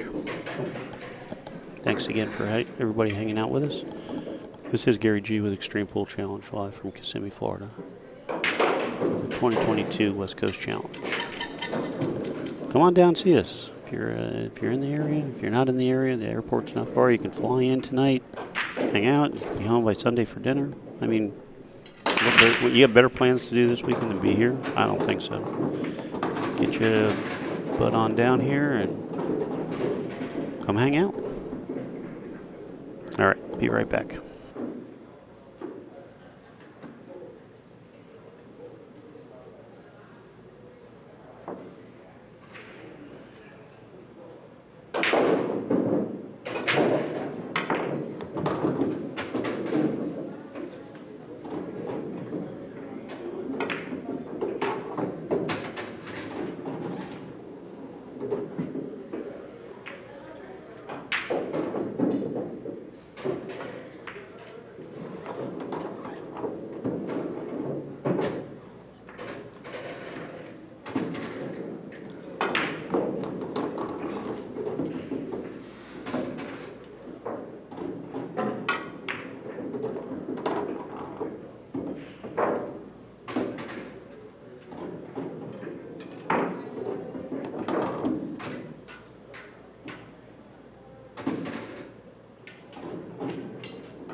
All right, guys, Orlando just showed up. They flipped the quarter. Getting ready to get started here. Expect a good match here. I'm not familiar with Orlando, but I know Kerry Beelan. This is men's B division, and but these guys play solid. You know, people don't realize how good these guys actually play. So should be a lot of fun. If you know either one of them, hit me up. Give me the dirt on them. I'd love to hear a good story or two.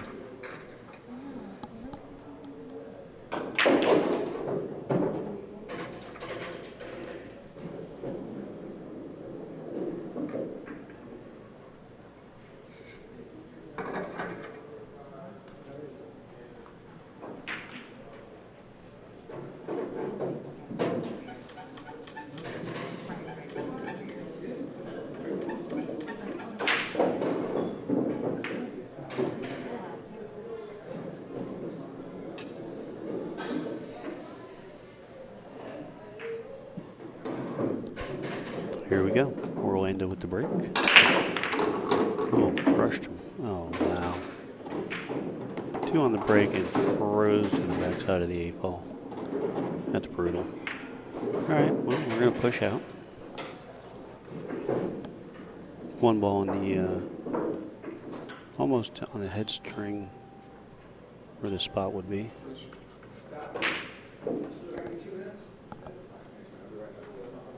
Okay, cool.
Wow, what a break. I missed the first game, so if somebody wants to fill me in, let me know who won the first game. Just mark it on the tablet for us.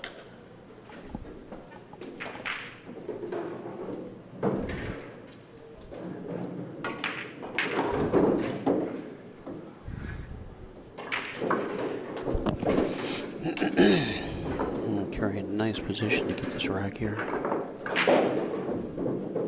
Just tap the 5 in, you're right in on the 7 hanging in the corner.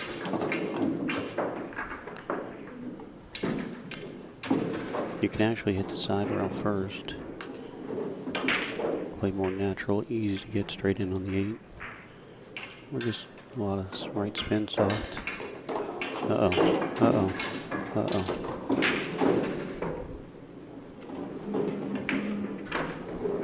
That's why I'm sometimes a little partial, depending on the angle and the situation. To hit that side rail first, takes that scratch out of play a lot more. This is, I mean, Carey just crushed it. He had the rack. He was stealing. I mean, can't scratch them. Wow. Tell you what, Orlando's gonna love that.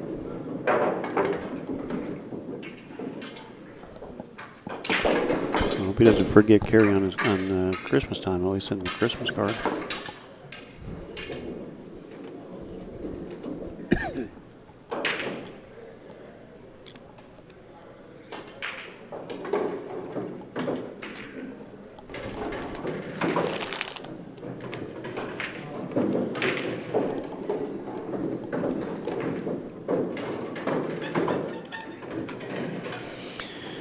Alright, we just got the update. Orlando up 2-0. I know Kerry's sick to that one because that was all him. It was a great play.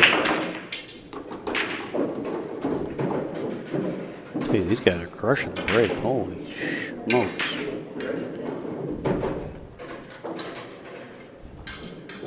Only issue here is the 5-6. It's a little bit funny that you got to get on a good position. It shouldn't be an issue really, but.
Wow, what a quick turn of events in this match. Holy cow.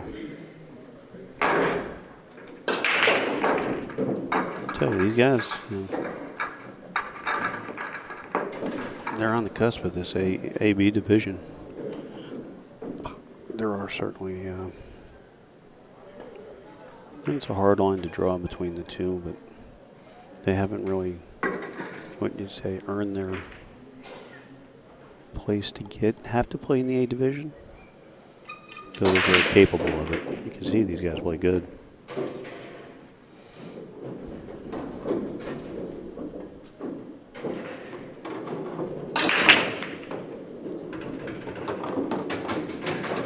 Two down, three down. I'm telling you, 3 on the break. Come on, are you kidding me? I'd throw my back out, probably break a hip if I tried to break that hard. Shot on the 1, the 2's really not a great spot for him.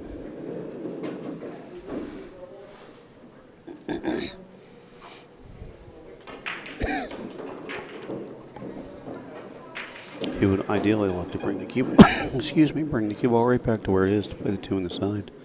If he could actually get that, make the 1, bring the cue ball back, he would have a great opportunity to get out.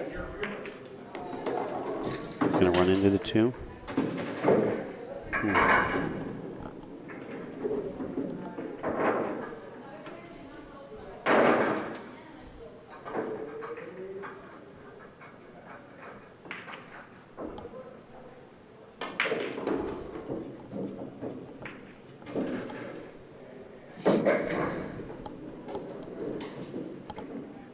Tough action here, man. You know you're playing good, but yeah, you gave one away. Your opponent's on the hill. Now you really got to kind of just be smart about it. That's going to be a good shot. I think the 6 ball's got him blocked. I don't think he leaked it out. I know he was trying to keep it behind the 9, but great cue ball position, right on the on the frozen to the rail. I mean, can't ask for a whole lot more.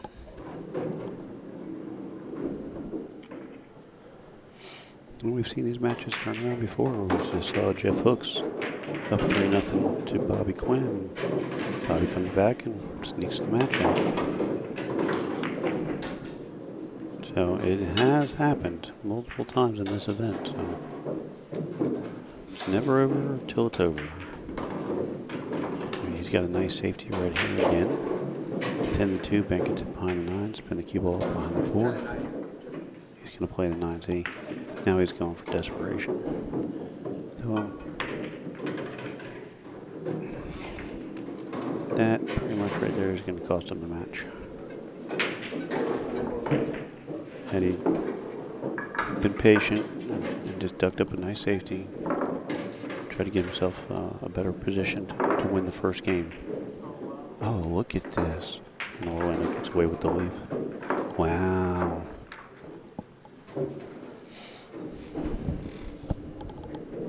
That's when it hurts too, when you're giving games away and then your guy gets a couple good rolls on you too to top it off. It's like, salt in the wound.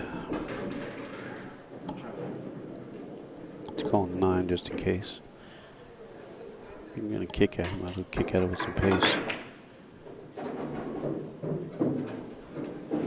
Slow down. Get behind the 7. You might be okay. He leaked it out. And I get it. Frustration sets in and you're going to screw it and just start. Sometimes you just start flailing. What are you going to do? Right? Hard to contain your emotions sometimes.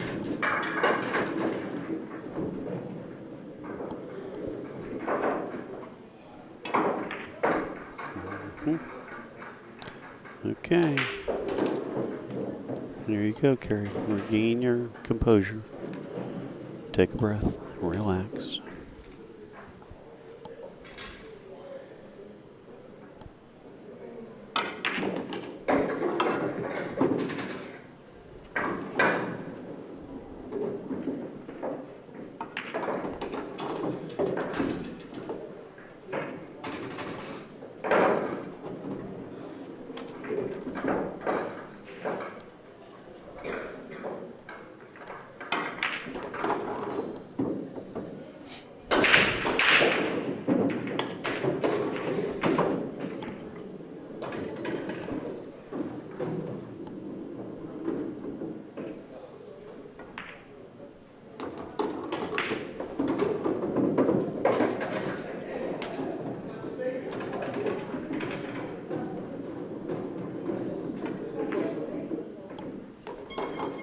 All right, he's on the board. He's alive.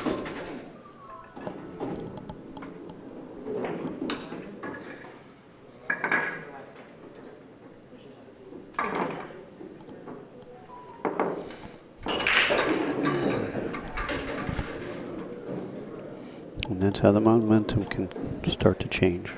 That particular game right there. Excuse me.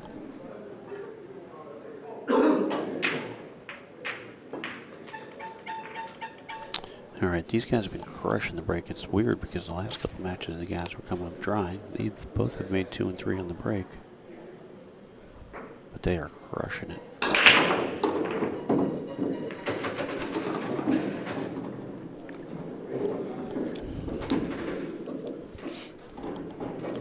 Two on the break and the 1 ball hanging. If he can make that without touching the 3s, in good position for a 2-9 combo to close out the game and in the set.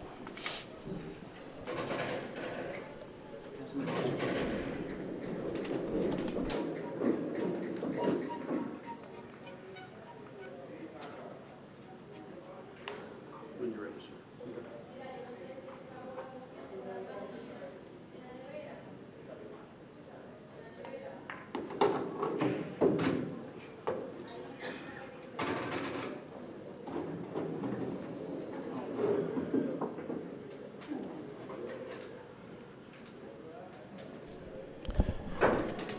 Yeah, sometimes they want you to watch the hit, then hoping you put a little extra pressure on the shooter if it's going to be real close. A lot of times you'll see the shooter change their mind. He's calling the 9.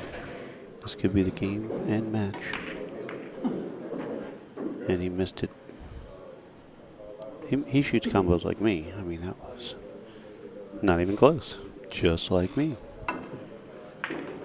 All right. Big opportunity for Carey here.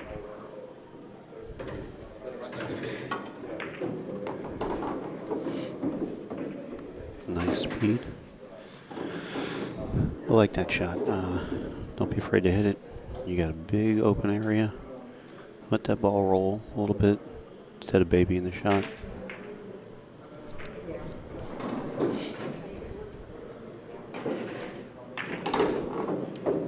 Okay. Just wants to, it'll have to just basically get straight in on this drawback diamond or two.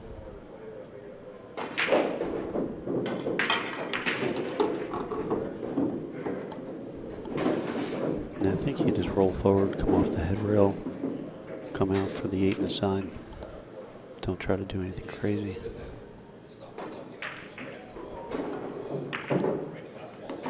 It's a good shot. Janice LaRocca. I don't know. They haven't updated their score on the tablet for us. Maybe I'll remind them after this game. Thank you for letting me know. Great shot there by Carey. Tell you, man, the kid plays good.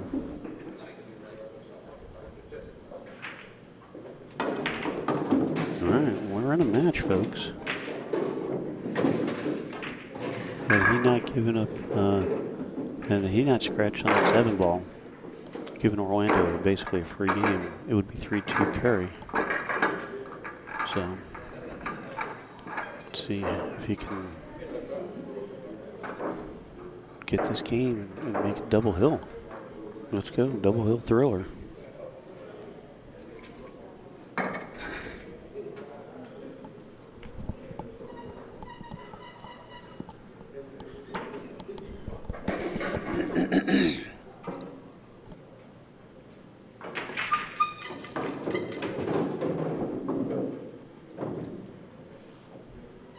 Hey, boo-boo.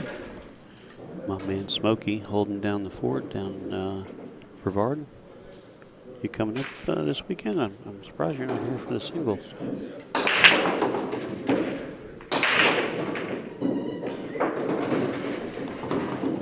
Two balls down. Unfortunately, not a great shot on the one, but he has a few options to duck, try to put some distance between. Oh no, oh no, oh no. That's not it. He hit the one too thick. If he hits it thinner, the one double doesn't get as close to the corner pocket. The cue ball comes 2 rails behind the 9.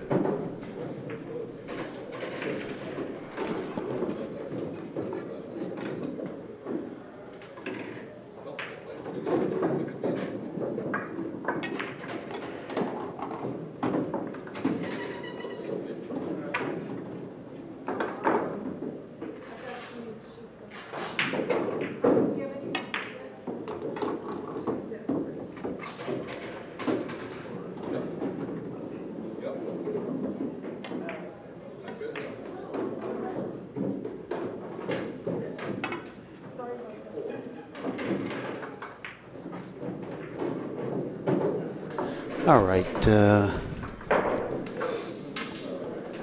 so Helena up 2-0 on Kim. And she just informed me she's never used the tablets here before. I'm surprised that as experienced as she is and all the pools she's played over the years with us. And I figured it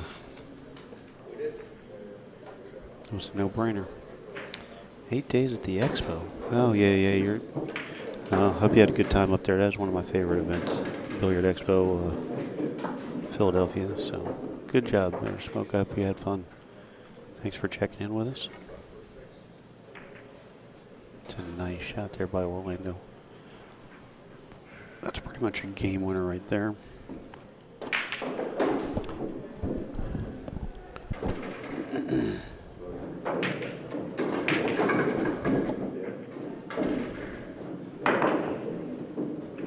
Oh, no. Yeah, he wasn't even in a position to tie anything up.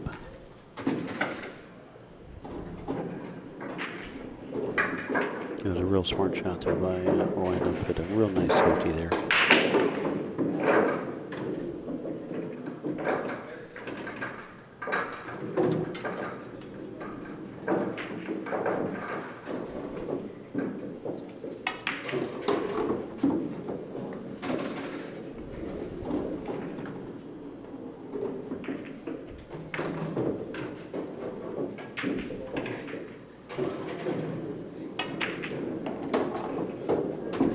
That's about going to be it for carry on this match. Certainly had an opportunity, unfortunately, scratch kind of bit him. Looks like Orlando Dixon will advance on as soon as he makes this 9-ball.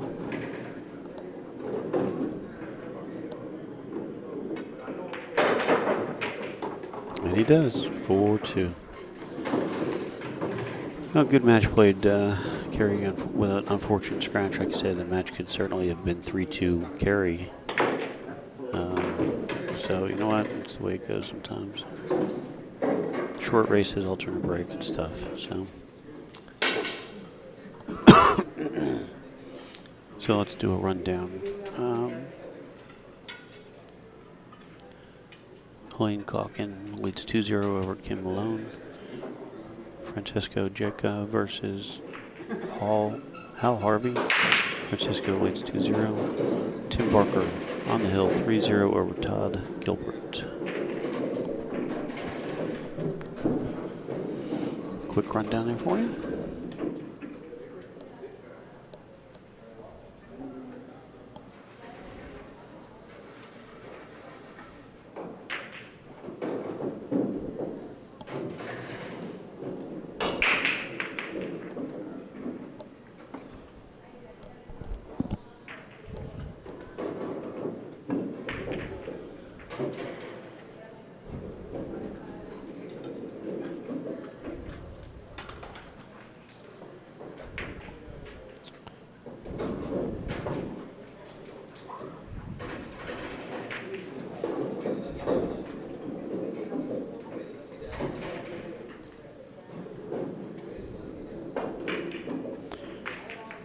Alright guys, I think I have another matchup.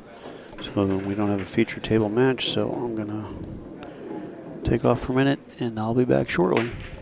Hang in there. If there is any, there's another match coming up, bring me up to speed when I get back. Give me all the details and gossip on it. So hang tight, we'll be right back. This is Gary G, live Kissimmee, Florida, 2022 West Coast Challenge. And this is Xtreme Pool Challenge. Thanks for hanging out with us, and we'll be right back.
You playing in the team event? Yes, sir.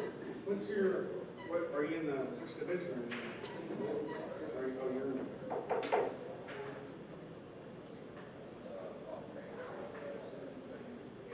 Are you calling your team from the Bahamas or? Yeah, we got oh, nice. Good luck.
Dave, serious? I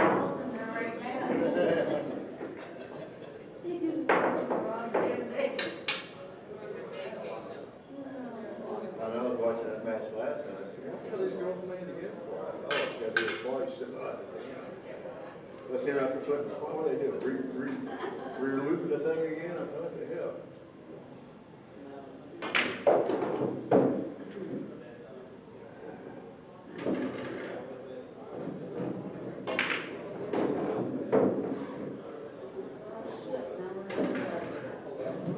I'm still in it.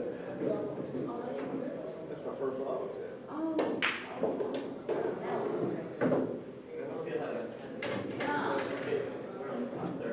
Yeah, yeah.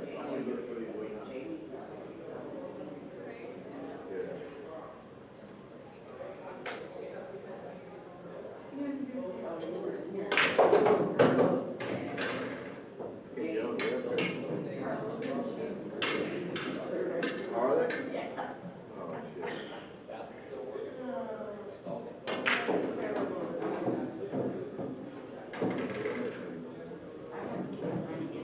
Got no internet connection.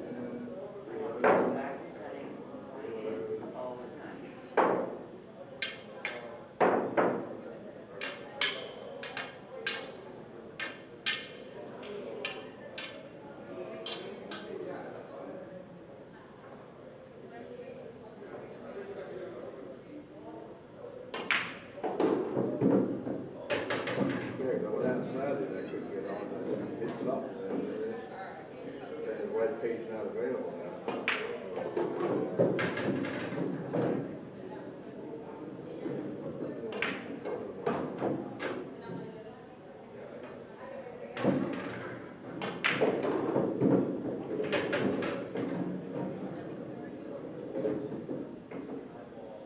Which one are we on? The banquet room or?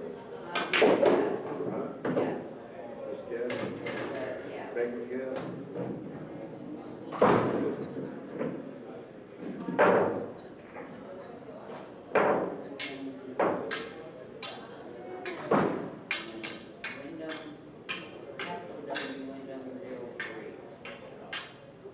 What's the password?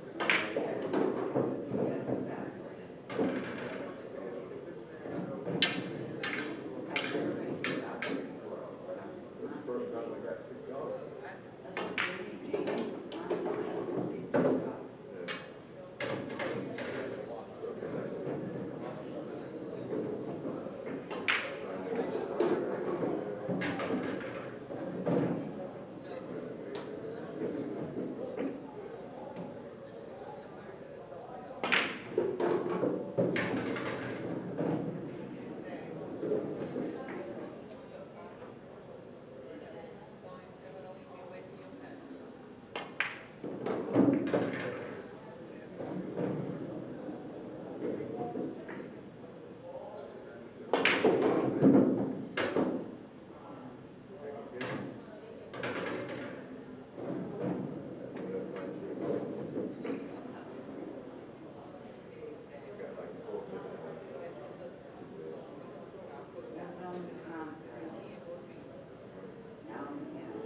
Oh, you got that.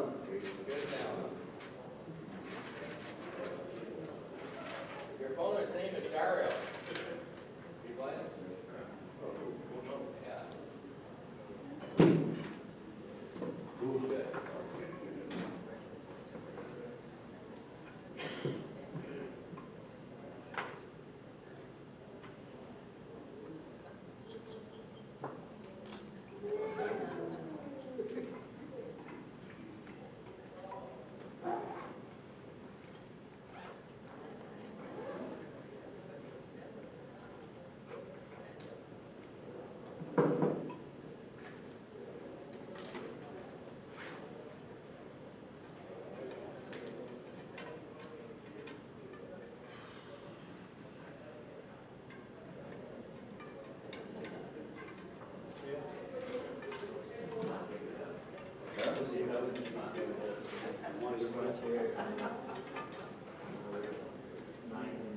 Yeah.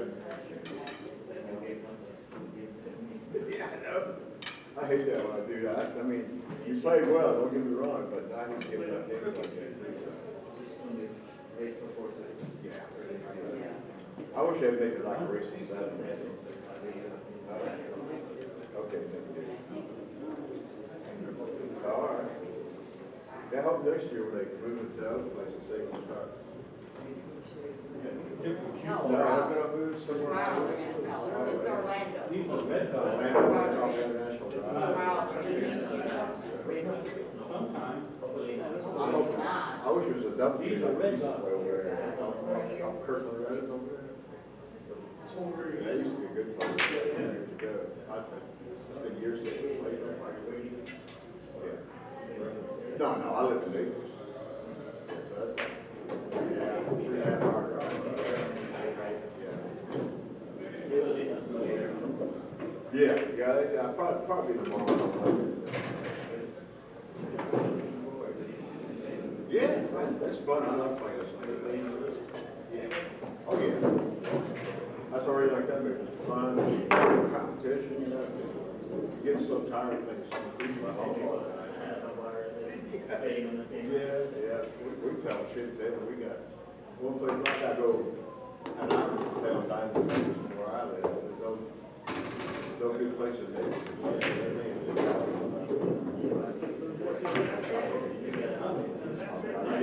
You hit that thing on the first time, it's still you got speed on it. Unfortunately. I know. That's why I always go, like I said, I go to kick ball place over there. They 7-foot lines like that, so good place to get tuned up. No, I don't. No, I sure don't. I play and then I go to kick ball on Saturday.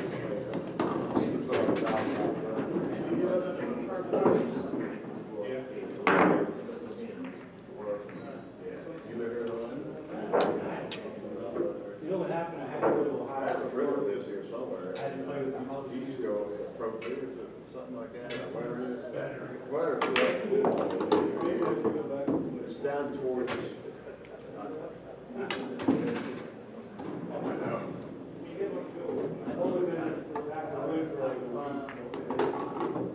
They all players mostly. The bunny players in Miami and Tampa and Sarasota. Good luck to you, man. Good luck to you, man.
Tyson. Nice to meet you, boss. No, my dad. So what's hill you on? I don't know, my phone never went off. What a leg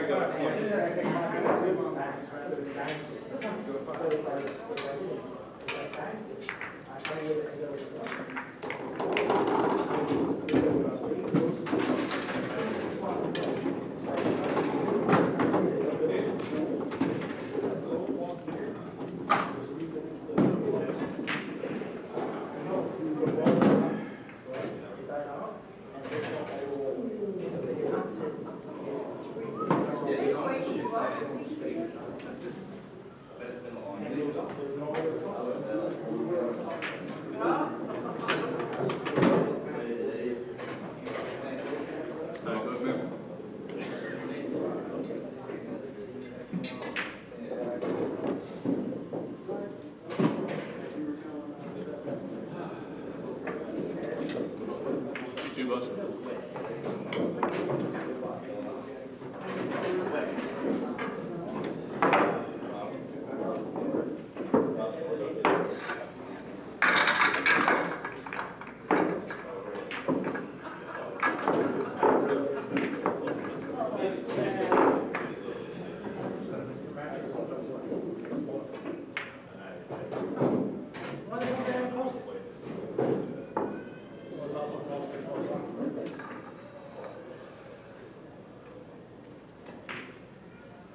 Well, he got the notification.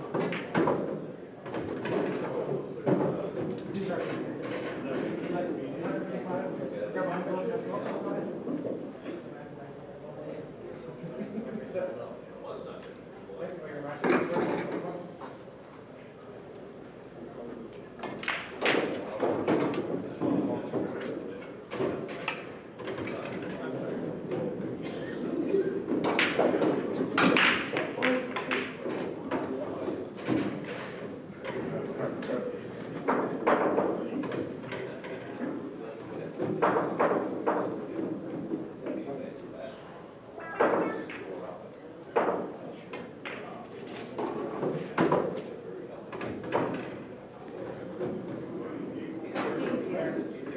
Yeah, this is this stuff.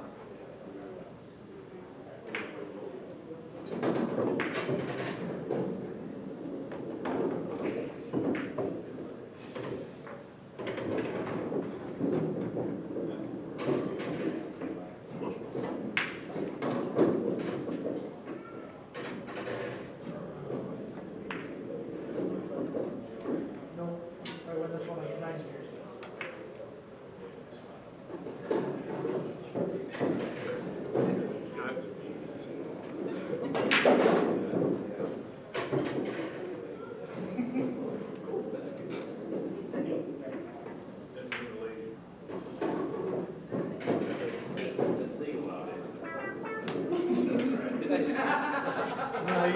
Only if you can identify as a woman. There you go. That's what you identify as. On in. You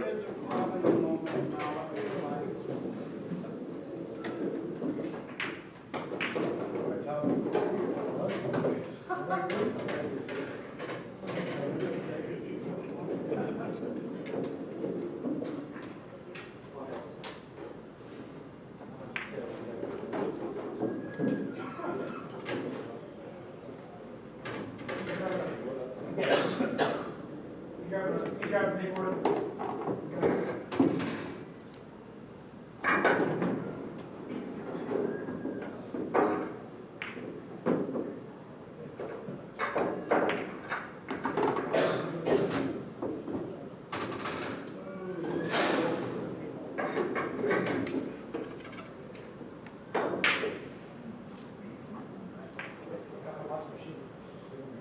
Yep, exactly.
2 hours? No, 17. 17 to 27. Yep.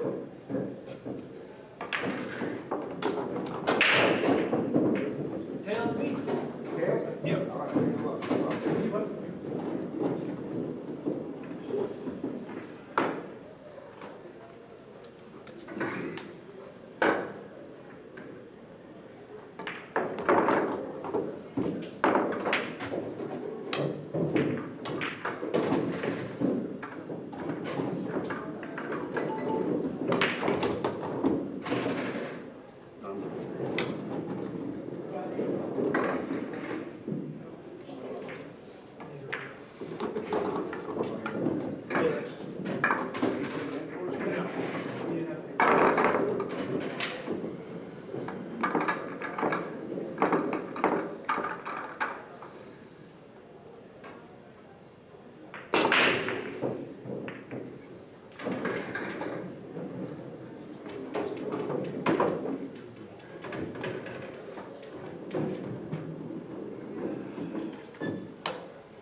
Yeah, I didn't get a good lead out of that. I was carbon checking.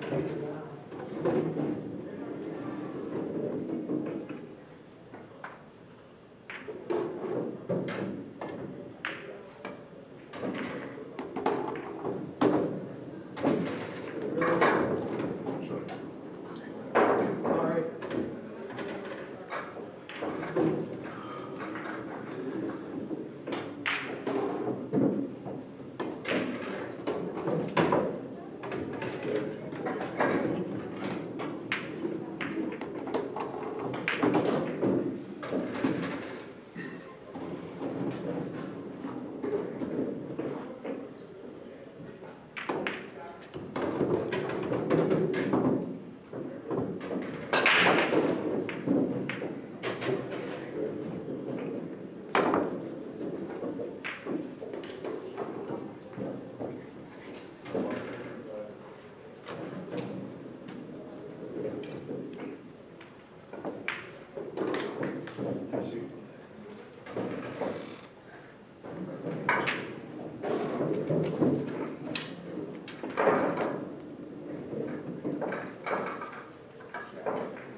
You need that extra kiss there, little bud. Yeah.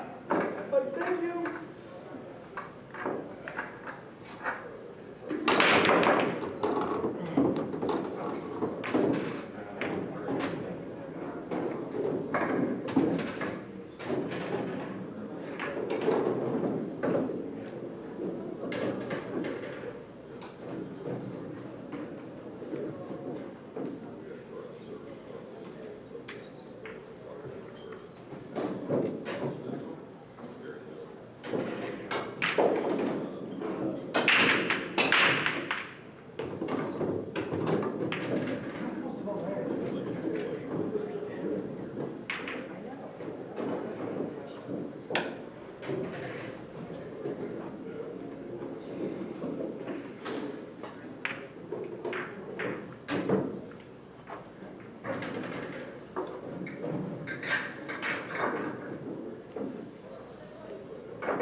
Hey guys, Gary G with you.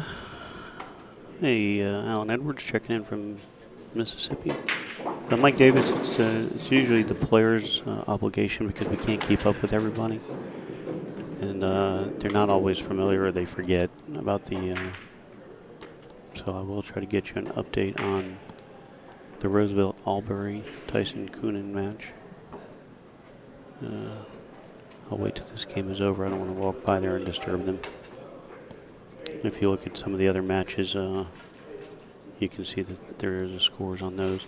You're on Facebook. If you go to YouTube, type in Xtreme Pool Challenge.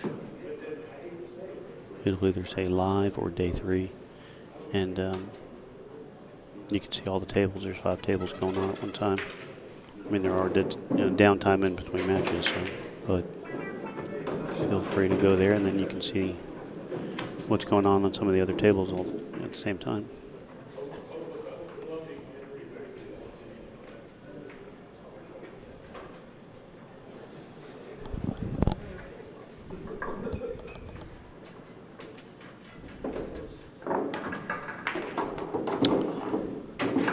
You ever heard the phrase, you hit it too good? That's where it comes from right there. You got a kick at a ball hanging in the pocket. You hit it square in the nose and you or follow it right up. Right in the drink.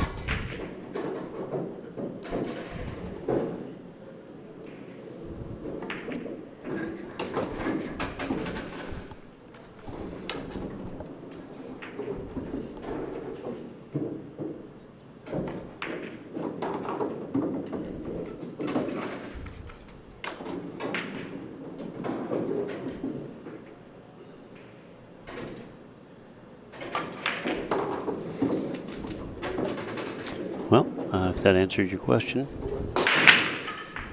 Roosevelt and Albury with the win 4-2 something. Roosevelt does get the win. So we jump over the second table. We have, this is Corey Kellogg at the table in the black shirt, brown shorts. His opponent, Tim Barker, to the right, standing with the cue in his hand, black blue shirt, backwards hat. Tim Barker, 2-1 over Corey. Down on table 59, Rick Shaw versus Christian Vanegas. Knotted up at 2 apiece. Rick is a master. He has to go to 5. Christian goes to 4. So in the men's division, it is a race to 4 unless you're a master. In the ladies division, it's a race to 3 unless you're a master. Then you go one more game. So that's the scoop on that. So hit me up if you got any questions. If you're talking about any players, let me know what's going on.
All right, guys, come on, hit me up in the chat. Let's go. Marco Miller, he's rooting for Boy Bolo.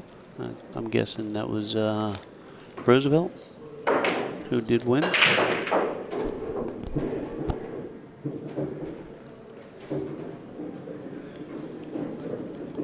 Alan Edwards holding down Mississippi down in the Delta. We certainly appreciate you. Always enjoy seeing you in the chat with us. Come on down to Florida sometime. Come hang out, shoot some pool with us. We'll get you in these tournaments. If you play in any leagues, I mean, if you play in any sanctioning body league, APA, Valley, BCA, ACS, USAPL, you're good to sign up. Bring a team. Come on down. Doesn't matter if you're a good team or bad team. They have formats in different divisions for the teams. Uh-oh. Just watching Corey came close to scratching on that side. So come on down, Alan. You need a vacation anyway. Come on down to Florida.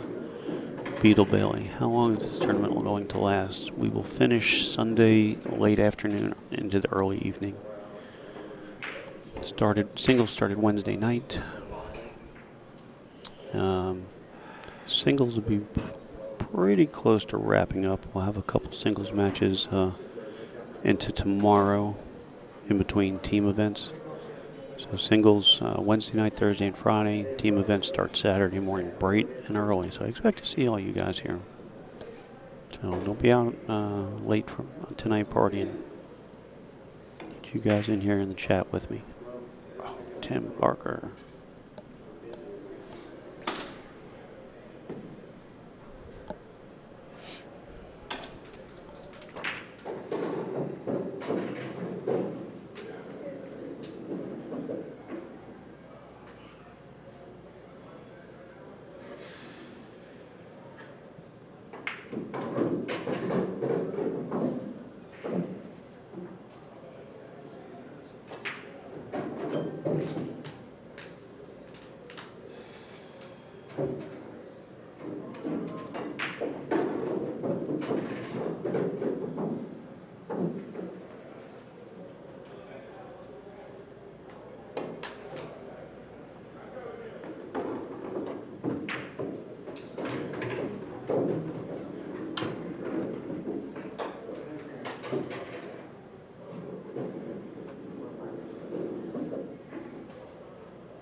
I recounted. Remember you pushed the back wall? Yeah, my parents said, that was part of the back wall. Yes.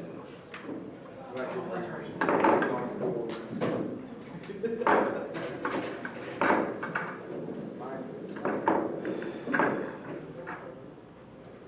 have a sharp photograph. Okay. I was thinking that for a couple of days.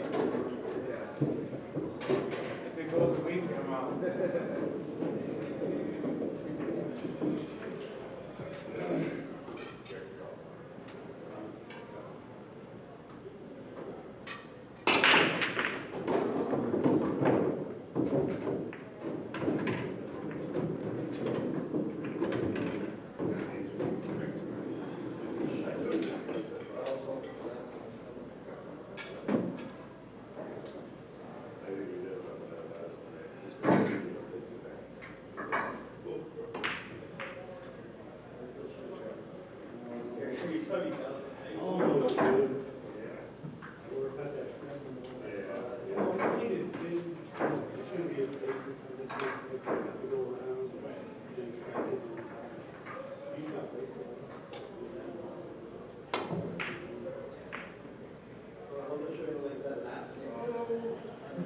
Before, I started strong and then I probably in the end that allowed me to catch up.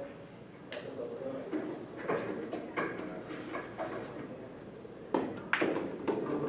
Slow down. Jesus.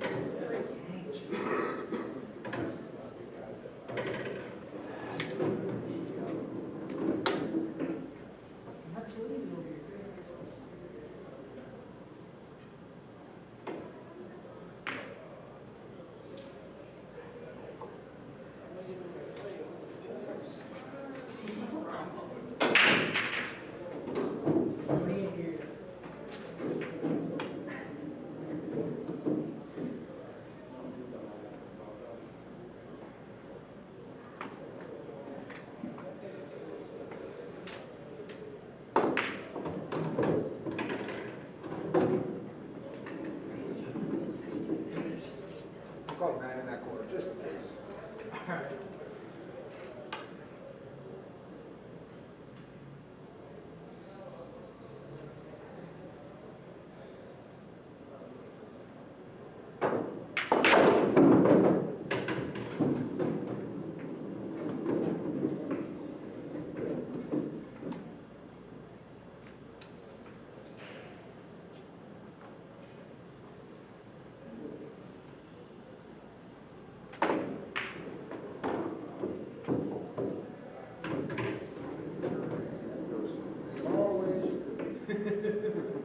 Feel that feeling.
Beetle, that's a good question. Tomorrow morning, approximately 8 a.m.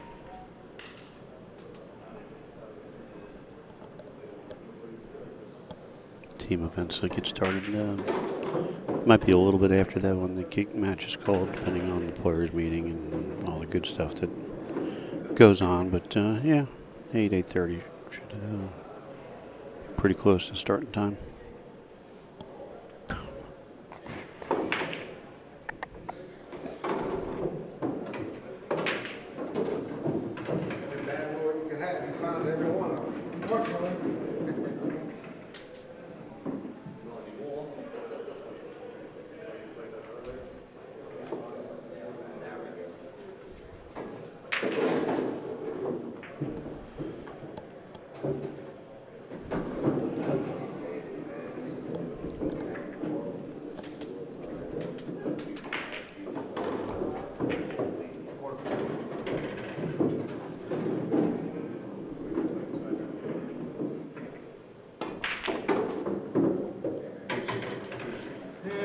Those 9, those 2 9s, isn't that a real game then? Playing team still? Yeah. All right, man. That'll be fun. Yeah, he has good teammates. Yeah, good. You? You guys have a good fun team now? You can play with Oh, top of the year? yeah, we brought our championship team down. Okay. We're up here, actually. Very cool. Yeah, for us, actually yesterday I picked up our trophies, so Nice. that's why I wasn't here. Very nice, very nice. All that had happened. I had to work this morning, was working. One of the few times I finally don't. I'm always working. Well, the time is right. Oh, for how far you went? Yeah. In 9 ball, the game we hate the most. Yeah. The game we hate the most. Isn't that funny?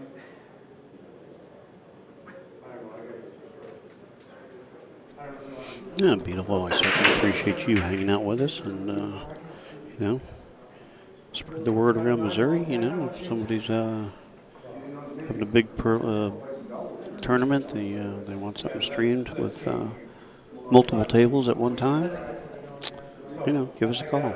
I mean, we are in Florida, so the gas might be a little pricey, but you're certainly getting a bang for your buck when you have this many tables going at one time to watch. As long as it's not in February, December, January, February, when it's like probably really freaking cold up there. Don't need that aggravation in my life.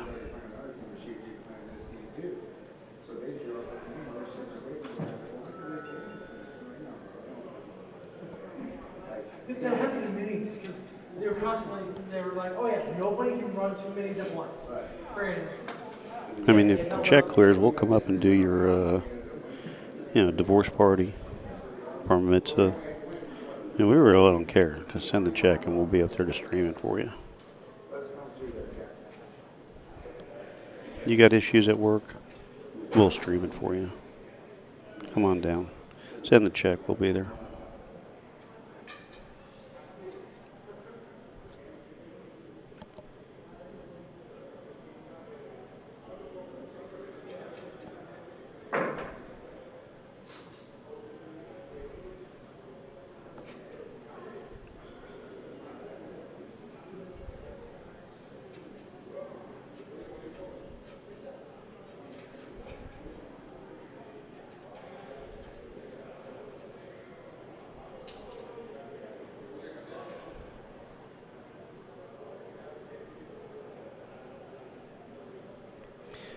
Well, while we're waiting for our next feature matches, it's probably a good time for us to refresh everything. And so hang tight, guys, and we'll be back in a few minutes. This is Gary G with Xtreme Pool Challenge. We're live in Kissimmee, Florida for the 2022 West Coast Challenge. 60 diamond tables. Around 1,000 participants, several different divisions between singles, men's A and B division, 8 ball and 9 ball, women's singles division, 8 and 9 ball, and then 3 divisions for the teams. So hang tight. We got a weekend full of great pool coming to you, so we'll be right back.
Room set on there.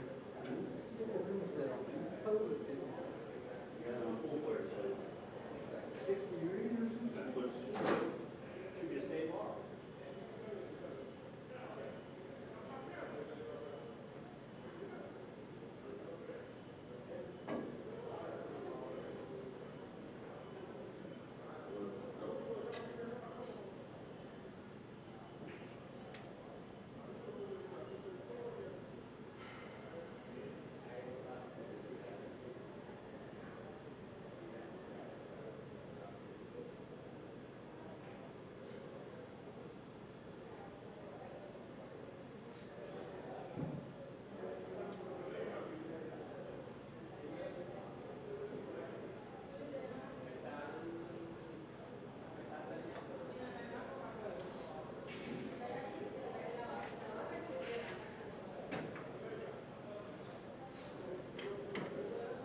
close that one just in case.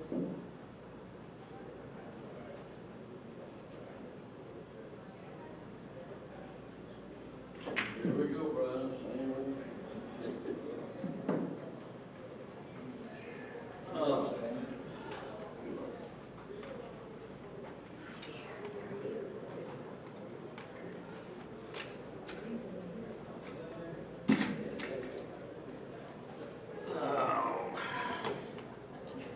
Oh, is it?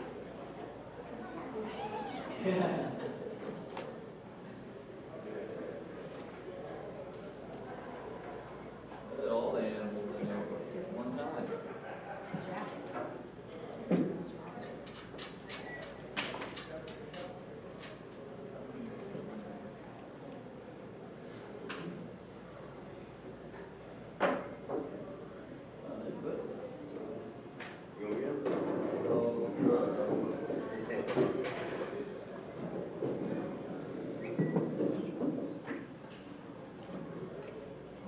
Pretty soon, I might just stay up there, this will be streamed. Huh? This should be streamed, and I can watch it in the warm room.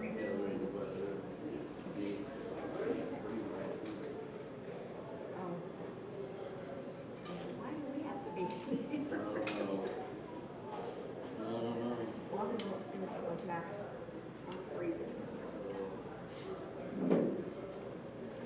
I don't come down here streaming, and I'm gonna watch it where it's warm. Oh, yeah, man, are you Christian? Yes. Yeah, Milton, glad to meet you, Christian. Nice to meet you.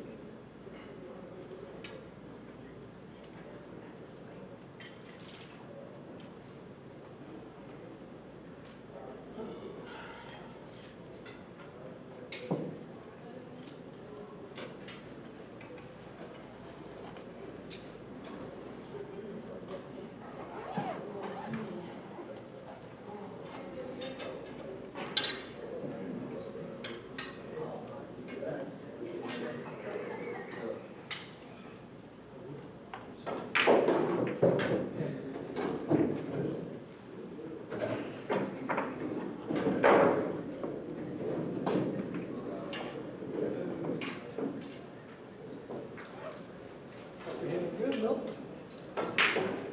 Hey, buddy. How you doing? Good. Nice to ask you to be next to you. Do you want it? Yeah. Just so they can spend your time.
Alright guys, we got a ton of good matches just underway. We'll start with our feature match. Milton Strack at the table currently, trailing 1-0 to Christian Vanegas. Table 61, Tim Barron versus Jesus Borjas. Real good matchup. Jesus from Port St. Lucie, playing real strong lately. Tim from the Sarasota area.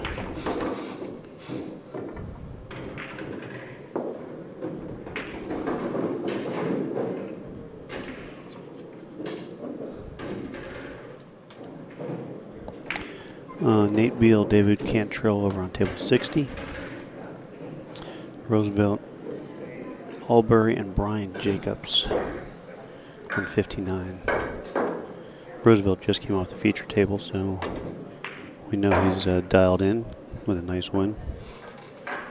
Brian Jacobs just tortured me, so I know he's dialed in.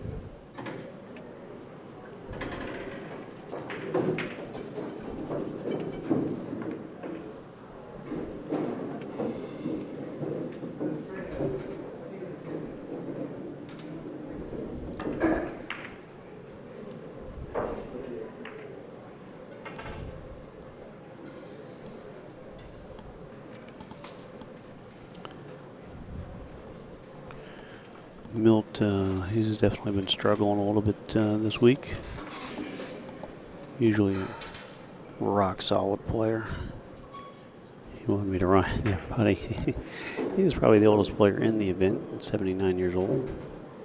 We do have a couple people well under their seniors. Did he call the 9? That's the question.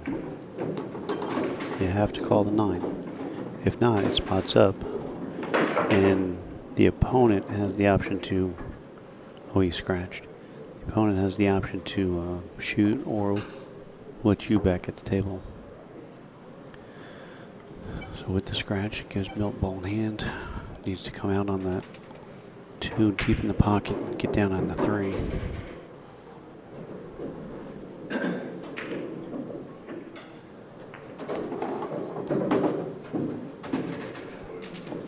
Nice shot there.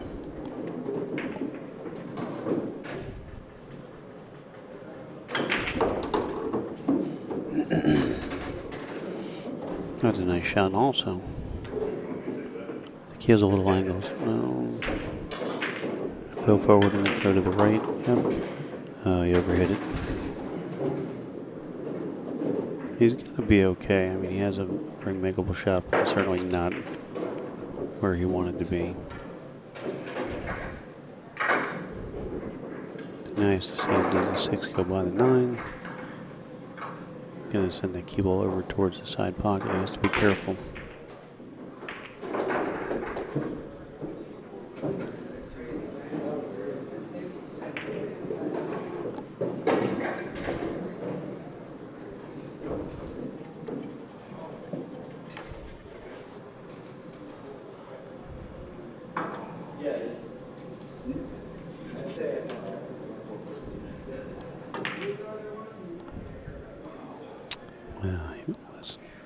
He might get a fortunate leave there. He did.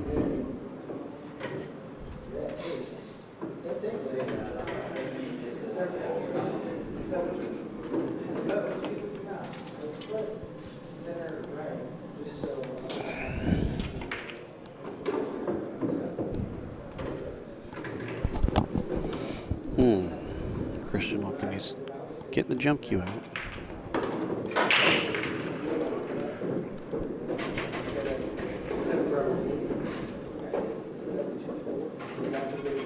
Looks like Jesus Borjas is going to take the first game over here on table 61.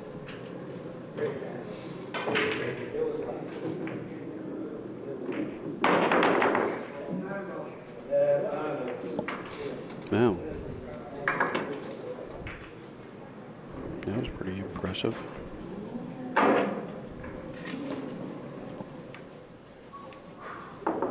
Matt's got to come with a little bit of a shot here. I think he can, if he just comes straight across into the 9, or he's going to draw back, play the 6 in the same pocket. You know, it's amazing when your confidence is down, you're going to take the soft shot and try to roll it in. When you're feeling good, man, you're just going to spear it in the hole. All right, that's an excellent shot. Hits the 9 full in the face, gets a real good shot on the 6. Should be able to draw it to the back row where he's standing and back out. That's why I like drawing out to the back row and out. I can let the stroke out.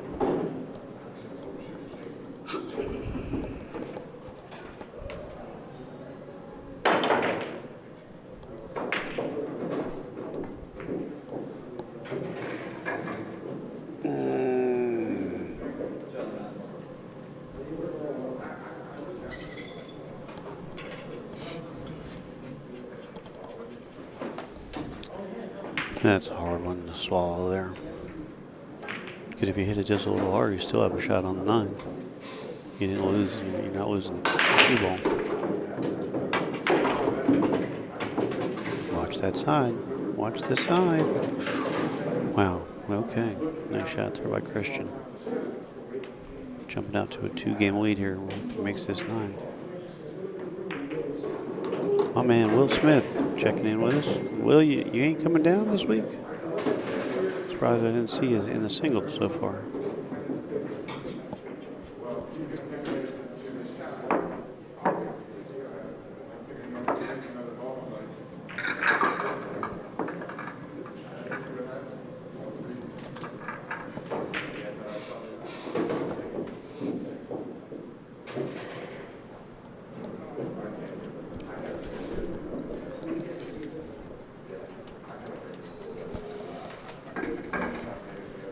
Roosevelt Albury, Brian Jacobs knotted up at 1 apiece.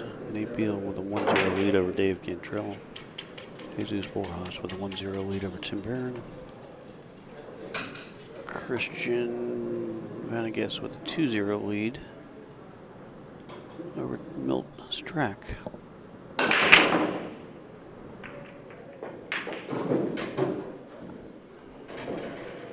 Nothing on the break.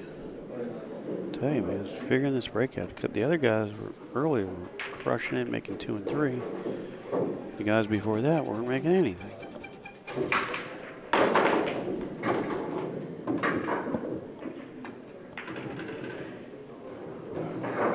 Milt just trying to duck up, slows man down again a little bit.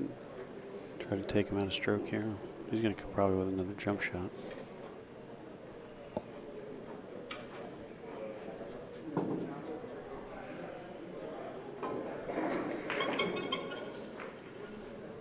Tim Barron in the blue shirt on the second table, black slacks. Coming to the table now, Jesus Borjas. All right, let's check out the jump here. Oh man, great hit, almost drilled into the pocket. Cue ball runs around the table and gives me a nice opportunity here. Just roll in, follow the 1, come back. Like to get straight in on the 2 so you can stop.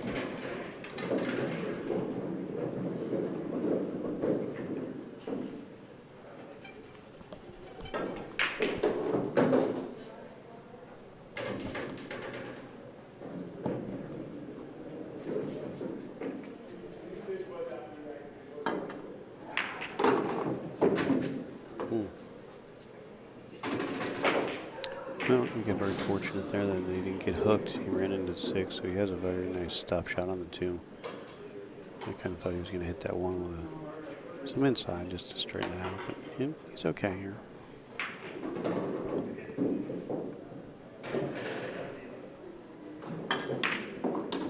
Nice shot. A little shoot and stop on the 3. Just needs to get. You can actually shoot and stop on the 4, be straight in on the 5, and be straight in on the 6. So there's a lot of stop shots here.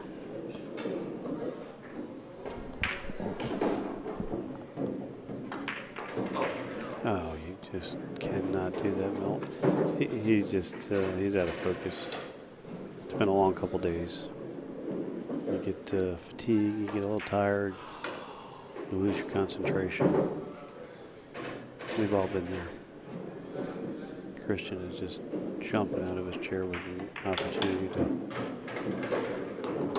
steal this game back.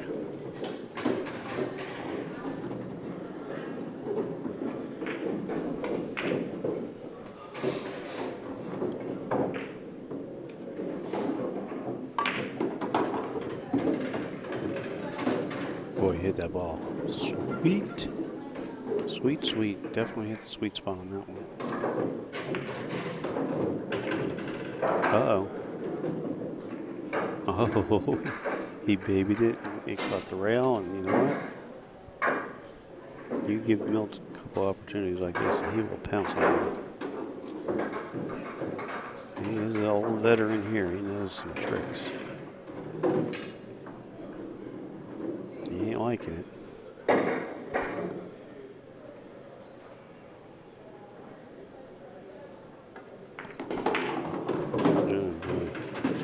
Caught the point. Didn't get back out of the pocket as well as he would like. But he's okay. 6 and 7. Come back up for the 7. He should be alright here.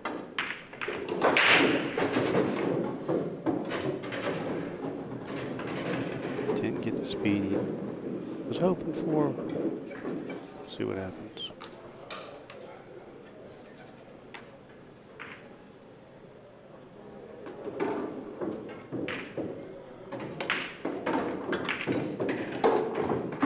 Very nice shot. How's the leave? Wow, good shot there.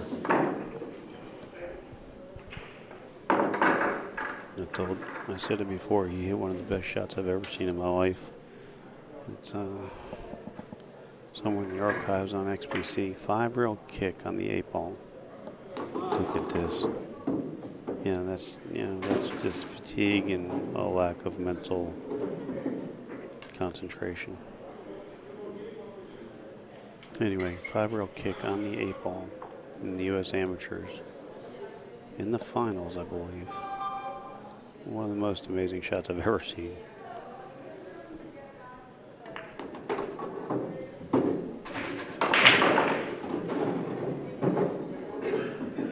That was a nice little touch shot there by Christian.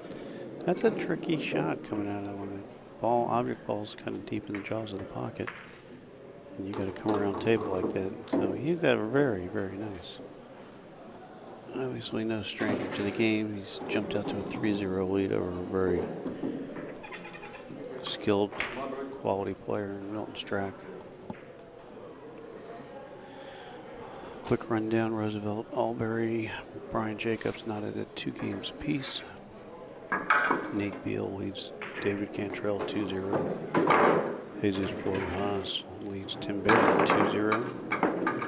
And our feature matchup, Christian Vanegas versus Milton Strack. Christian on the hill, 3-0. Tell you, some of these matches, tables turn pretty quick. 1 or 2 costly mistakes, and before you know it, you're stuck in a bad hole. Just hoping to survive.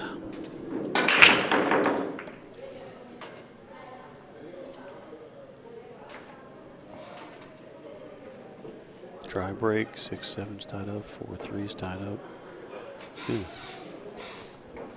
I wouldn't be surprised if Christian goes for the 3-rail combo and tries to park the cue ball behind the 5. That's really like a free shot on the 9.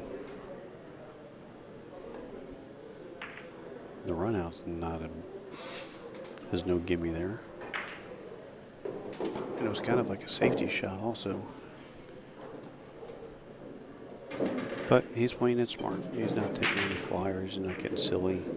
Thinking, oh, you know what, I'm up 3-0. I'm just going to take this crazy shot. A lot of times that's when the tide will turn on you.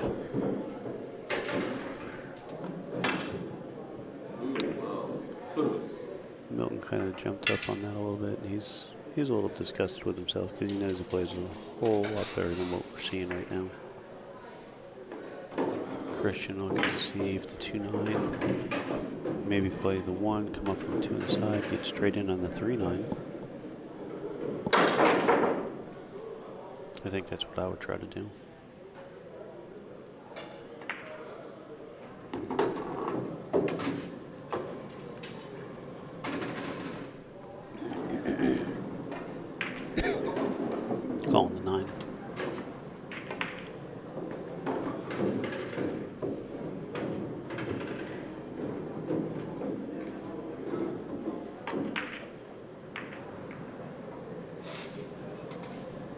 That's why I like playing it from the 3 ball, because then you had kind of like a built-in safety.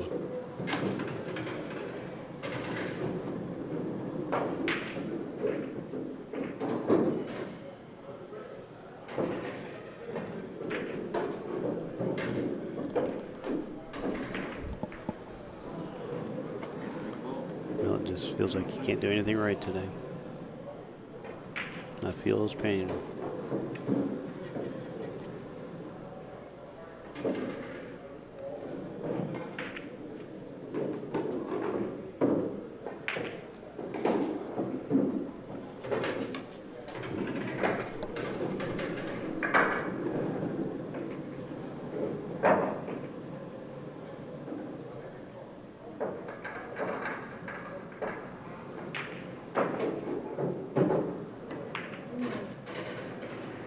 Oh, wow, nice shot. Oh. Either way, it's still a good shot. I don't think Milton can see it, so he's going to have to kick at it.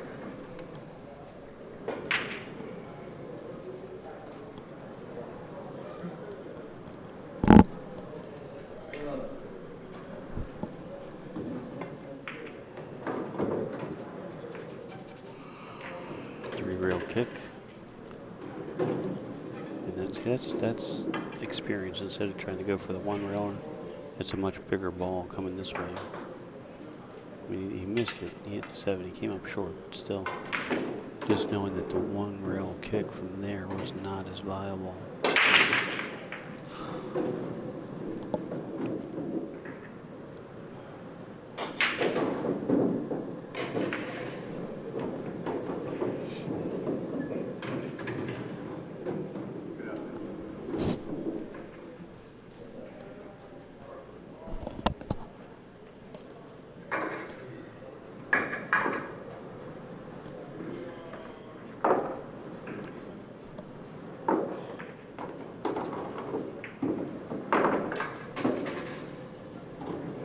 He could go for the 9 here, draw it back.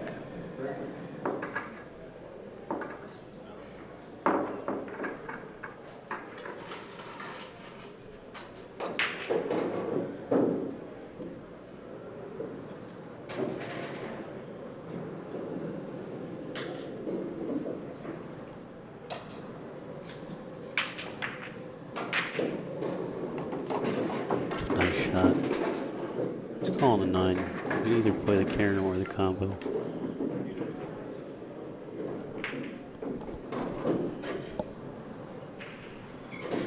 The Karen was kind of a safe shot because if you miss it, the 4 is kind of going away.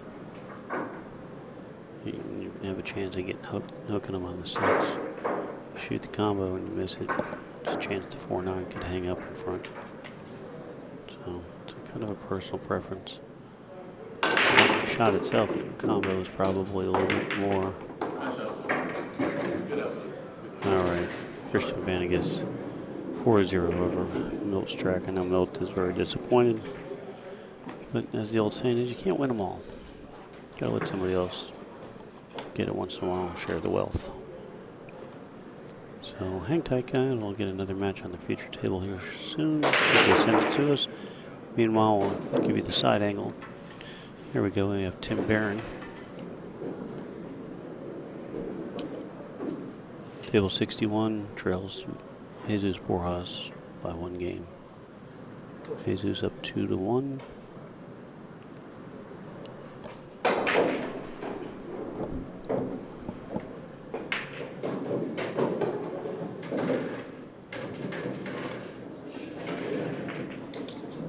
Tim came in and helped me out earlier or yesterday, do some commentating, and he usually gets in here with us. We certainly appreciate his help. He's a great guy. His wife Tracy not here with him, but she's home tending to the dogs and playing with the pups. Nice shot there by Jesus. He might have hooked him. No, he didn't.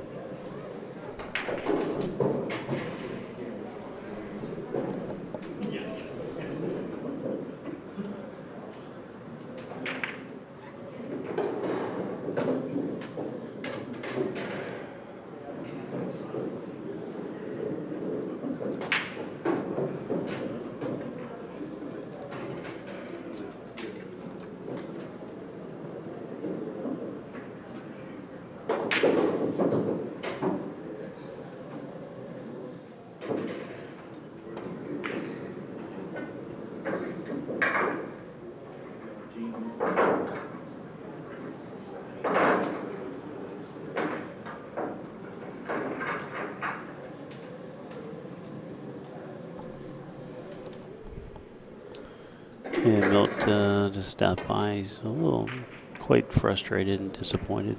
I mean, well, we've all been there, we know. So he's like, I never went on a stream table.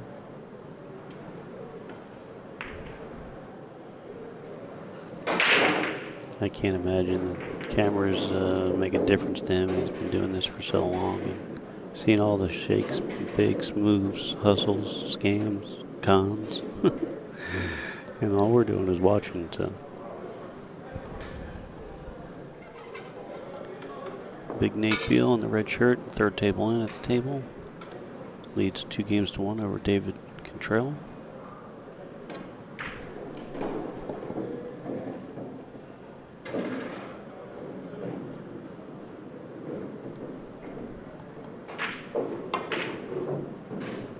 Tim trying to juice the one ball a little bit and get down table.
All right, big opportunity for Tim Barron here. Jesus scratching.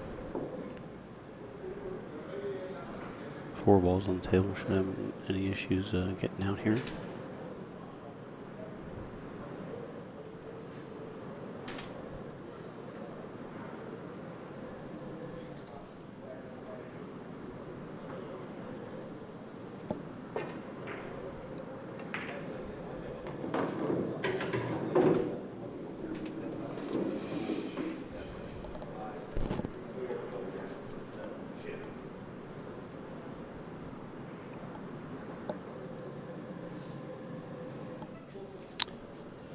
One between Brian Jacobs and Roosevelt Albury.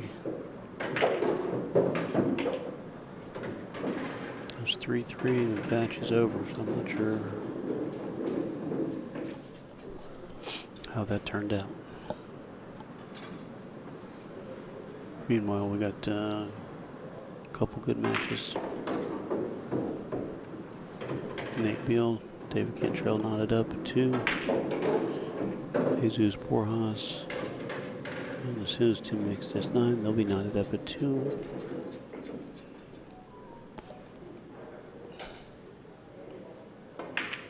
Alright, 2-2. Tim Barron.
Jesus with a break, ball down, long shot on the 1.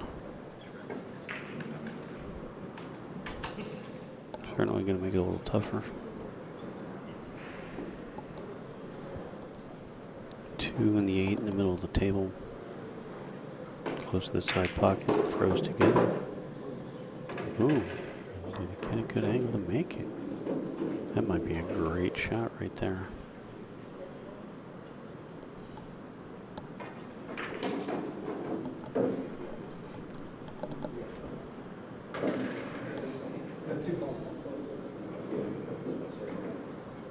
I didn't want to do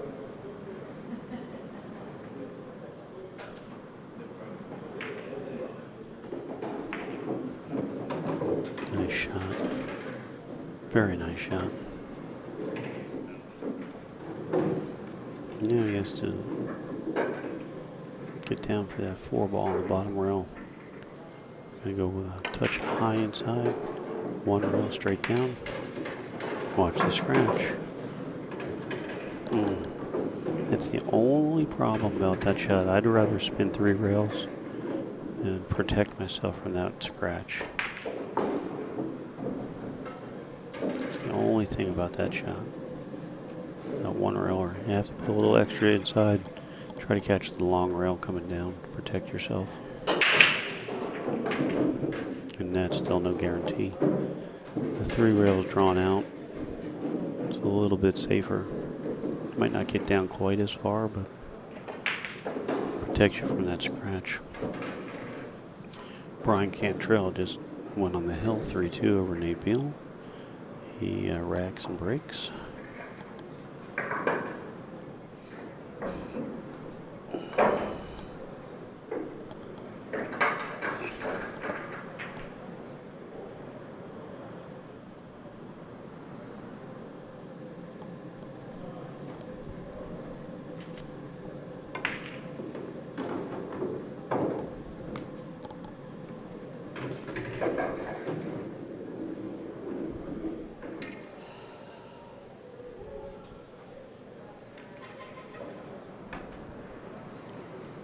Looks like Tim has a little bit of a wrong angle on the 5 in the side.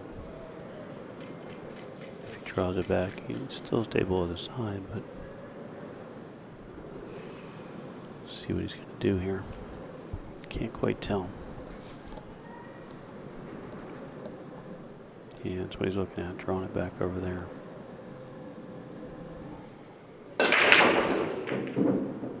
Probably the safest bet.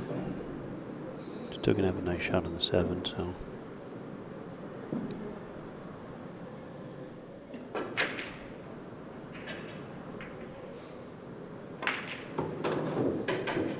Yeah, there you go. Safe shot.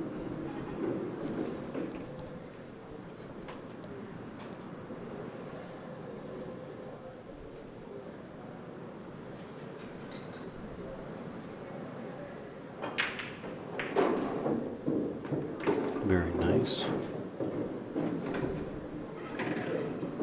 Get a little bit more angle than you might want.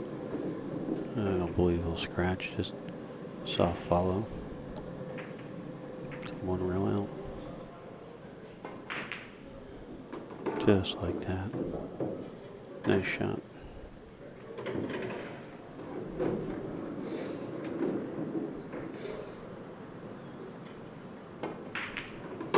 All right, nice out there by Tim.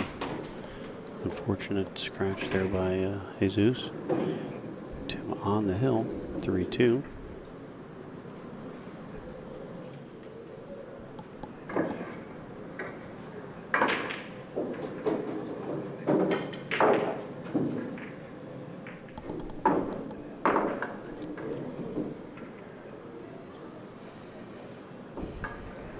Cantrell playing a safety on Nate. Got some traffic in the way.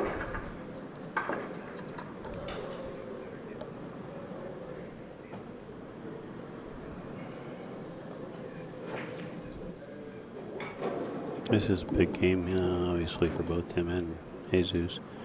Because if Jesus happens to win, he's breaking on the hill.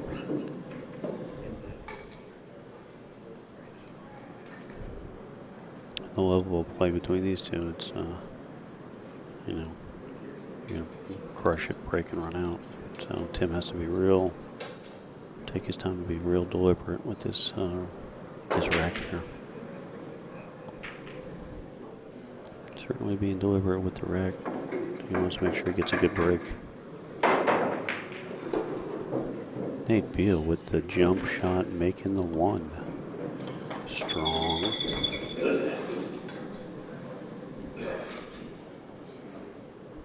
Don't forget, use Handy Solution.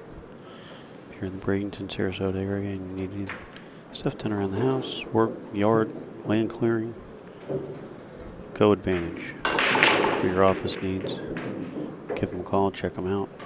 Looking for quality people.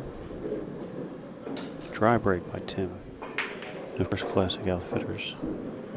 Classic Billiard Outfitters. You want to dress to impress. You want to look good when you're at the tournaments. You want to look good when you're at Last Call Tavern. So why not do the best of both worlds? Go get some jam up clothes, look sharp from Classic Billiards Outfitters, and head on down to the tavern.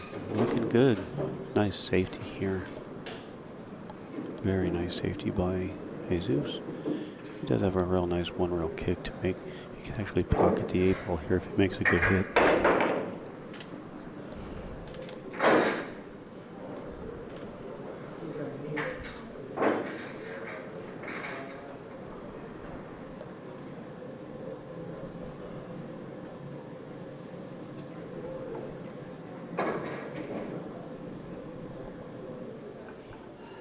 Maybe he might be frozen to the to the 7, where he can't get away from it to get to the bottom rail. And if that's the case, then Jesus hit a great shot. That's exactly what happened. Tim's looking to have to come 2 rails out of the corner, not hit the 5, make a clean hit on the 1, try to pocket the 8. At least make a clean hit on the 1. Came up a little short there.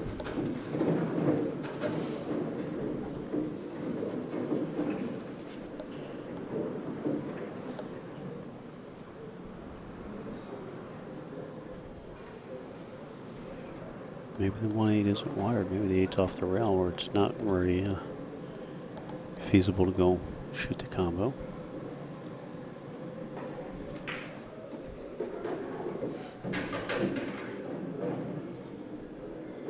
Try to stick him here with a safety.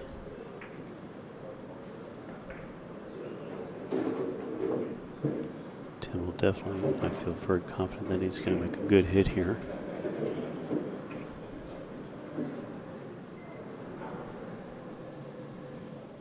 Might call the 9 either in the side or cross bank. He called it for the cross bank.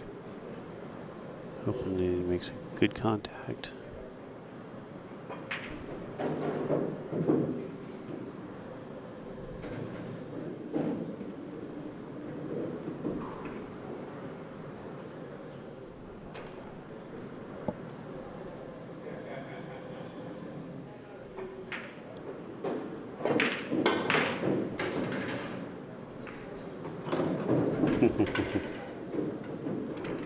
cross side. Still shoot. Just doesn't count.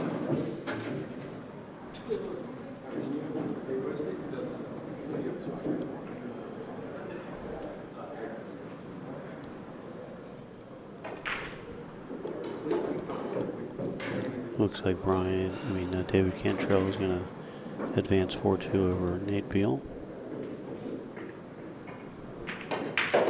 And he does. That was a good match, though, between these two guys.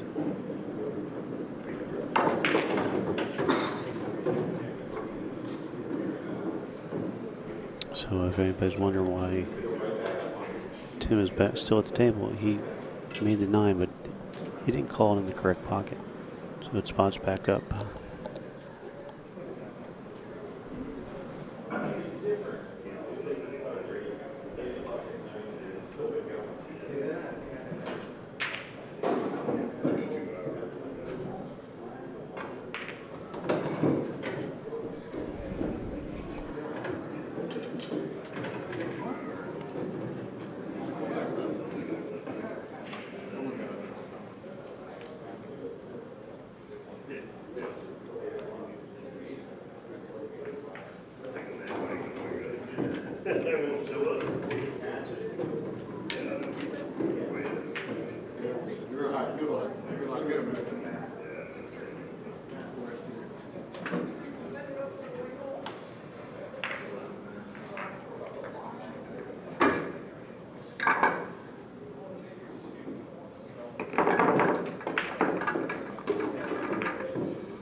It's right.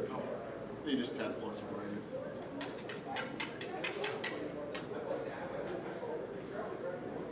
All right, guys, we got our feature match back up. We got Wesley White and Robert Breslin. Robert Breslin from the Jupiter, Florida area, in the orange shirt. Wesley White breaking from just outside the Atlanta, Georgia area. Wesley White, our 2022 A Division men's champion. Defeated Dave Stem last night in a double hill. He had to win 2 sets, true double elimination, and he played awesome. Lights out.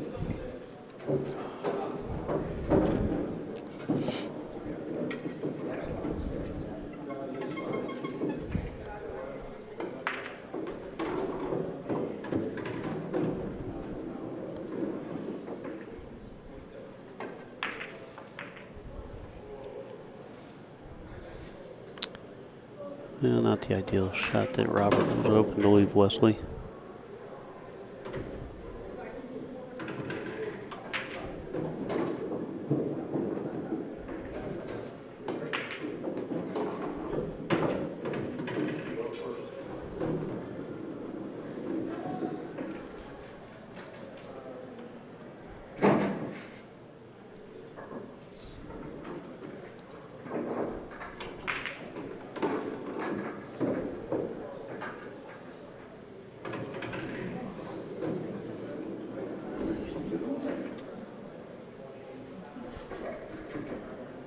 I hit it real bad on the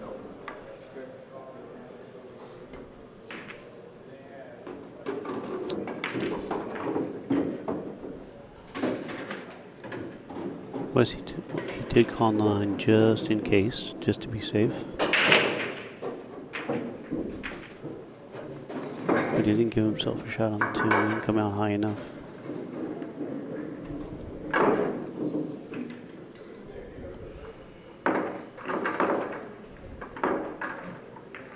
Great hit. And what is, unfortunately, he left Robert straight in on the 2 pretty much. He's to pockets too. Might have to go away from the 3, so it might not be quite as bad as I thought. He does obviously have a great shot to make the 2. But I don't think he can just stop it to hold for the 3. Maybe try to draw into the 4.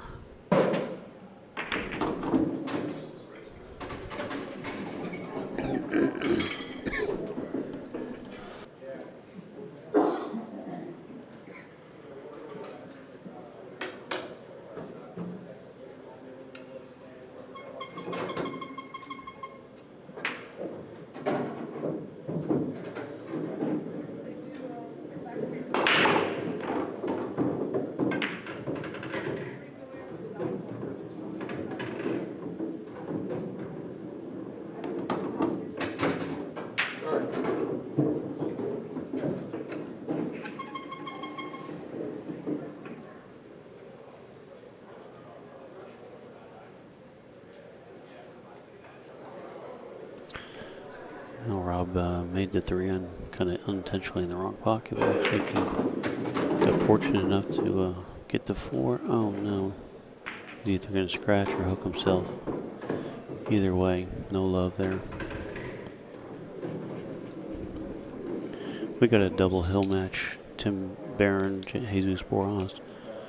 Jesus breaking, slowly working on a run here. The 4-5-9 is a kind of a problem ball for Jesus. So if you go down to table 61, well, he definitely has a shot on the 4, but he tied up the 5, even worse with the 9.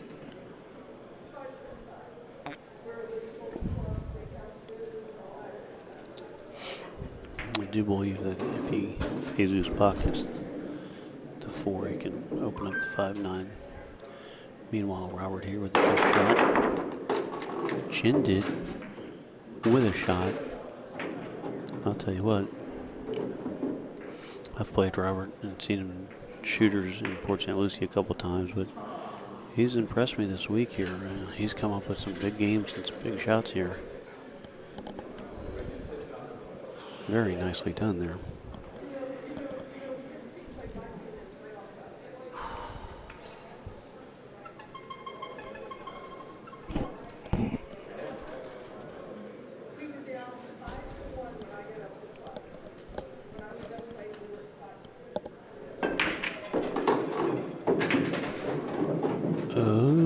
Sport went to scratch, but that was a hell of a shot. Tell you, he's come up with some big shots, and he's gonna have to come up with another big shot. The best you can do is just you gotta be able to juice it back and draw it at least back beyond the side pockets to give yourself a halfway decent shot on the 8. Not easy here.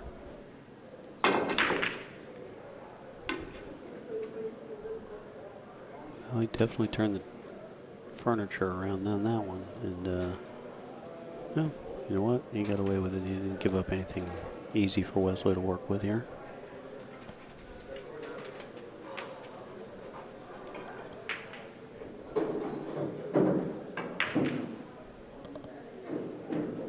Wesley playing like a nice little two-way there.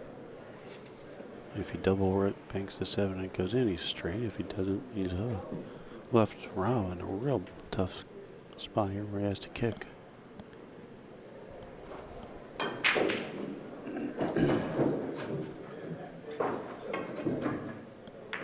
Nice hit. Good hit. I think Wesley has to play the 7 in the side. I don't think it goes by the 9 in the upper corner. We're safe. He just rolls to the 7 past the 9 and frees to the back of it.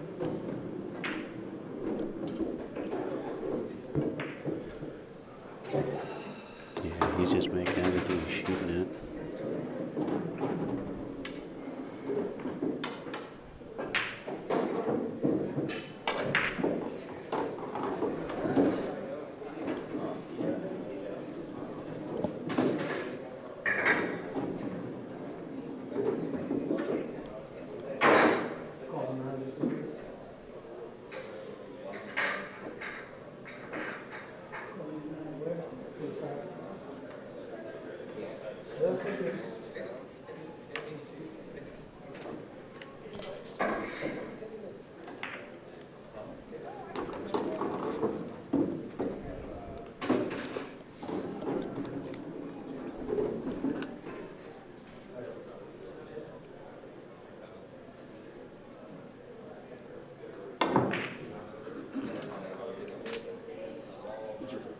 Good hit by Tim Barron.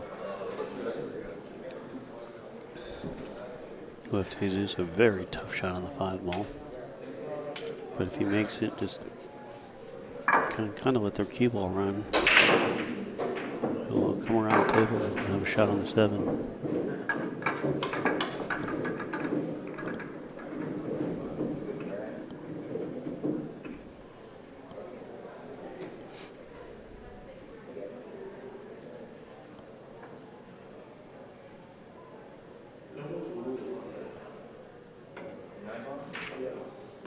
What a nice shot. Did he hook himself? Oh, it's close. He did. I'm watching Jesus Borjas on table 61 with Tim Barron. Hill. Came with a tough shot. Now he's jacked up. Not jacked up, but behind the 9 ball, he's got to come with a jump shot.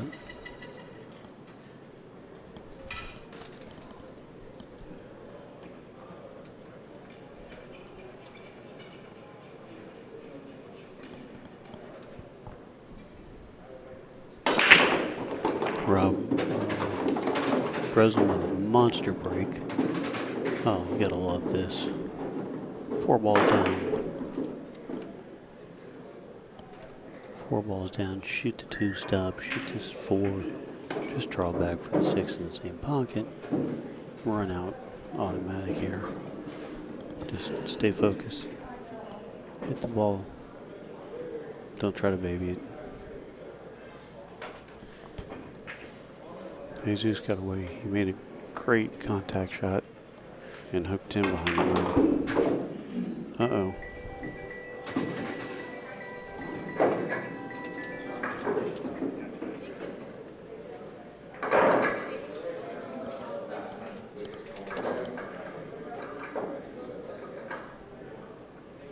Not sure if that 4-9 is good to the 9 for the pocket.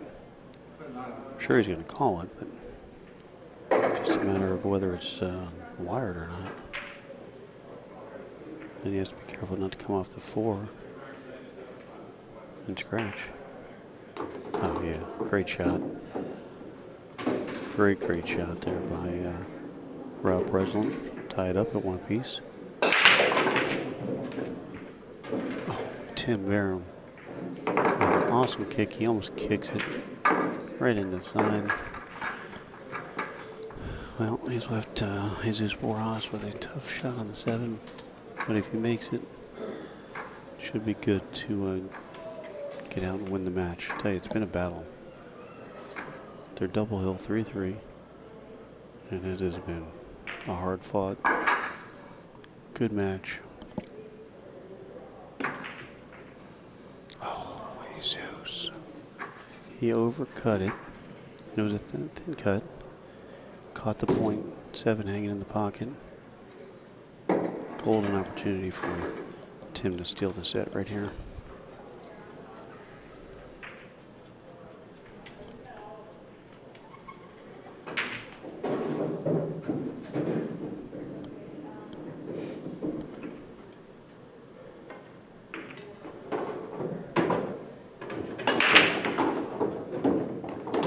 Oh my goodness. Tim came about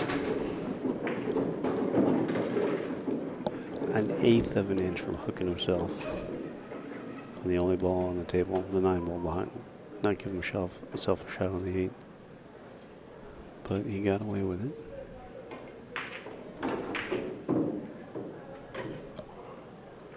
Wow, what a match. Holy crap. Not taking away anything from Wesley Robert match, but when it's double hill, you got to just stop and kind of sweat that match. Great match between Tim Barron and Jesus Borjas. Tim comes away with it. Oh, what a battle there, man.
What do you mean, Stu? Tim is so lucky. That guy's non-stop world-class talent. I'll tell you, Wesley, he is. I heard he's been playing good, but he's making it look like kids play right now. He's just making everything look easy, easy.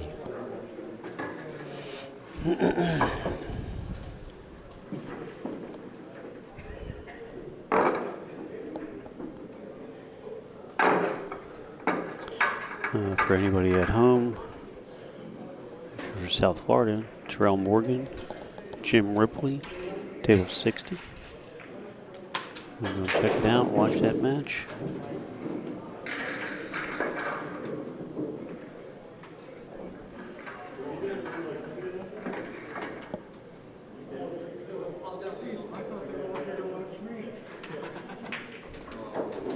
Should be here watching me.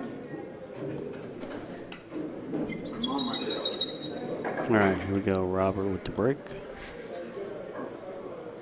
This is a 5-4 race. Wesley is a master. He has to go to 5. Rob goes to 4.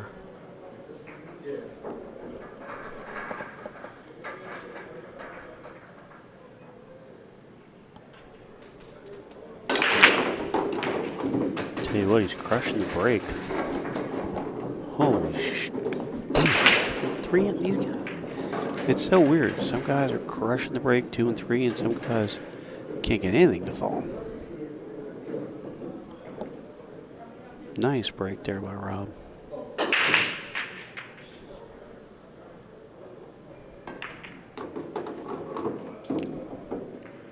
No. I like the thought of coming back and forth. Fortunately, I had just a touch of inside, so I brought it into the 9 and hooked him behind the 8 ball. Yes, too. Oh man, Rob got him a break for sure. He had a great jump shot earlier, so what? Why not do it again, he says.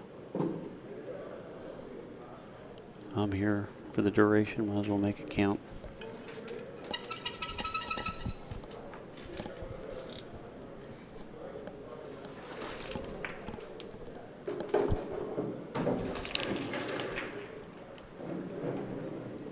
Just gotta launch it off the table.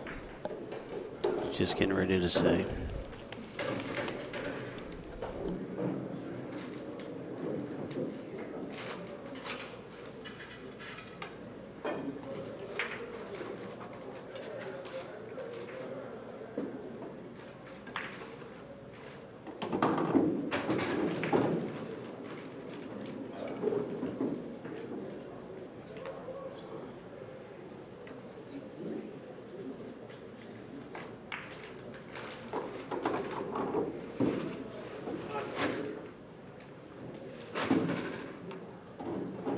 Yeah, I will say Rob definitely knows how to keep it exciting, make it entertaining for us. Meanwhile, Stu's just looking like he's every day at the office here, just run out like water. It's almost disgusting how smooth and easy he makes it look. You should try speed pull sometime. I don't know, I just have a feeling he'd probably be good at it.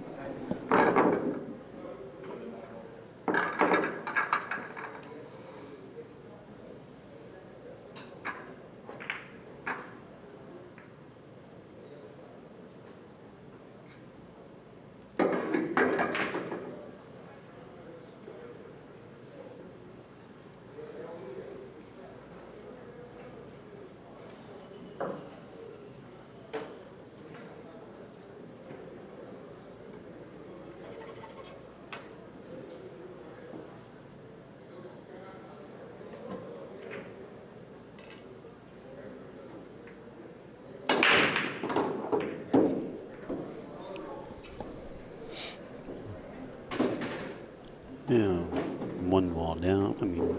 8 ball down. Not a great shot on the 1 here.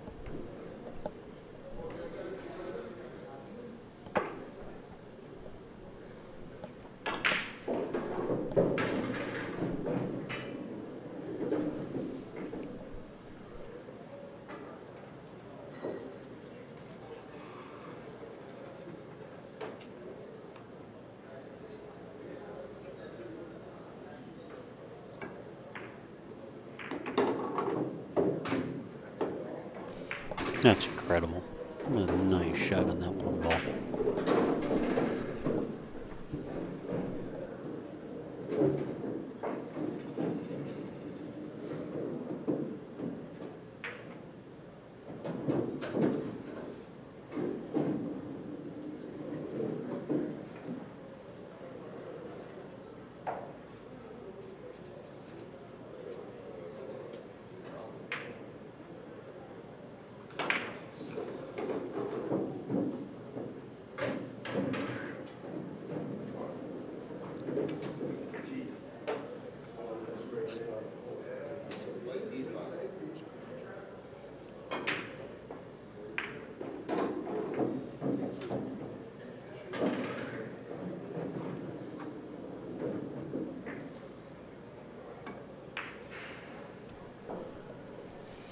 It's a nice shot by Wesley. Good safety. Chris Daly played horribly. Donkeyed it off as I do. Bobby Hooker, you know what? I might have to ask him what kind of break that is. He's definitely generating a lot of energy and making balls. Maybe it could be a quality racking technique also, who knows?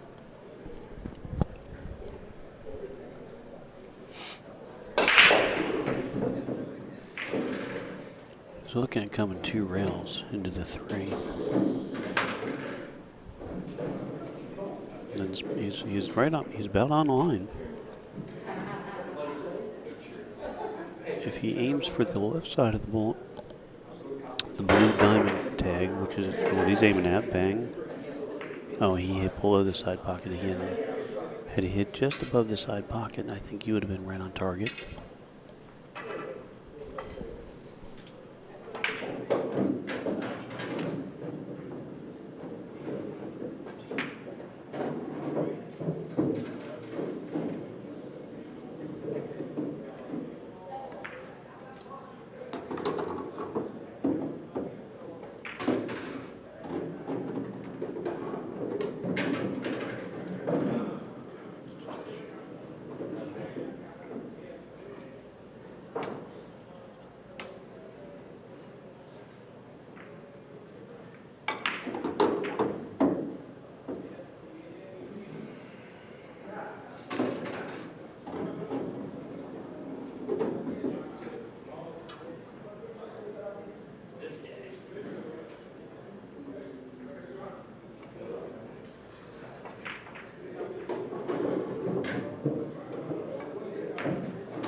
Well, Keith, we tried to give you the best angle possible.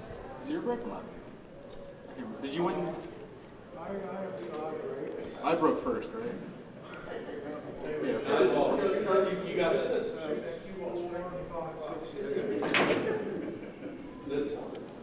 I guess it's could be worse. We could just give you one camera angle and that'd be it. So we're working on it, Keith.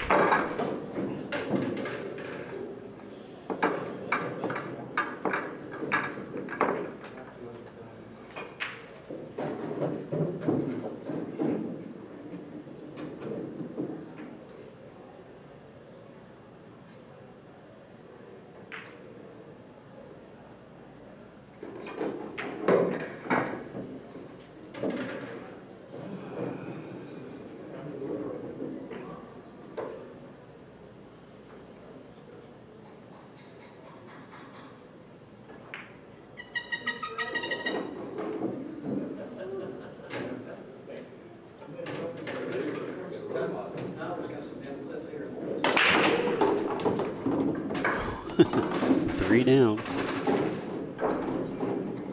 He has consistently had 3 on the break.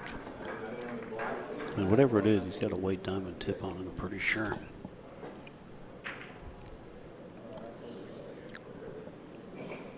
My man, Chris Filippelli checking in with us. Again, big shout out to Chris for coming up yesterday and helping out in the chat. Does a lot of work for us. So, thank you so much for all you do, Flip. You're an amazing guy, and love having you on board with us here at XPC. Oh, there's the problem. Keith is from Jersey. Oh my goodness. Probably hangs out at Sandcastle. They sent Troy O'Brien down here. They had to get rid of him. Maybe he goes to Clifton Billiards over there at Vinny's room up in Clifton, Jersey. I know Paul the plumber wouldn't let him hang out there at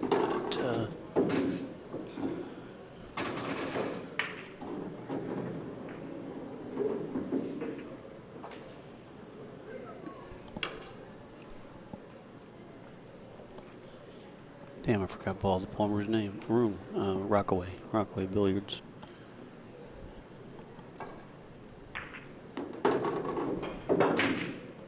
Did he get the speed? He's good for the 4. He can come across 2 rails.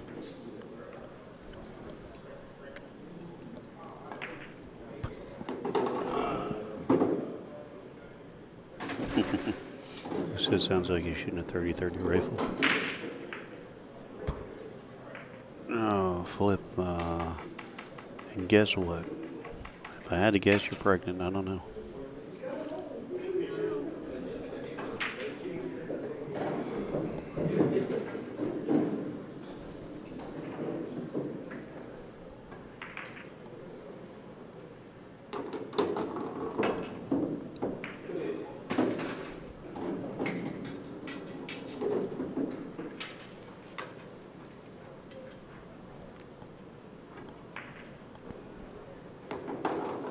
On fire, man. This is 5-1. I'll tell you what, man. He's making it look super freaking easy.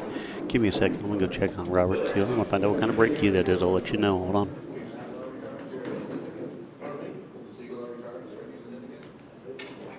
I can't play with the cameras on. Too much practice.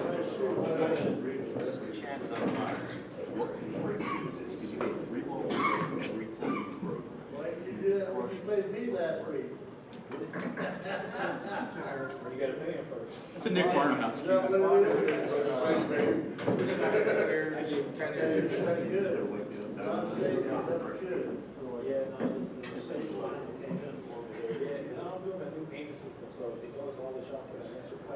I know, right?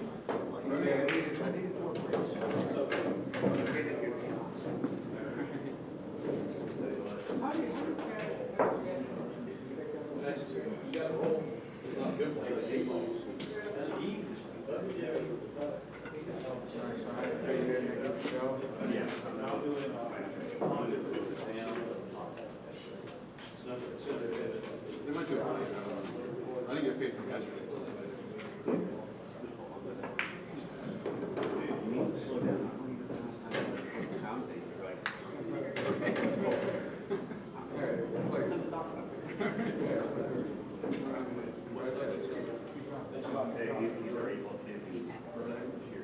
I like A-ball because you get to shoot football this year. You're an A-ball champion? Yeah. Yeah, there's a 9-ball. You're stealing. It's not random nuts, you know? I'm just glad I didn't get schmacked.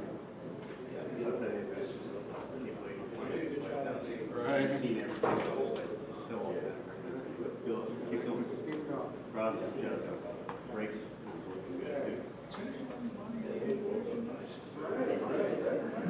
It's not an easy tournament.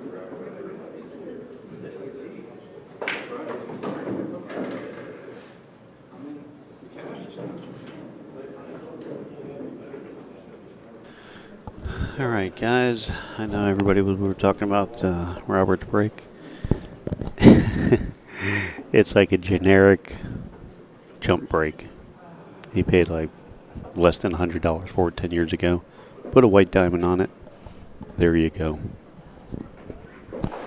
He just happens to crush the break.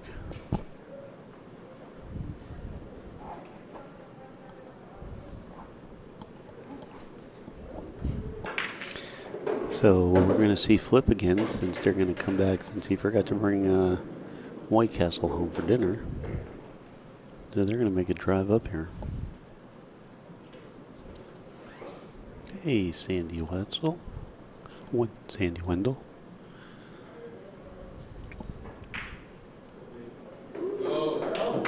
Terrell Morgan with a just on a tear over here, representing South Florida, Miami, in the men's B Division 9 ball. Just put a tear on Jim Ripley with a 4-0. Congratulations to him.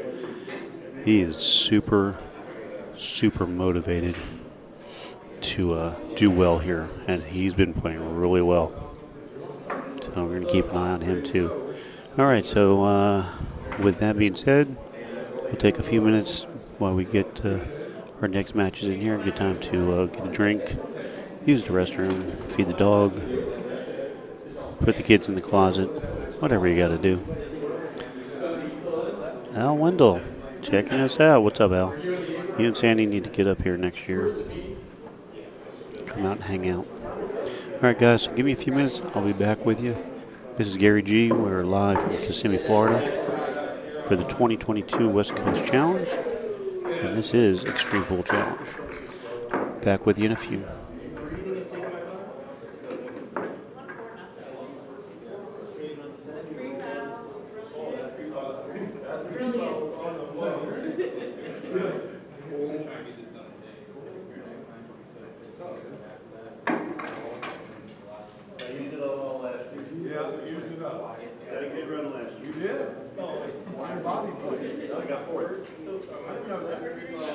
Don't let Bobby slide. His first time here, you got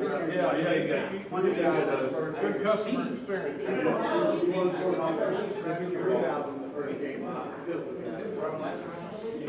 That's what we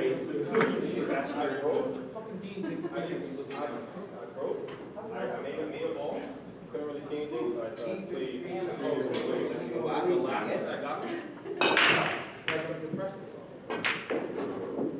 There's a cookie there. It was like 3 balls in the league, 8 balls here. As long as it's not the back two. That was I'm talking counts. upper 4 balls. There was like 4 balls in the league too. I texted. Took a picture of it. I was like, got some too. Oh, yeah. Is that Missouri too? I'm like, bro, you can.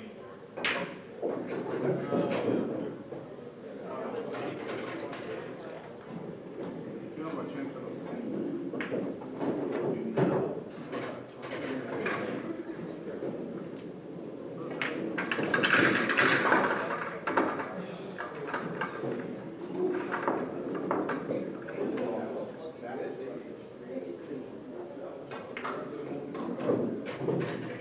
Nobody.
Oh, I already lost my 3.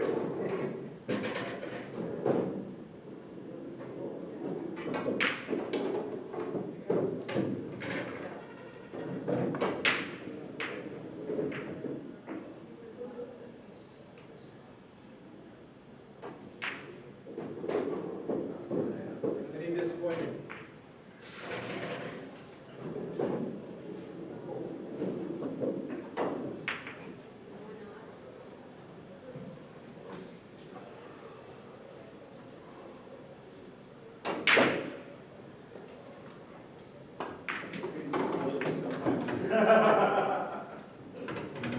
Ball rolling.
He doesn't learn from suggestions. He learns in his Yes, no, I have experience with my first.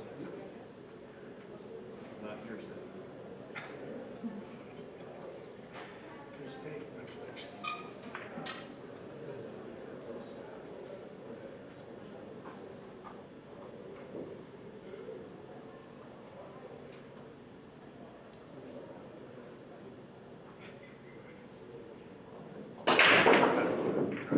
I'm gonna take the cue ball.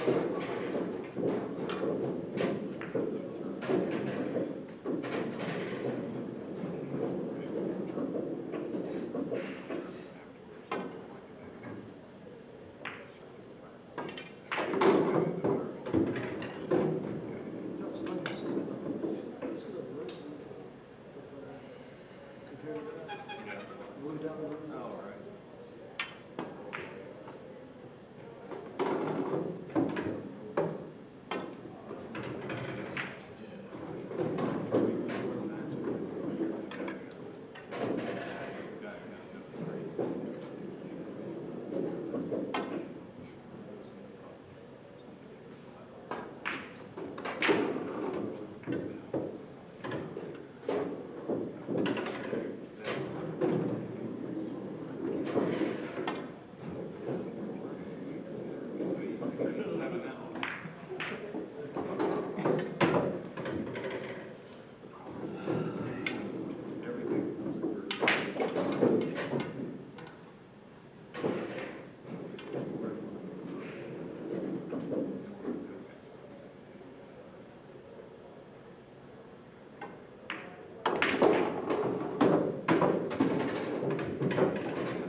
We start that one.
All right, guys, this is great news. This is our hot seat match for the men's division A bracket. Hot seat match. Dave Cantrell from outside Atlanta, Georgia. Tim Barron, Sarasota area. Great matchup here. This is going to be a fun one to watch. So now's the time to tell everybody to get the hell out of the house, keep quiet so you can sit back and enjoy.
Alright guys, looks like Tim Barron wins the flip.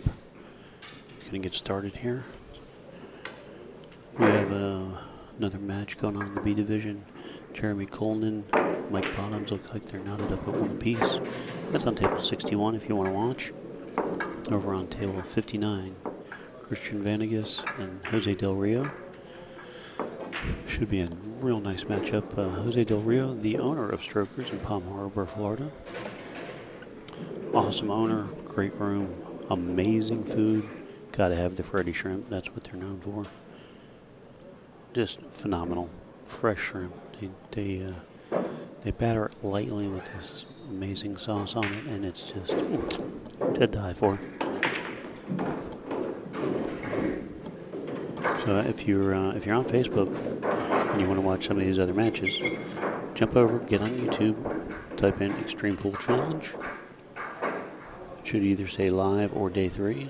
It'll open up, and then you can pick any table. They're numbered 58 through 62.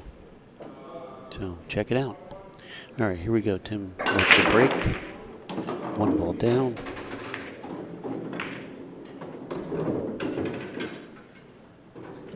Nikita, next year it is in a different venue. So not really sure exactly the setup yet. We haven't been there to look at it. So it's definitely going to be a whole different atmosphere than what we have here. We're hoping that we can make it work, especially with the noise factor. Yeah, next year is going to be interesting, so let's see what happens.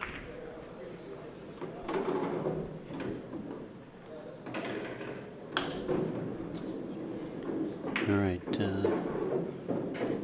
I'm either going to bank or play a good safety here.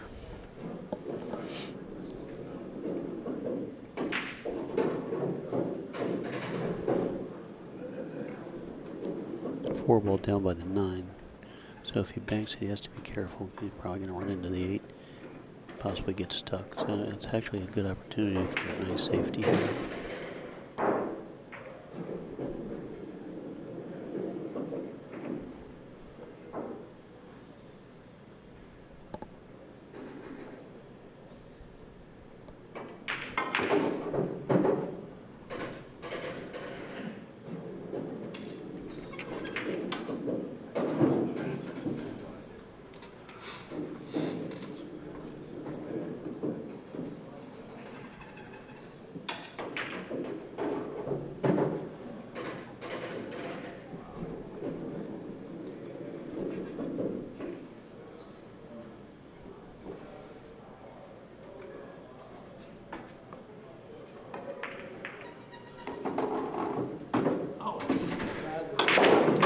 That's unfortunate.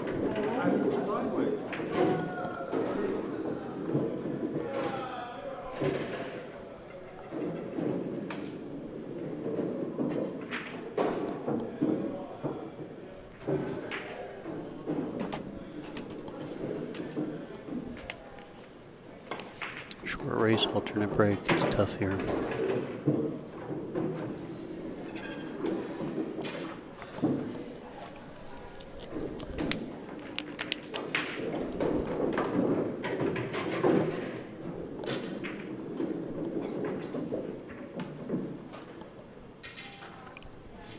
Christale, yeah, there was a little action. Kim Dyer and Justin played last night. Kim snuck out the set against him. I'm sure there's a few other people up here looking for action. Jeff Hooks from Atlanta is here. He's always looking for action. Yeah, if you're in town, stop on by.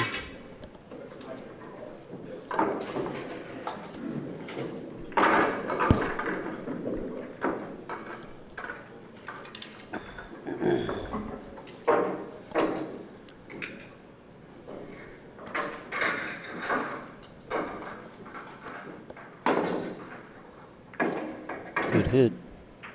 Wow, got a nice little love tap on the 9. I don't know if Tim, he may have enough to see the edge of the ball 4 to cut it in.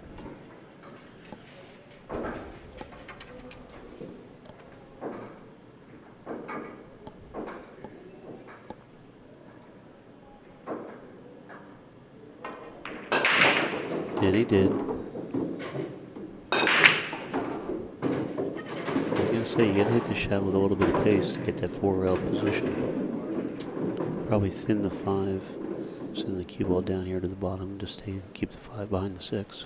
Okay, that's a nice good safety here, especially if he gets froze to the 6.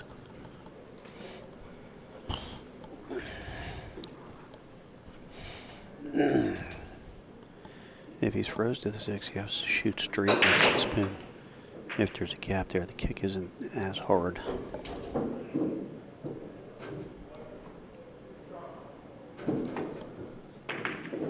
Oh man, he hit that freaking good too.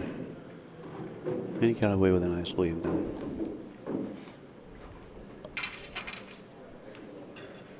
He's a little disappointed in that one though.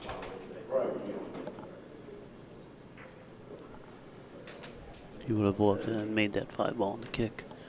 Just got the point.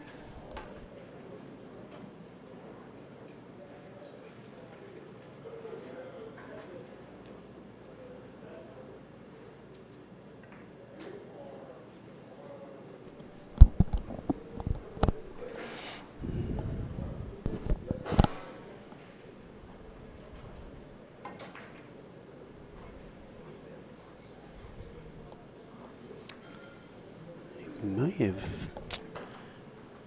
It's going to be close if he can actually see enough of it to make it.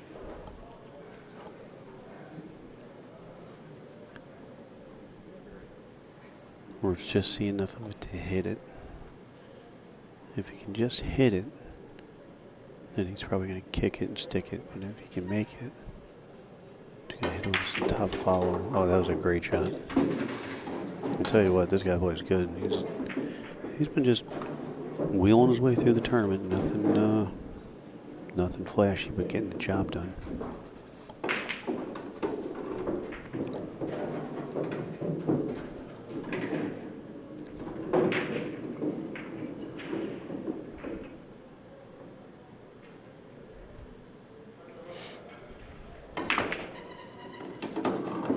Watch the scratch. Watch this. He knew it as soon as he hit it.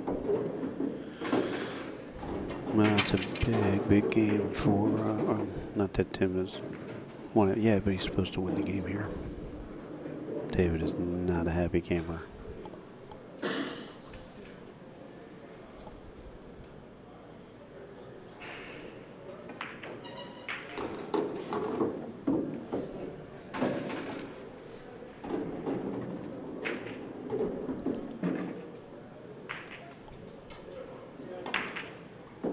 Very nice.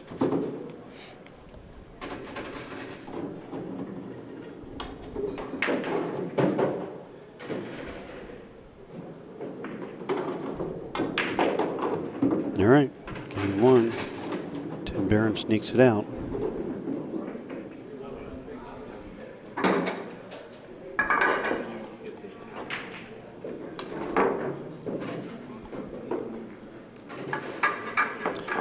And why David's racking, let's update you.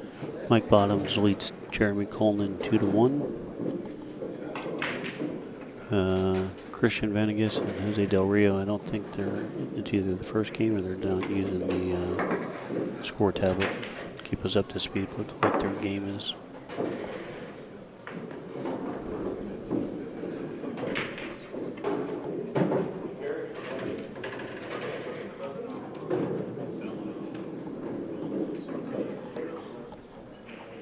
All right, we get to watch Dave break here.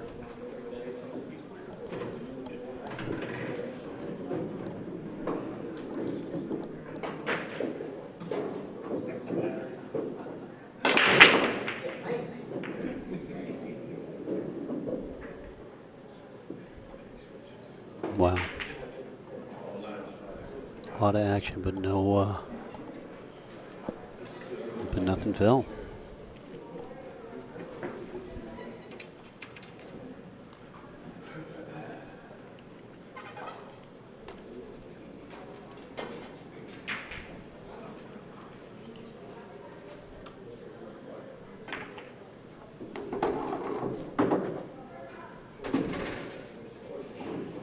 Shooting stop for Tim on the 2. We just roll forward for the 3. 4 on the side. Trick is from the 5 to the 6 to get good on the 6. You don't want to have to send that cue ball moving. You want to try to get, which is going to be tough to get to where you can just shoot the 6 and stop. So.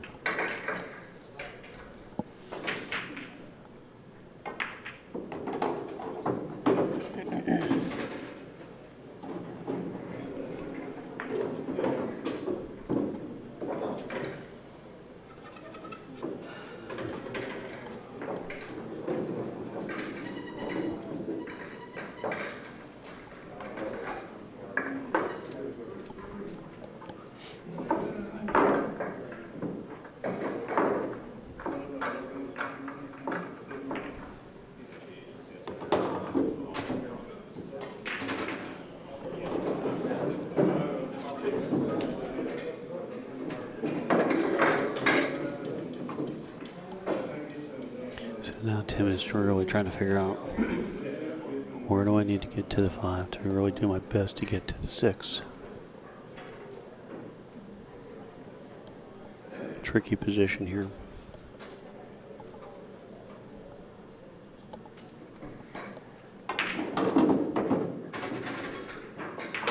That action might be pretty damn good.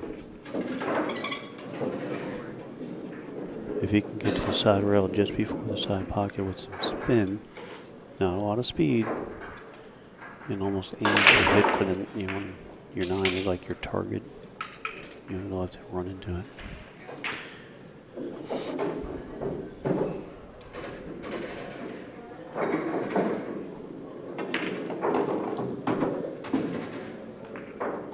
No, I think he can see the 6. He made the 7-ball a problem.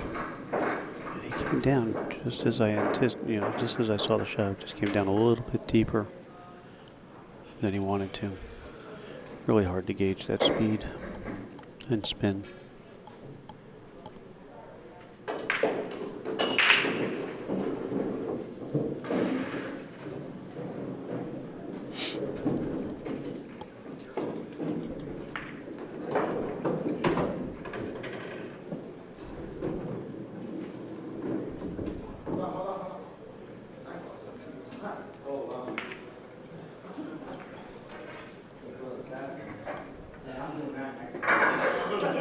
Anyone know the margarita?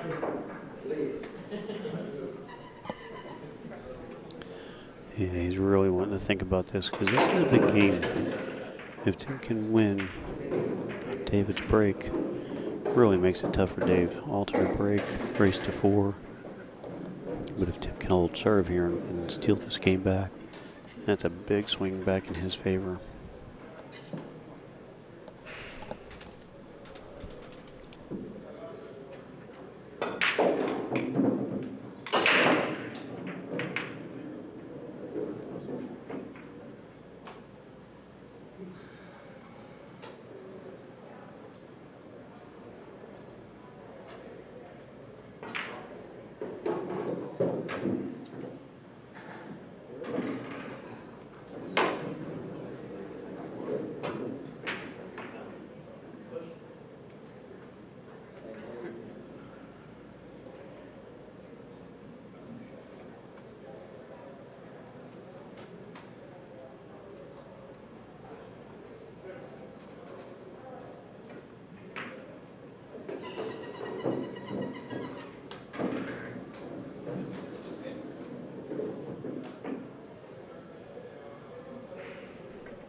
Well, he didn't make it. Kind of an ugly shot when it came off his stick, but he didn't leave anything easy for David. David's got his hands full here. This is jacked up over the 9. 8-ball. Yeah, there. I mean, you can see this is not not the. It's calling the 9, so I think he's going to go ahead and bank the 6 back towards it.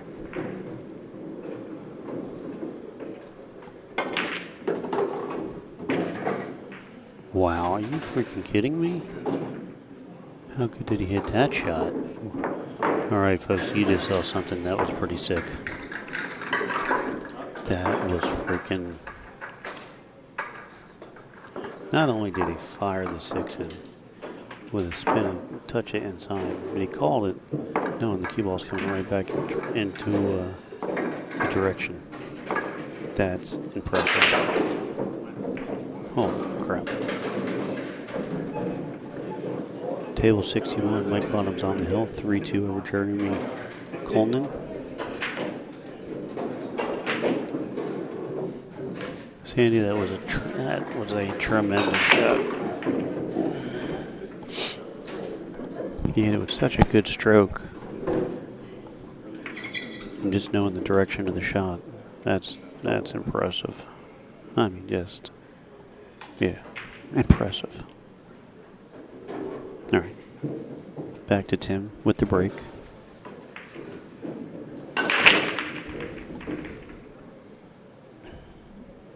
Four ball.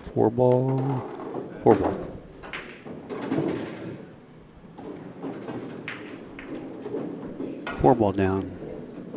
Not the best shot on the 1, but you almost have to go for it because if you can get anywhere on close to the 2.9 is all definitely an option there. Keith Campbell, that's a national highlight right there. Yeah, that should be on ESPN highlights right there.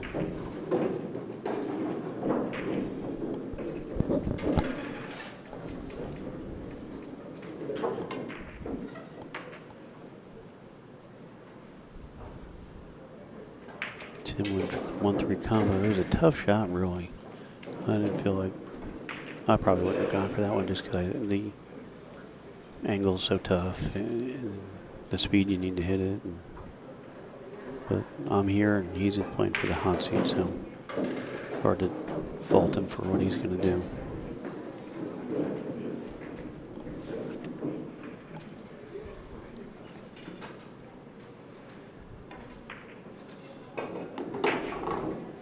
I'll tell you what, it's going to be hard pressed to take David down. He is playing pretty damn strong right now.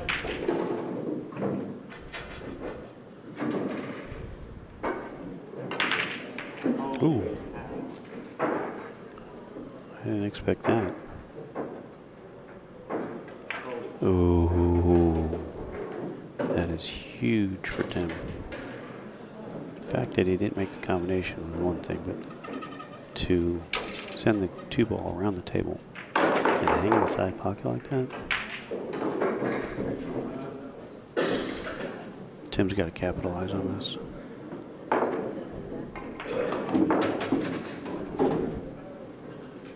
Nice shot. That was nice finesse there. He didn't hit hard, but with a nice spin on it. As soon as it hit that end rail, came right back out, crossed over the table, and there's a nice shot on the 3.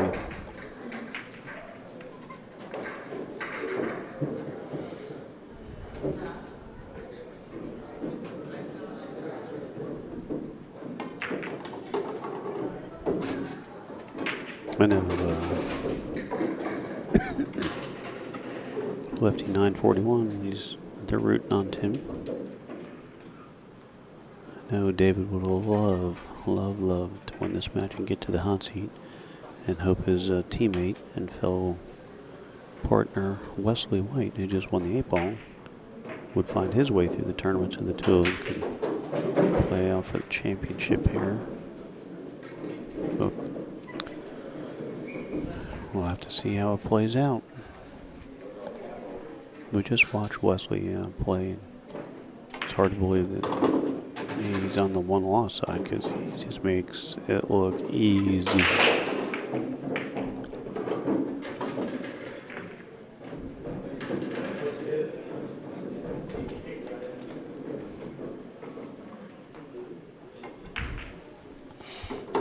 Yeah, I got something for your girl, Jeremy.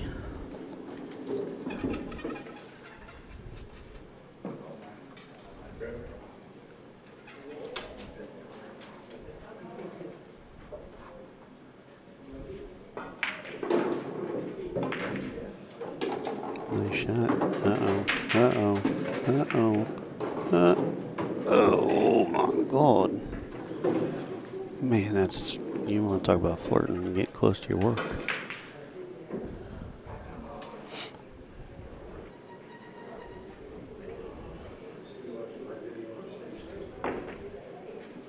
It's a good shot. Already a punch on the last shot. Starting to run out of uh-ohs. Flirting with the side pocket there, but he made a good shot, good speed. All right. Tim Barron fights his way back through that rack to take a 2-1 lead.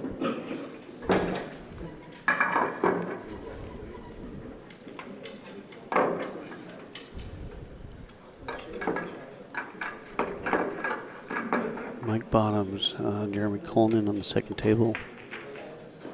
Still duking it out, 3-2. Mike leads Jeremy.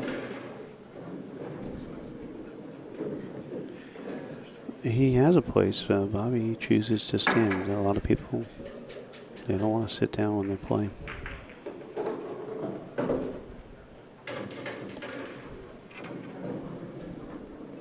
There's chairs available for the players, and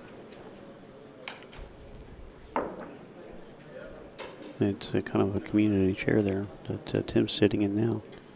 A lot of the other players, they would just take turns. All right, we'll get the break.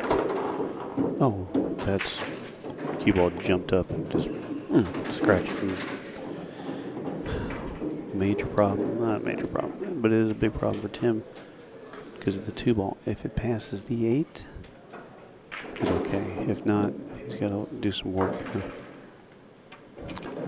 Beetle Bailey, yes. Race to 4. Neither one are masters.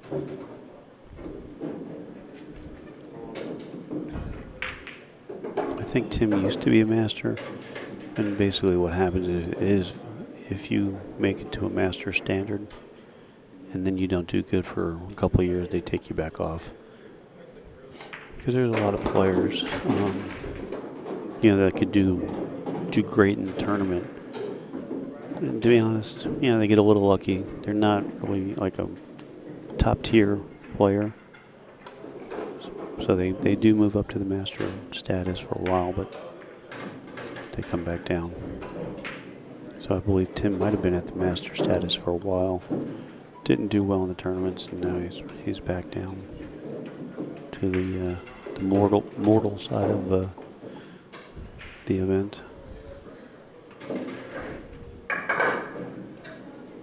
Well, he missed it, but he got away with not selling out and leaving the 2 hanging for David. I don't know how much of the 2 he can see.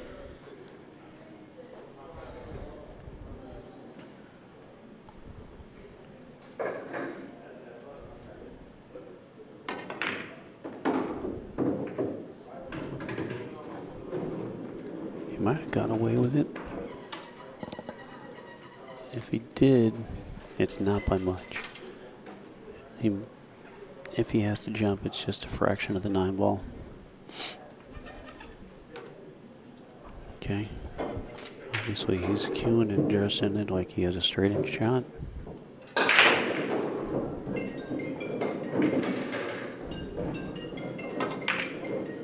Uh-oh.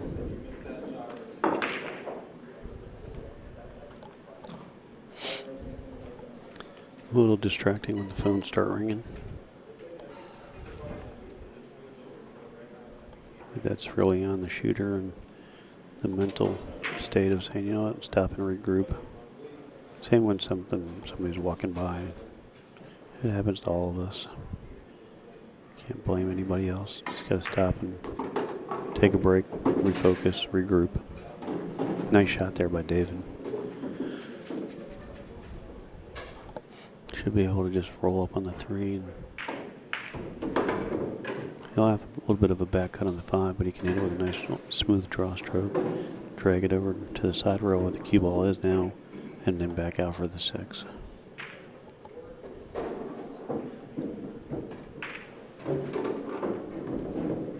Or he can follow it and come around and get better position on the 5.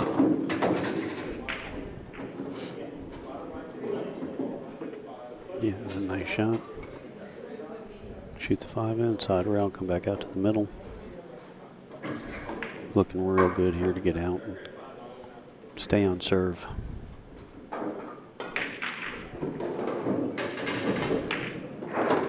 It's like a tennis match, alternate serves, alternate breaks. So no reason for him. This is I'll say it's a little bit tricky just because of the 8, but I really don't see him having any problems here.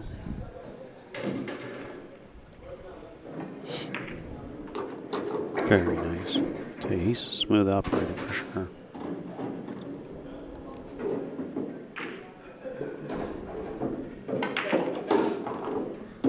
Very smooth operator.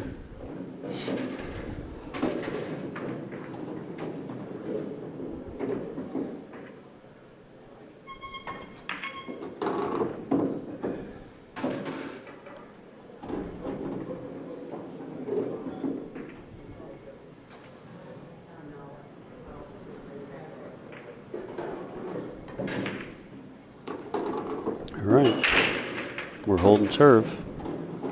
2-2, race to 4.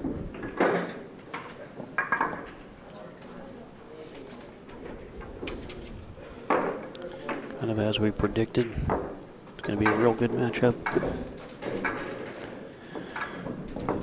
Winner, this is King of the Hill. Guaranteed at least 2nd place. Loser is at least guaranteed 3rd. Thomas Decker. What do they do what in Florida? do they do what?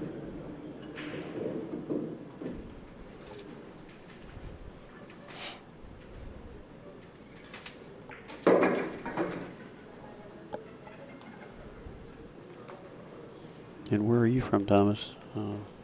Fill me in a little bit here.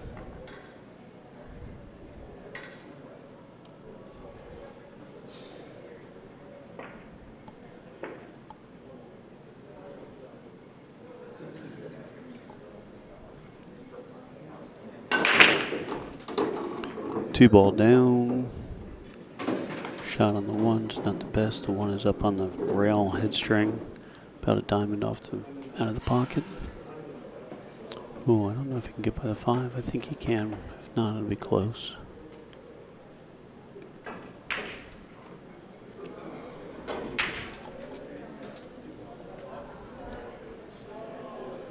Now I guess the 5 is blocking it. He can push if he wants. He's gonna play just for the kick. And that may hurt him. He just left David a nice open shot on the 1. Everything's open, nothing's tied up.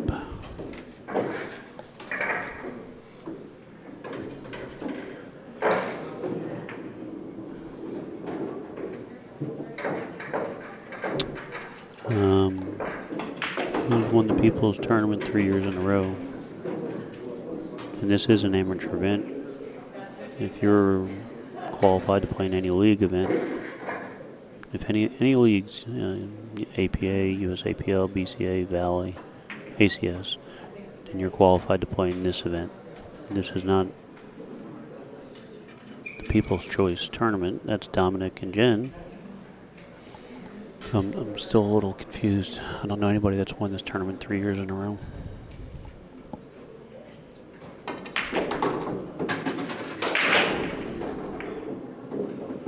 I don't know too many people that have won it 2 years in a row.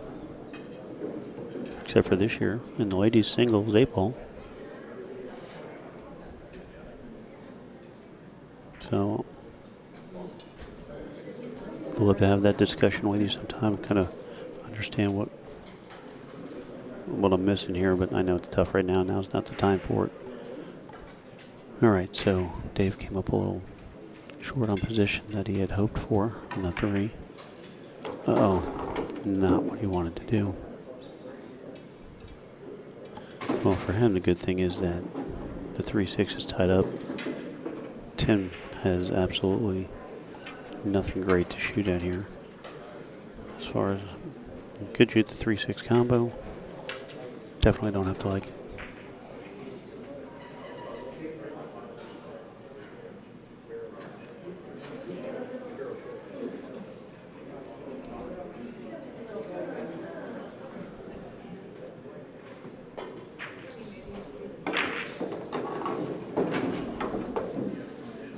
No, he made the 6, but the 3 kind of come back and punch the cue ball and send it across table. So David scratched, but he has to feel fortunate that he didn't leave the table wide open. Now Tim's struggling.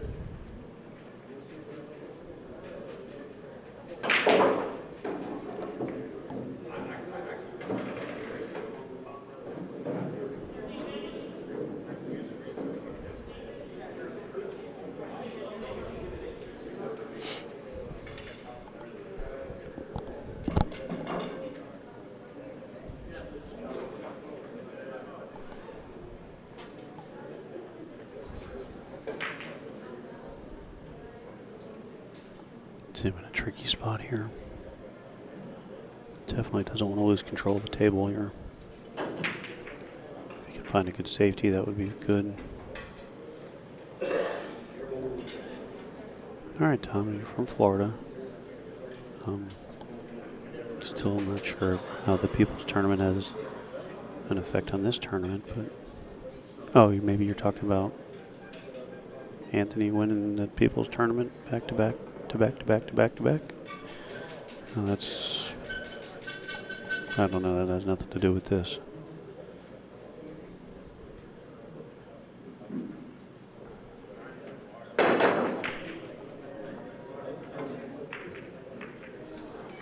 Oh, if he scratches it. Well, now he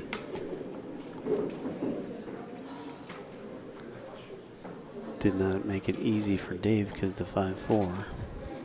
4 does pass. I think if it passes the 9, he can shoot in the upper right corner. But you got to get a real good position on it.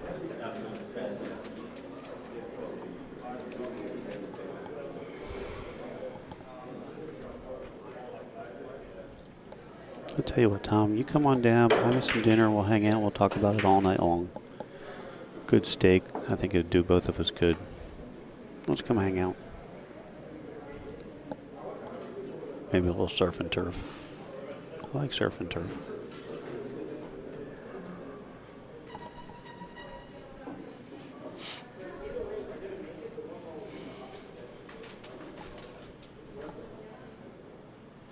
William Massey checking in, my man.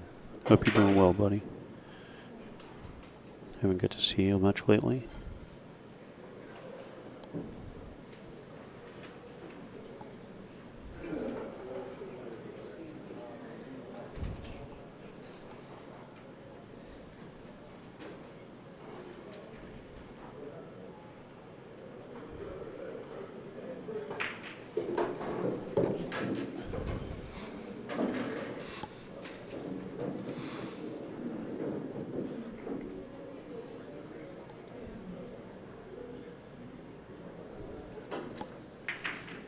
David really want to make sure he does his best to capitalize on this opportunity. Come underneath it, that's a nice option to shoot it up in the upper right corner. Let me know if you're going this way. Brian Luke, where's Kevin Delgado? I don't know. You have to look him up on CompuSports. Follow his bracket. See where he's at. I do not know. I've seen him roaming around. He was still in the tournament earlier. Not sure how he's doing.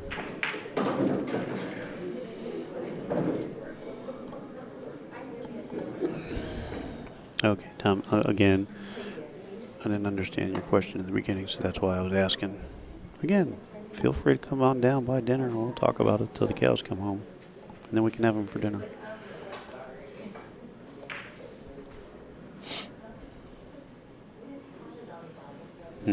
Those LTs, it sucks to get old. That, my friend, is a fact.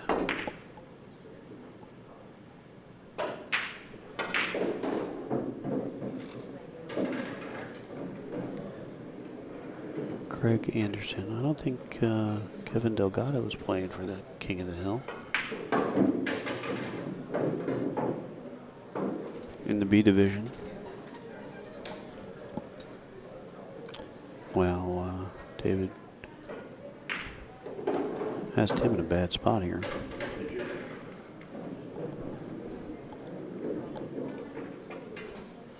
He can 3-row kick it.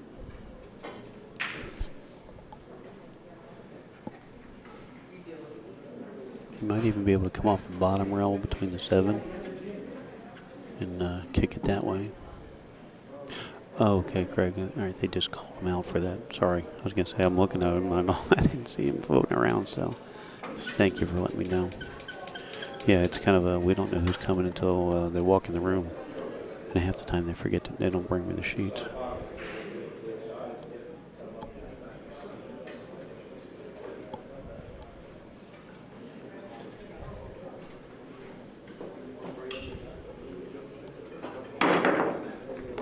Wow, what a shot by Tim.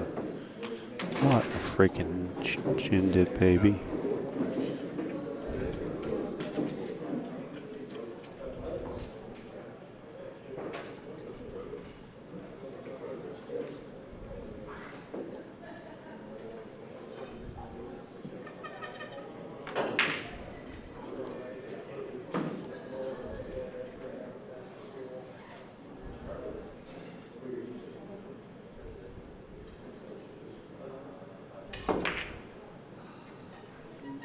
Oh man, after chinning that awesome jump shot,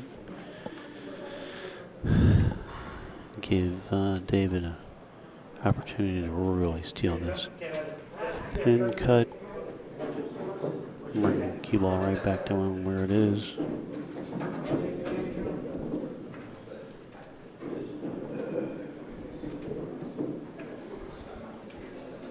I don't like shooting it with outside. I like shooting it with inside so that I can stay to the left.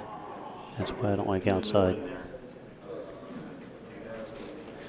Now you shoot. Come around 2 to 3 rails.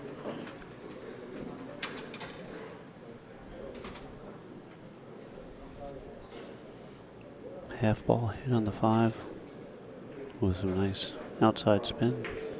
You gotta hit it hard. Oh my goodness. He hits the 9, okay. Alright, boy, you got fortunate there. Oh. He hit long rail first, so that's why. I'm still not sure why he hit it as hard, but it worked out for him. But he has to make a tough shot of this. Not a tough shot, but position is going to be tricky. I like running it up and down the table. Oh boy, oh boy, oh boy, oh boy, oh boy, oh boy, oh boy, oh boy, oh boy. Oh.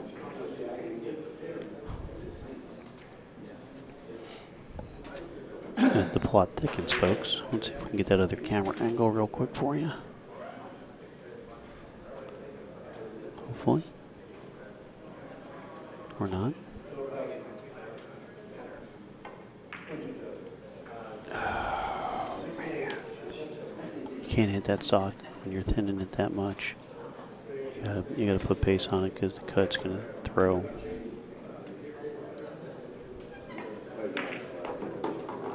A lot of body English on that shot by David.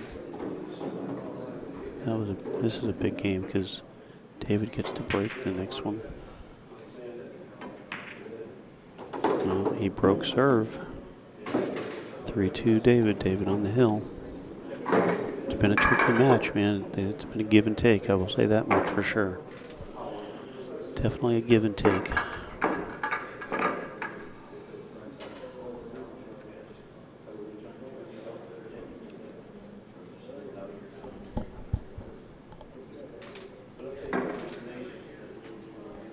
Yeah, the 7 ball, I'm surprised he even hit the 8. You hit that 7 with a lot of, with some high inside, and you're going to come around 3 rails. Just make sure you get deep enough past the 9. But nonetheless, here we are. Cost him, so now David with the break. 2 games to win the match here. Nice break. 2 on the break. Good sight on the 1, not a great shot. So probably going to see a safety here.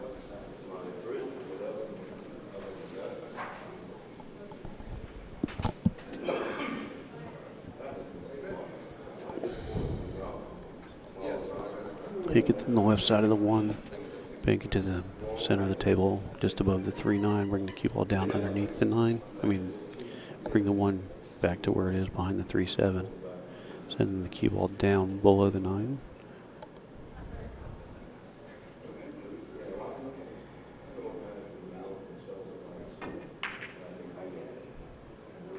Or bank the 1 down table and try to get the cue ball behind the 3.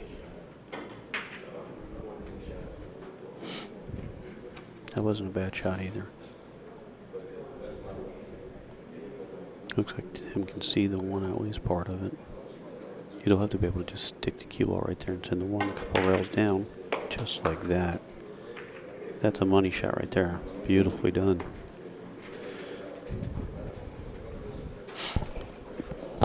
The only problem is even if Tim does get ball in hand, he doesn't have a clean shot at the 1 to do anything with it. David did a 1 rail kick. No, what a nice hit. What a nice. Alright, well, Tim's going to lock him up. Should put the cue ball behind the 6. Send 1 ball down table.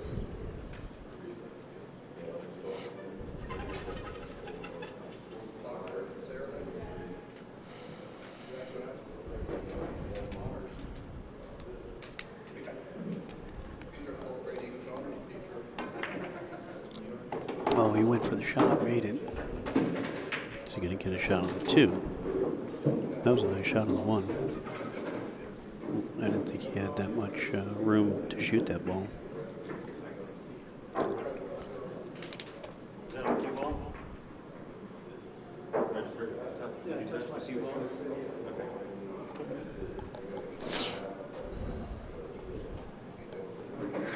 I'm not sure what the question was there. I didn't hear it.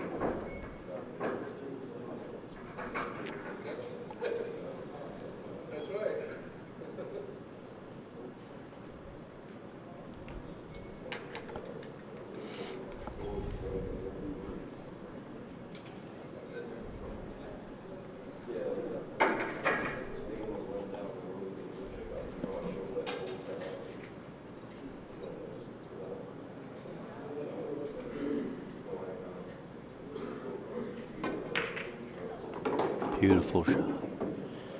Beautiful shot.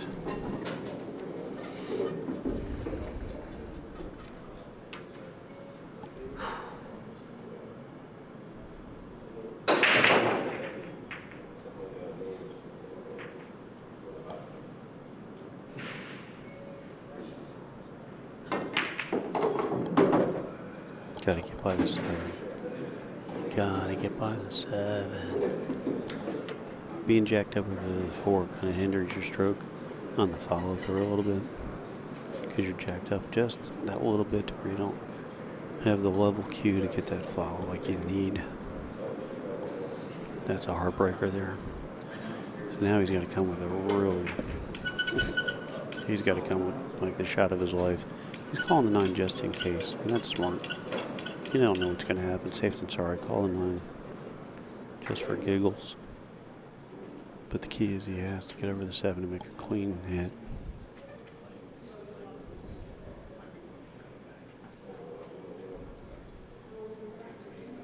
Definitely not easy. I'd almost maybe shoot the 7 and freeze it on the 4. Tie it up at least.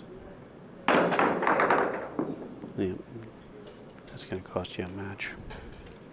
Had you just rolled the 7 up and tied on the 4, you know, gets him through the inning. You know, if Davey doesn't have anything to shoot at, you're back to kicking and, you know, playing some safeties. But unfortunately for Tim, just came up. He made a great shot on 3. Just came up short on the position of the 4, getting behind the 7. That's a little tough one there.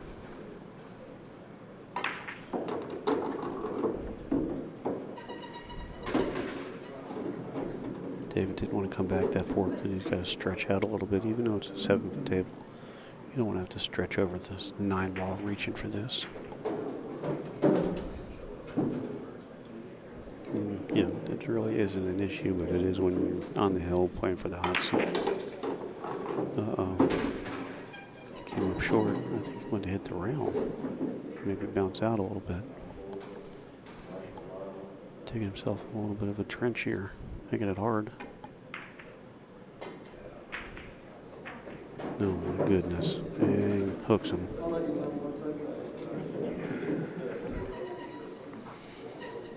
Bring the jump cue. I think you're going to need it.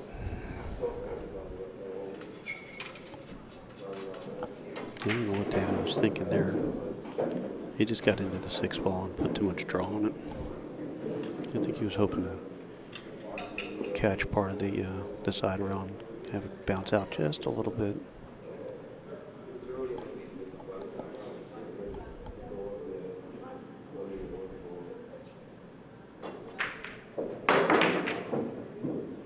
Nice hit. Unfortunately, he's not going to get the desired leave that he wanted. That's going to hurt.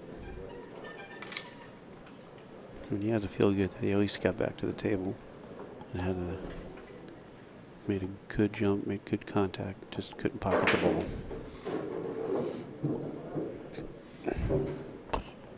Excuse me.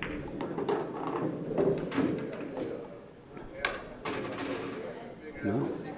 Again, Dave making it interesting, but I feel confident that he's very capable to make this shot here.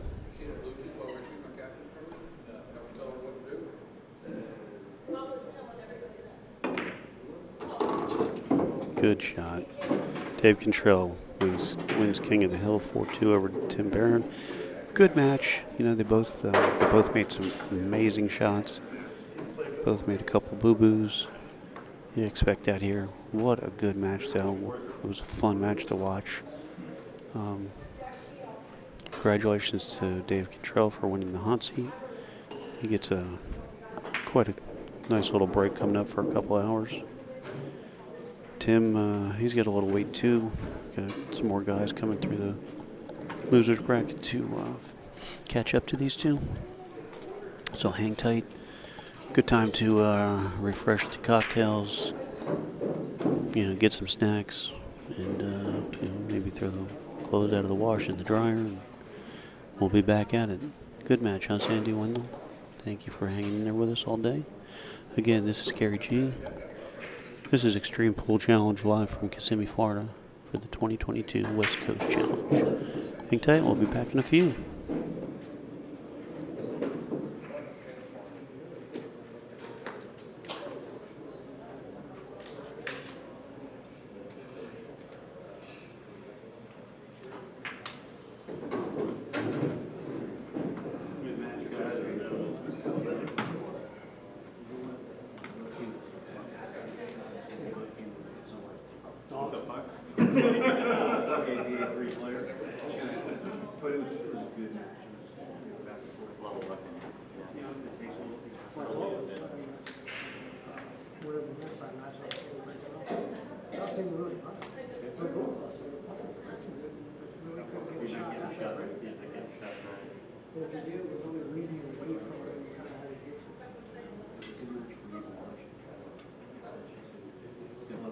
It's not boring like Weston's match where he just runs down every time he gets to the table.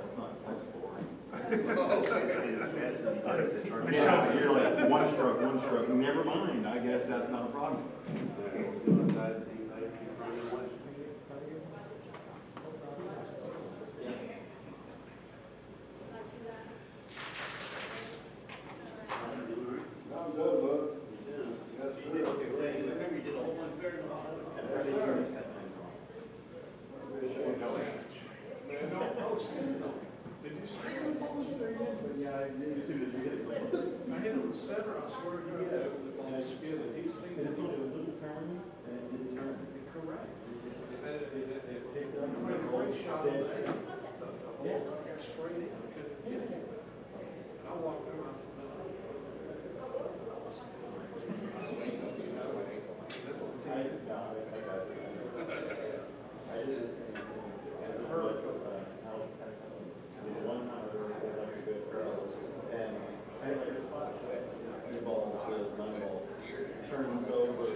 I've had that happen on the slower speed shot. Medium speed.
Did Hal just play in here or no? Did Hal just play in here? Yeah. He did? You know, if he won one? I don't know.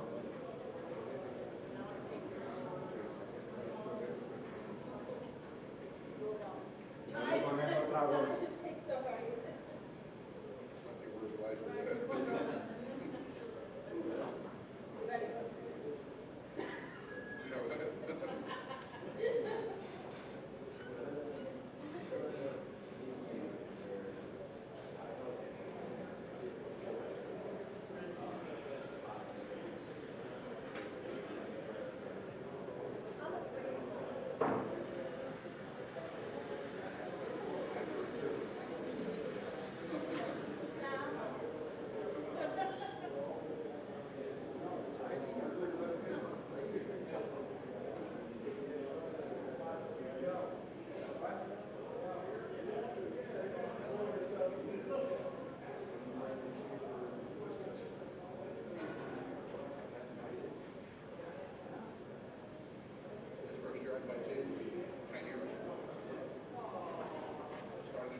Well, you made it this far, couldn't be all bad, right?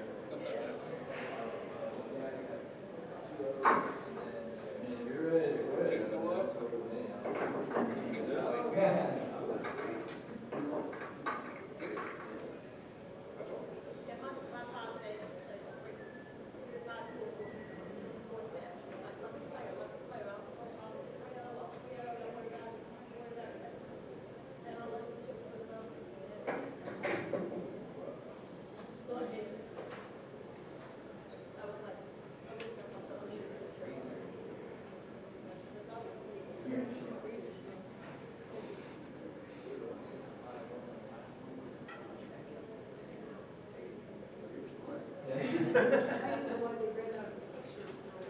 No idea what's in here. Always, there's always. We're like, we're watching on the TV out there.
All right, guys, got a great matchup. We have another hot seat match.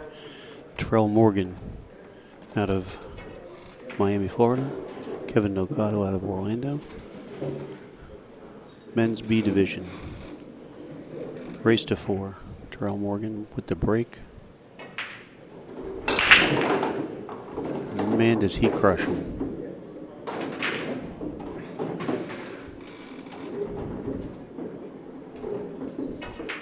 Two balls down. Good shot on the one. This ought to be a fast-paced match. These guys are two good ball strikers. Young, aggressive, quick tempo. Safety, he says.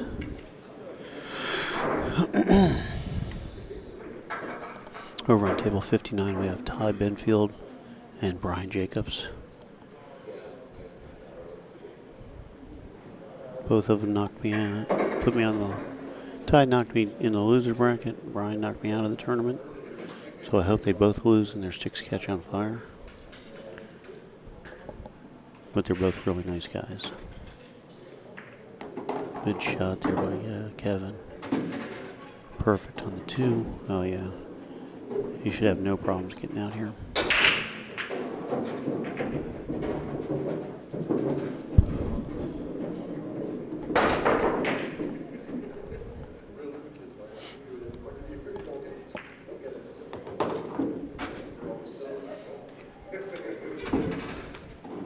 Looks like he has an angle just to roll forward to the bottom rail and back out.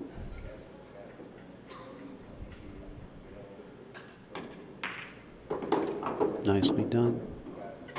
Oh yeah, these guys are dialed in, man. They're in the zone. They're both playing really well. Very nice.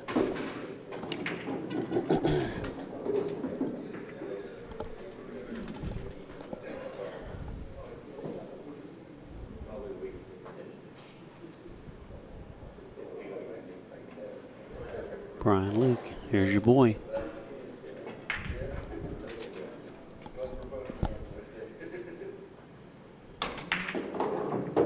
Uh-oh. Kevin was trying to drag the cue ball around the 8. Got into it, so now he's going to have to come with either a bank or a safety. Let's see. They're going to go offensive. They're going to be He went offensive. Uh-oh. And scratched. That's going to cost him game number 1. You can see that he's not a happy camper.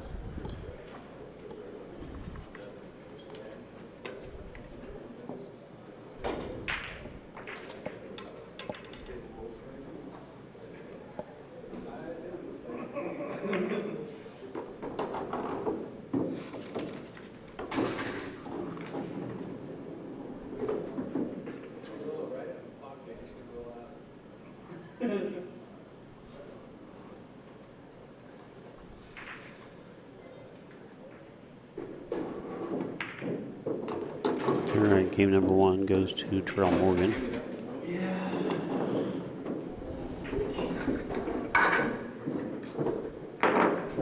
Terrell had broke, made a couple balls on the break, hung the 1 ball, giving Kevin an opportunity at the table.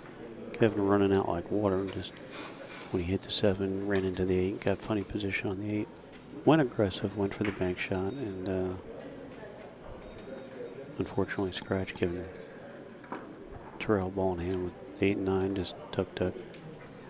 All done.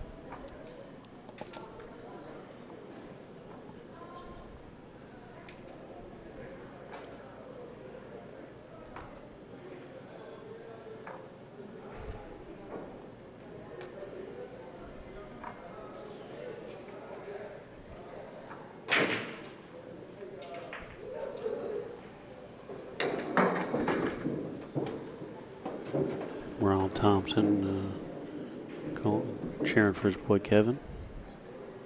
Brian Luke hitting me up with the commentary curse. It's true, man. It's a real deal, man. I don't know what to tell you. It's not intentional.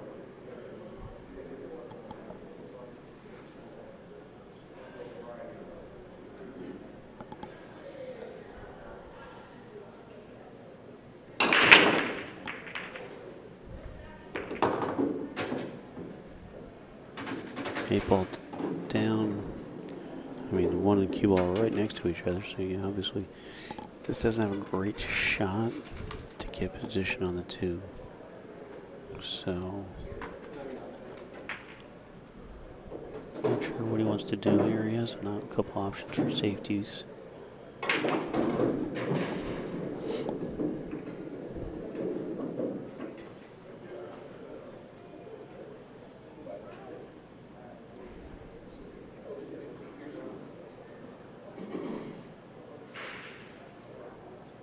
This is Kevin Delgado at the table.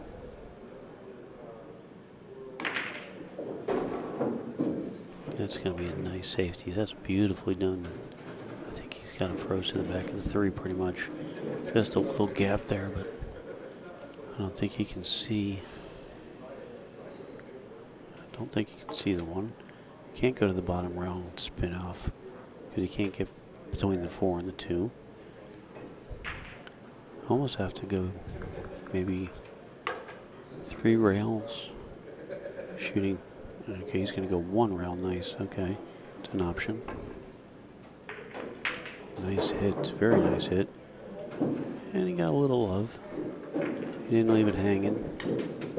Not sure if Brian can swerve around the 5 a little bit and make it or not. So we'll have to see how he's going to attack it.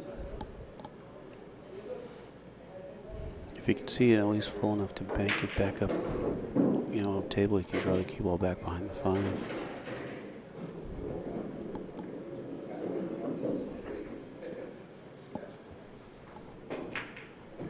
All right, that's the angle I was looking for. So he can't see it to hit it full.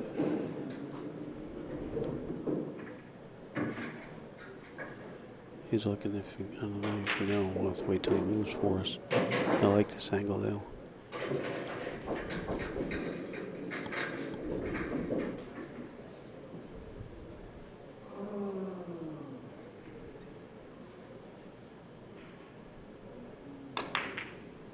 Good shot.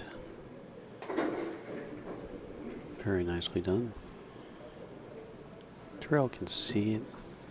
Actually, maybe even cut it into the side. Chances are he's going to run into the 6. getting back down for the twos could be potentially a little tricky here. Oh, he hit that good. Just got away from that 6 ball just enough. That's actually that's textbook, man. You can't do any better than that right there. That was a beautiful shot.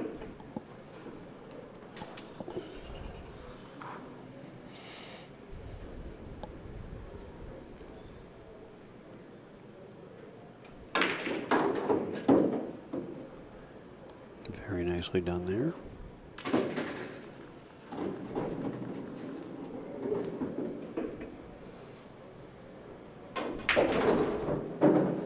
I can see this being a potential rivalry for time to come. Two very sharp-shooting young guys battling it out. I can see these guys going head-to-head in a lot of events in the future.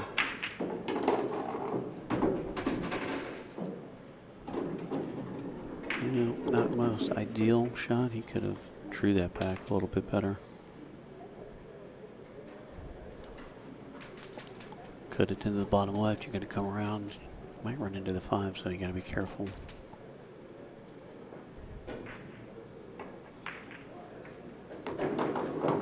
Gonna get away with it.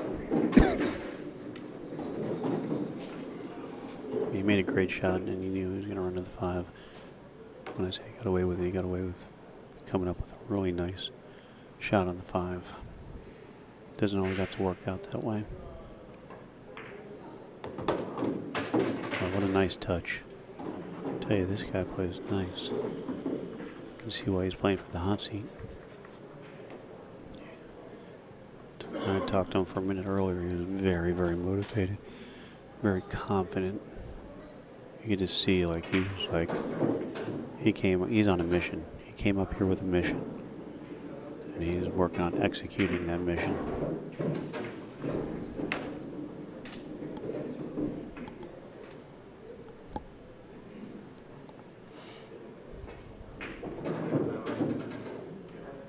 You can hit this shot with straight top. I love it. You know what? Even though it's a high pressure moment, they're cutting up and they're having fun. That says a lot about their character as players and people. That was a great shot. And I was just saying, he had a couple options there. Straight top, some top with some spin. Came down really nicely in the 7.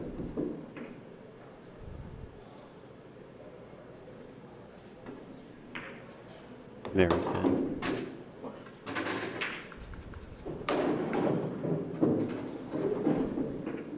Terrell Morgan going to make this 9 to go up 2-0. Very nice.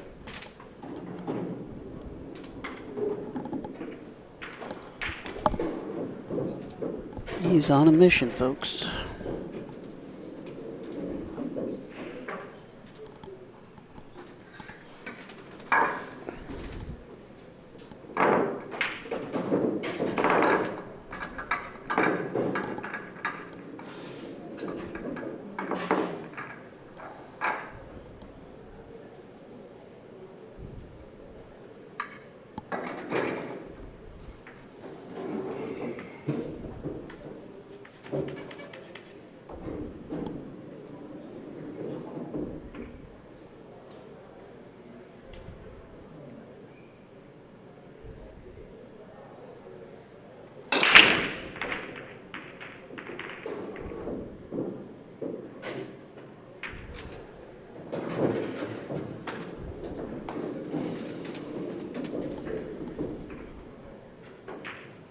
A lot of action on the break, nothing fell.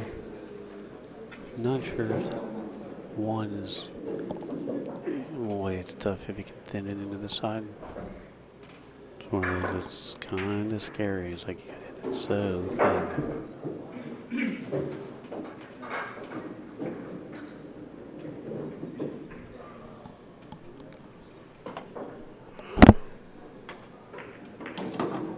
Very nice. Well, hurdle number 1. Next hurdle is the 3 ball. Once he gets past the 3 ball, it's a nice table to get out on here.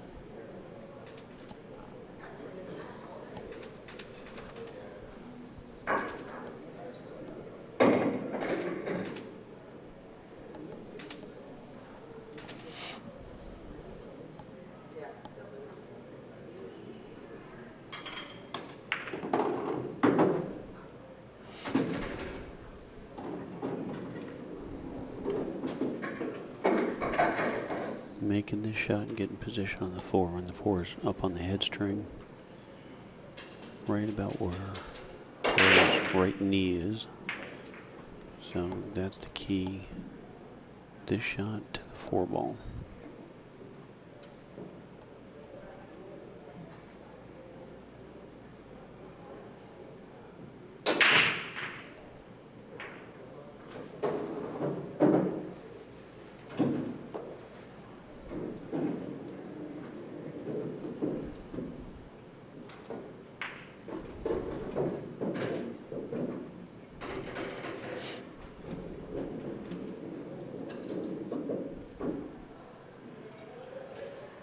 Boy, I think he's afraid of just maybe clipping the 8. He's going to play safe of some sort, I think.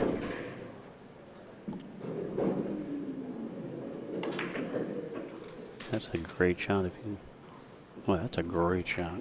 Very nice. That's a heads-up move right there. Very heads-up there by Kevin. Don't take the bad chance. Bide your time. Unfortunately, sometimes this will go against you. But nonetheless, it was a smart heads-up shot. So now Kevin, if he can pocket the 3 and bring the cue ball back to the same side it's on now for the 4.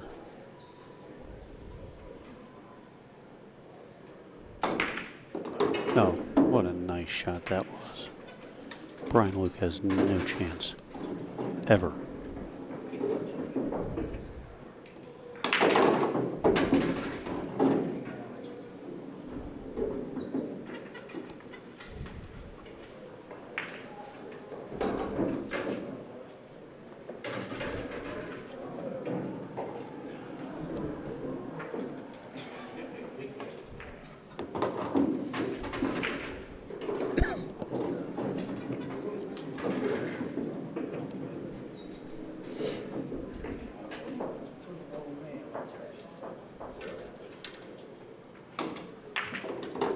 Good shot.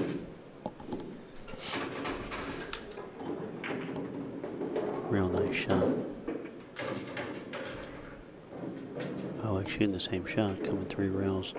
Just don't want to dig into it too much because on that 3rd rail you don't want to get behind the 9 or clip the 9. It's a little softer spin.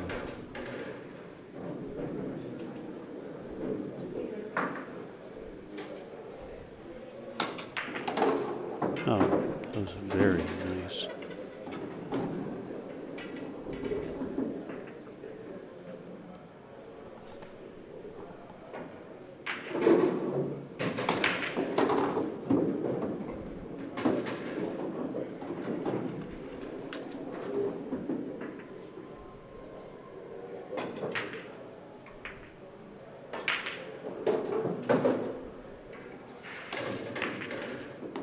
All right.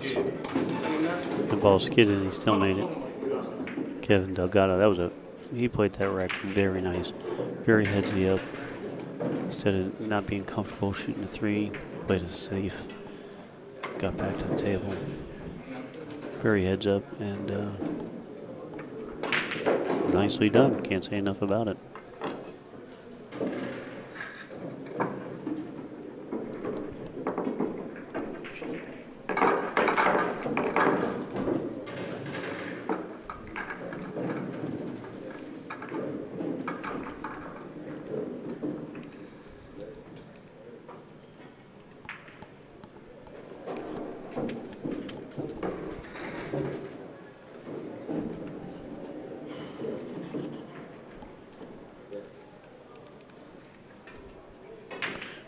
Ladies match on table 60. Dawn Logan, Kim Malone, if you're interested in that one.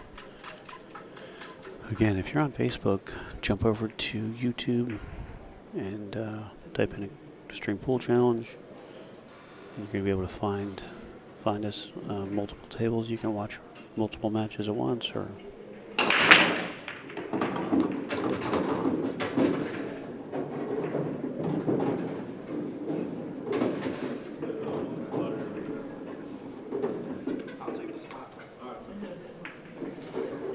Brian, you were dead correct about that.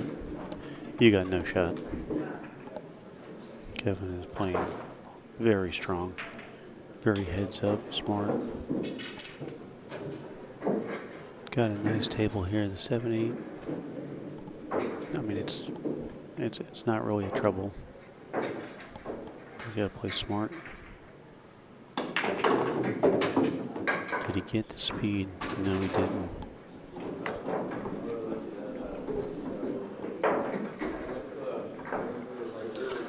A little bit frustrated that he came up short on position here. Looks like he's trying to get down table maybe. It's a two-way shot. You know, you bank the 4 to the bottom right. Bring the cue ball down a little bit. Use that 7-8 as a potential blocker.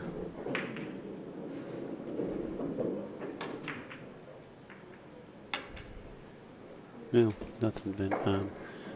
He's okay though because the 9 ball in there, 5's blocking the 4, an off ankle combo. You know, it's not what Kevin was hoping for, but it didn't turn out bad. So he's okay. He shouldn't be upset about that.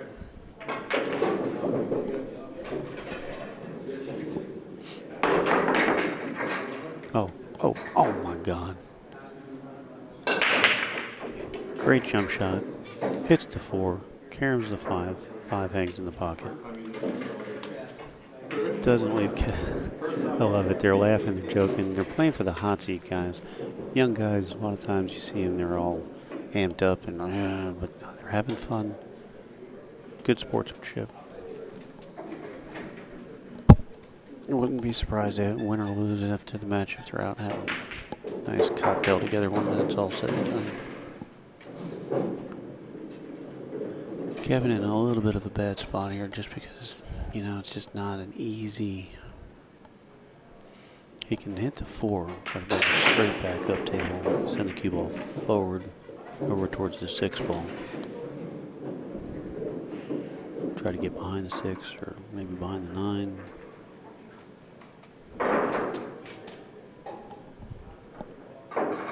We can go all offensive and bank the 4 back into the 5. Oh, it cleared. I did not know it went between there, and he hit that ball pretty damn good. Very unfortunate that it didn't fall.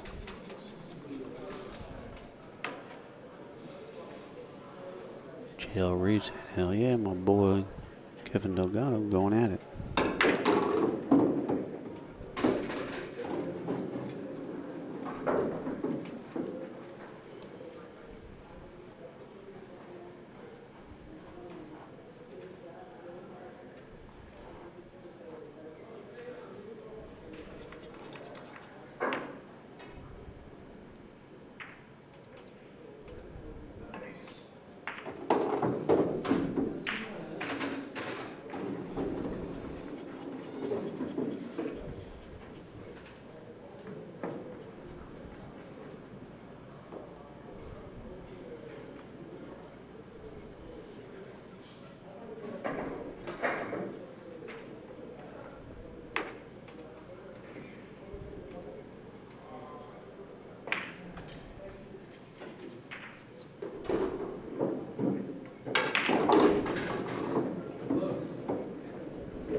It's a nice shot by Terrell. Terrell looking very, very solid, confident, and playing so strong.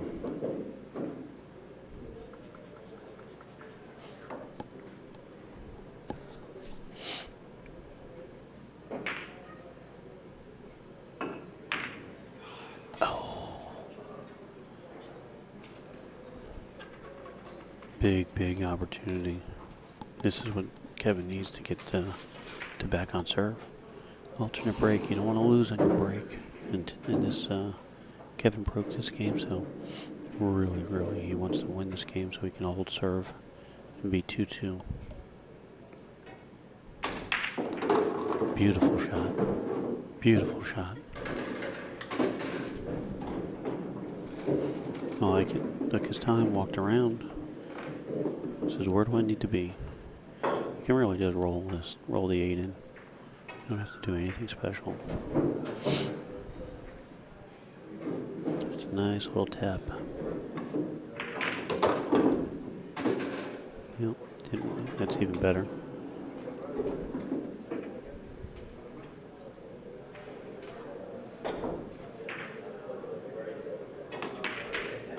All right, we are on serve 2-2. That was a big win for Kevin. If Terrell made it at 7, he wins the game. He's on the hill 3-1 versus 2-2. So exactly what we expected. A real close, well-played match between these two players. I'm telling you, I'm enjoying watching these two guys. It's fun watching these young guys come up.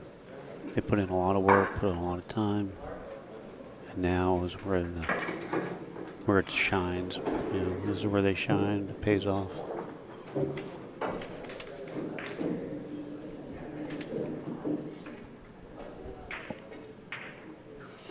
Here we go, Trail with the break. I mean, these balls are they're gonna crack in half as hard as he's hitting them. Yeah, look at this. 2 down. He has a shot on the 1. You're gonna drag the cue ball down with some low. Good position on the 2.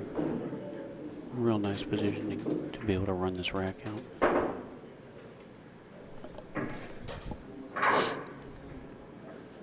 Alright, Janet Reed. Very cool. Says the guy is their mentor. Nice guy, nice young guy. And Terrell Morgan as well. I mean, these are 2 class act guys right here. I'm really enjoying watching them play and being able to call the match.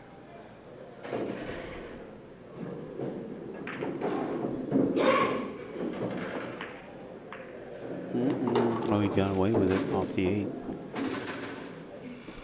I would have tried to like draw it down with a little drag stroke. He got very fortunate that he ran into the 8 on the right side of it.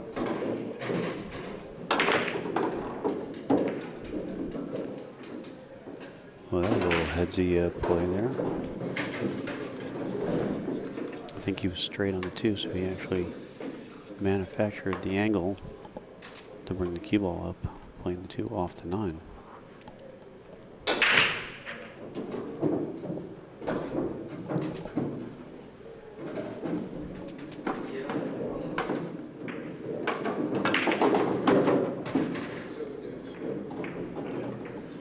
Shot there. Main thing was that he didn't get himself behind the 7 or 8.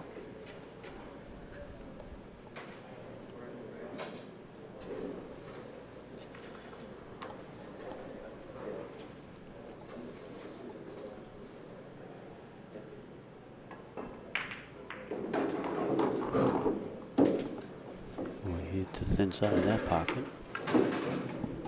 Trying to hold the cue ball nicely for the 7. Does he go for the corner or the side? I think I'm going for the side, personally.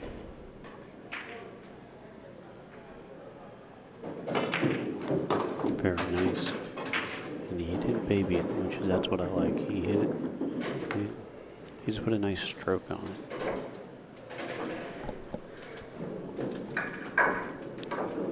He's looking at this shot. And you can either hit it with a little draw stroke and just slide the cue ball over. You can hit it with a little bit of follow. Come to the head rail and back out. Nice shot. That shot you're hitting it with a little bit more authority versus the high follow. So very nice.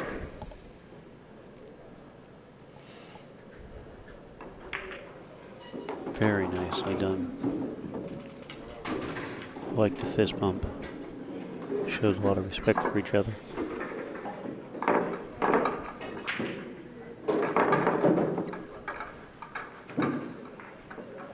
Alright.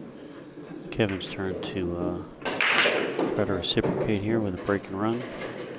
Put the heat on Terrell. If he can win this game hill.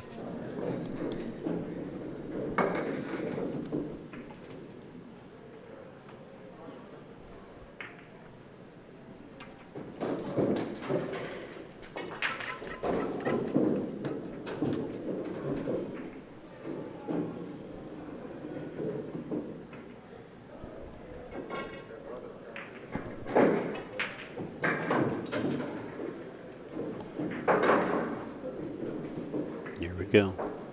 Kevin with the break.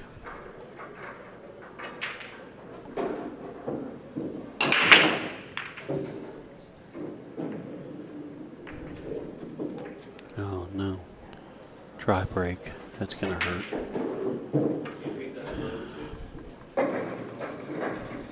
Not sure what Terrell wants to do, if he wants to go offensive and or defensive here and try to play it safe and just smart shot. Smart shot. I thought that was the right decision. But you know, sometimes the adrenaline gets you pumped up, you get a little amped up. You're like, oh man, I gotta go. I want to run out. I want to run out.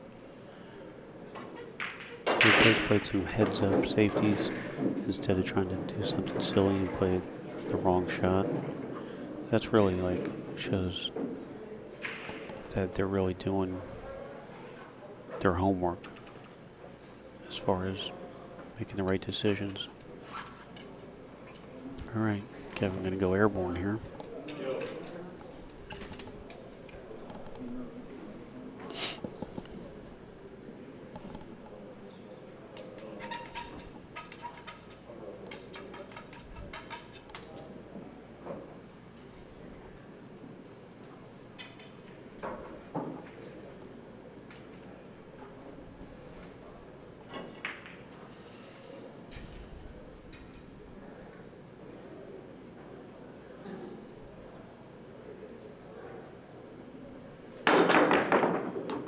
Forget about it. Are you kidding me?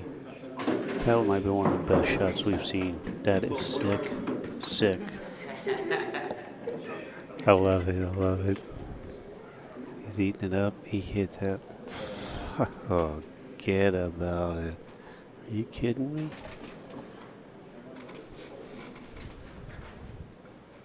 And we get the auto zoom. It'll dial itself back in, clear up in that picture. We'll change to the side view real quick. There we go. Give that camera a minute to get that blur out. He still has a lot. I'll tell you, it's sick on the one, but he still has a lot of work with that 456 clutter.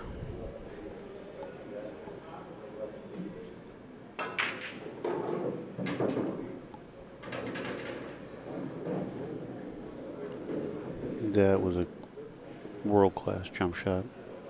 One ball frozen to the rail. Sick. And he nutted it. He ginned it like it was a hanger.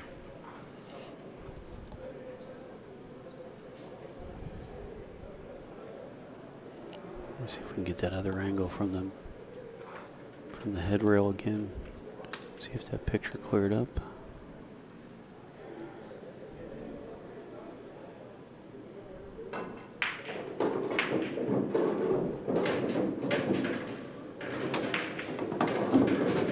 Did he overhit it? Or did he hit it just right?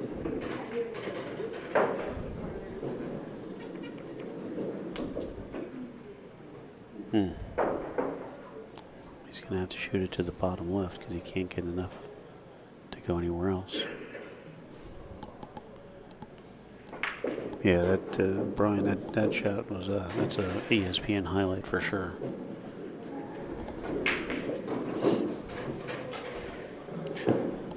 Should be in the highlight reel.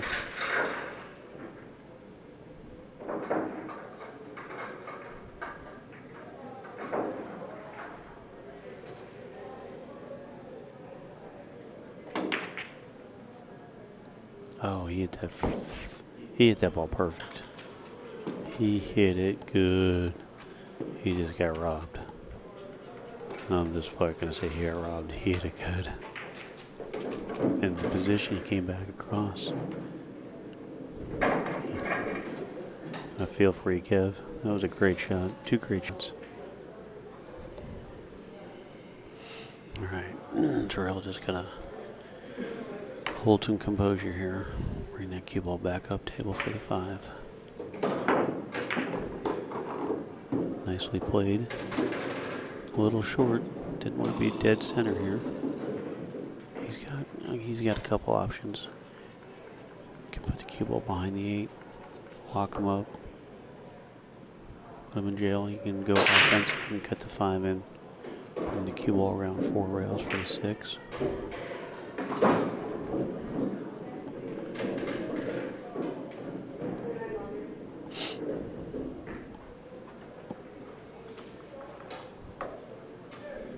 That's the offensive shot. Bottom left, cue ball comes around 4 rails. Very nicely done. Perfect. Perfect textbook shot.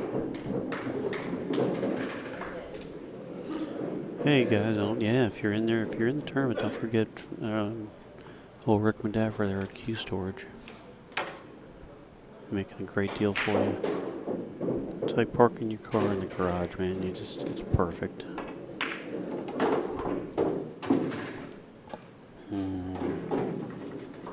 He's okay, but you know, you're on the hill playing for the hot seat. You could feel a little bit of heat on this shot.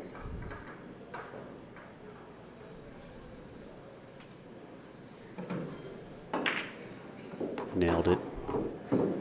2 rails around for the 9, and we will have a king of the hill.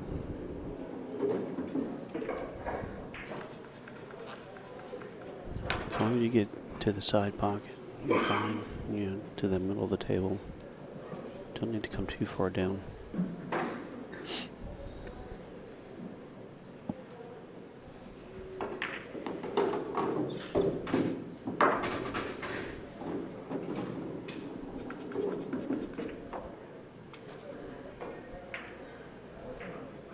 Give us that other angle. For the money shot. There it is.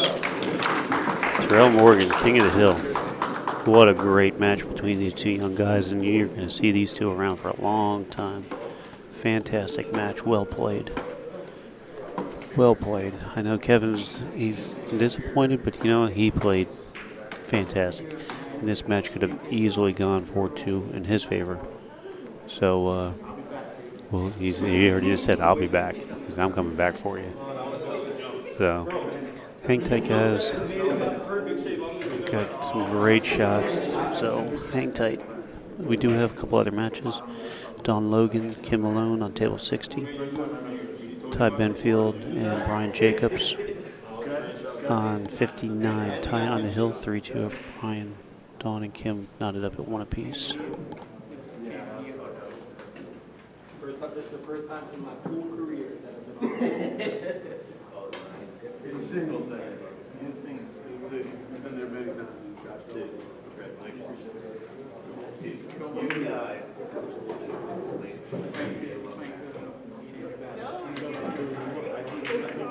One we get away,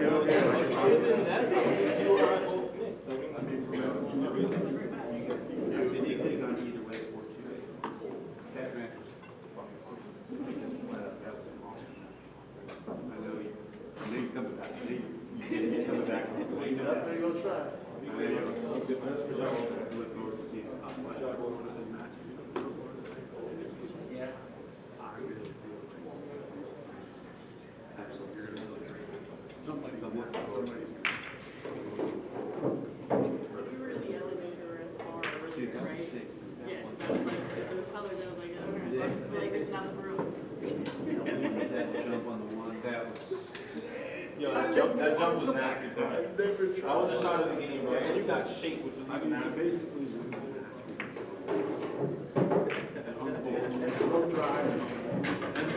On that ball there, another, like, could you not cut it to the left there? No, I didn't think so. I thought, or maybe if I threw the shit out. I didn't want to, You played the right shot. Oh, man, you brought the best out of me, bro. My other thought was to bank it, and try to, you know. I just felt good, and I was like, let me go for it. You gotta go for it. You shoot that 10 times, it goes in your. You did nothing. You did nothing. You ain't out.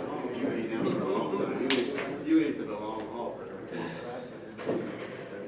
It'll be a while. I think it is still like 6. I mean, I wouldn't want to be playing or.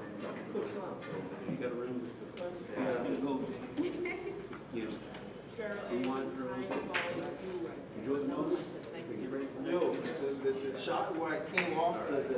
top right. I had to come. I was dead straight on him. I had to come cheat off the bottom and come down. You ain't one yet. No, I know. No, believe me, we're gonna keep him in check. We got a couple videos and photos from earlier plays that he's made that are in group. You're telling me.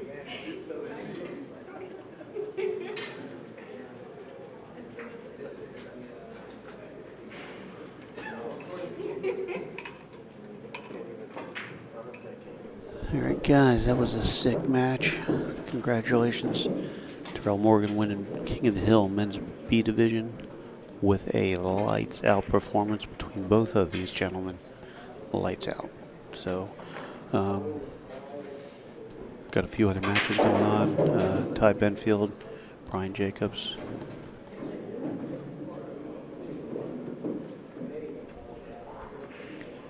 A few more, I think there's a few more men. That's in the A division. Ty Benfield and Brian Jacobs. Not sure how many left are in the men's B division. Couple. I see Miguel Ortiz and Kerry Beeland. So, yeah, definitely got a few more matches going between the two divisions. Oh, Brian looks like he just hung the 6 ball, but the 7 is in a tricky spot here. Ty's gonna, folks, go on YouTube quickly, get onto table 59. Ty Benfield and Brian Jacobs. Ty's got to come with a nice shot to get position on the 7. 9's hanging in the side, that's not an issue, but where the 6, 7, and 9 are makes this a tricky out. You know what? He took this. He might have got the right option. I don't know if he. I think he could just roll the 7 down the rail into the 9 and make the 9 on the side. I believe that's the game plan for him.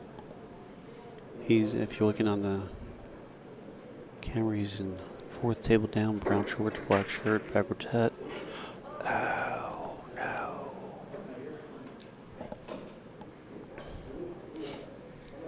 Alright, Brian's gonna snip.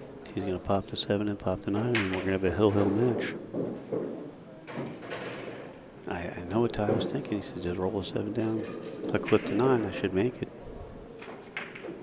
Wow, that was intense. Intense.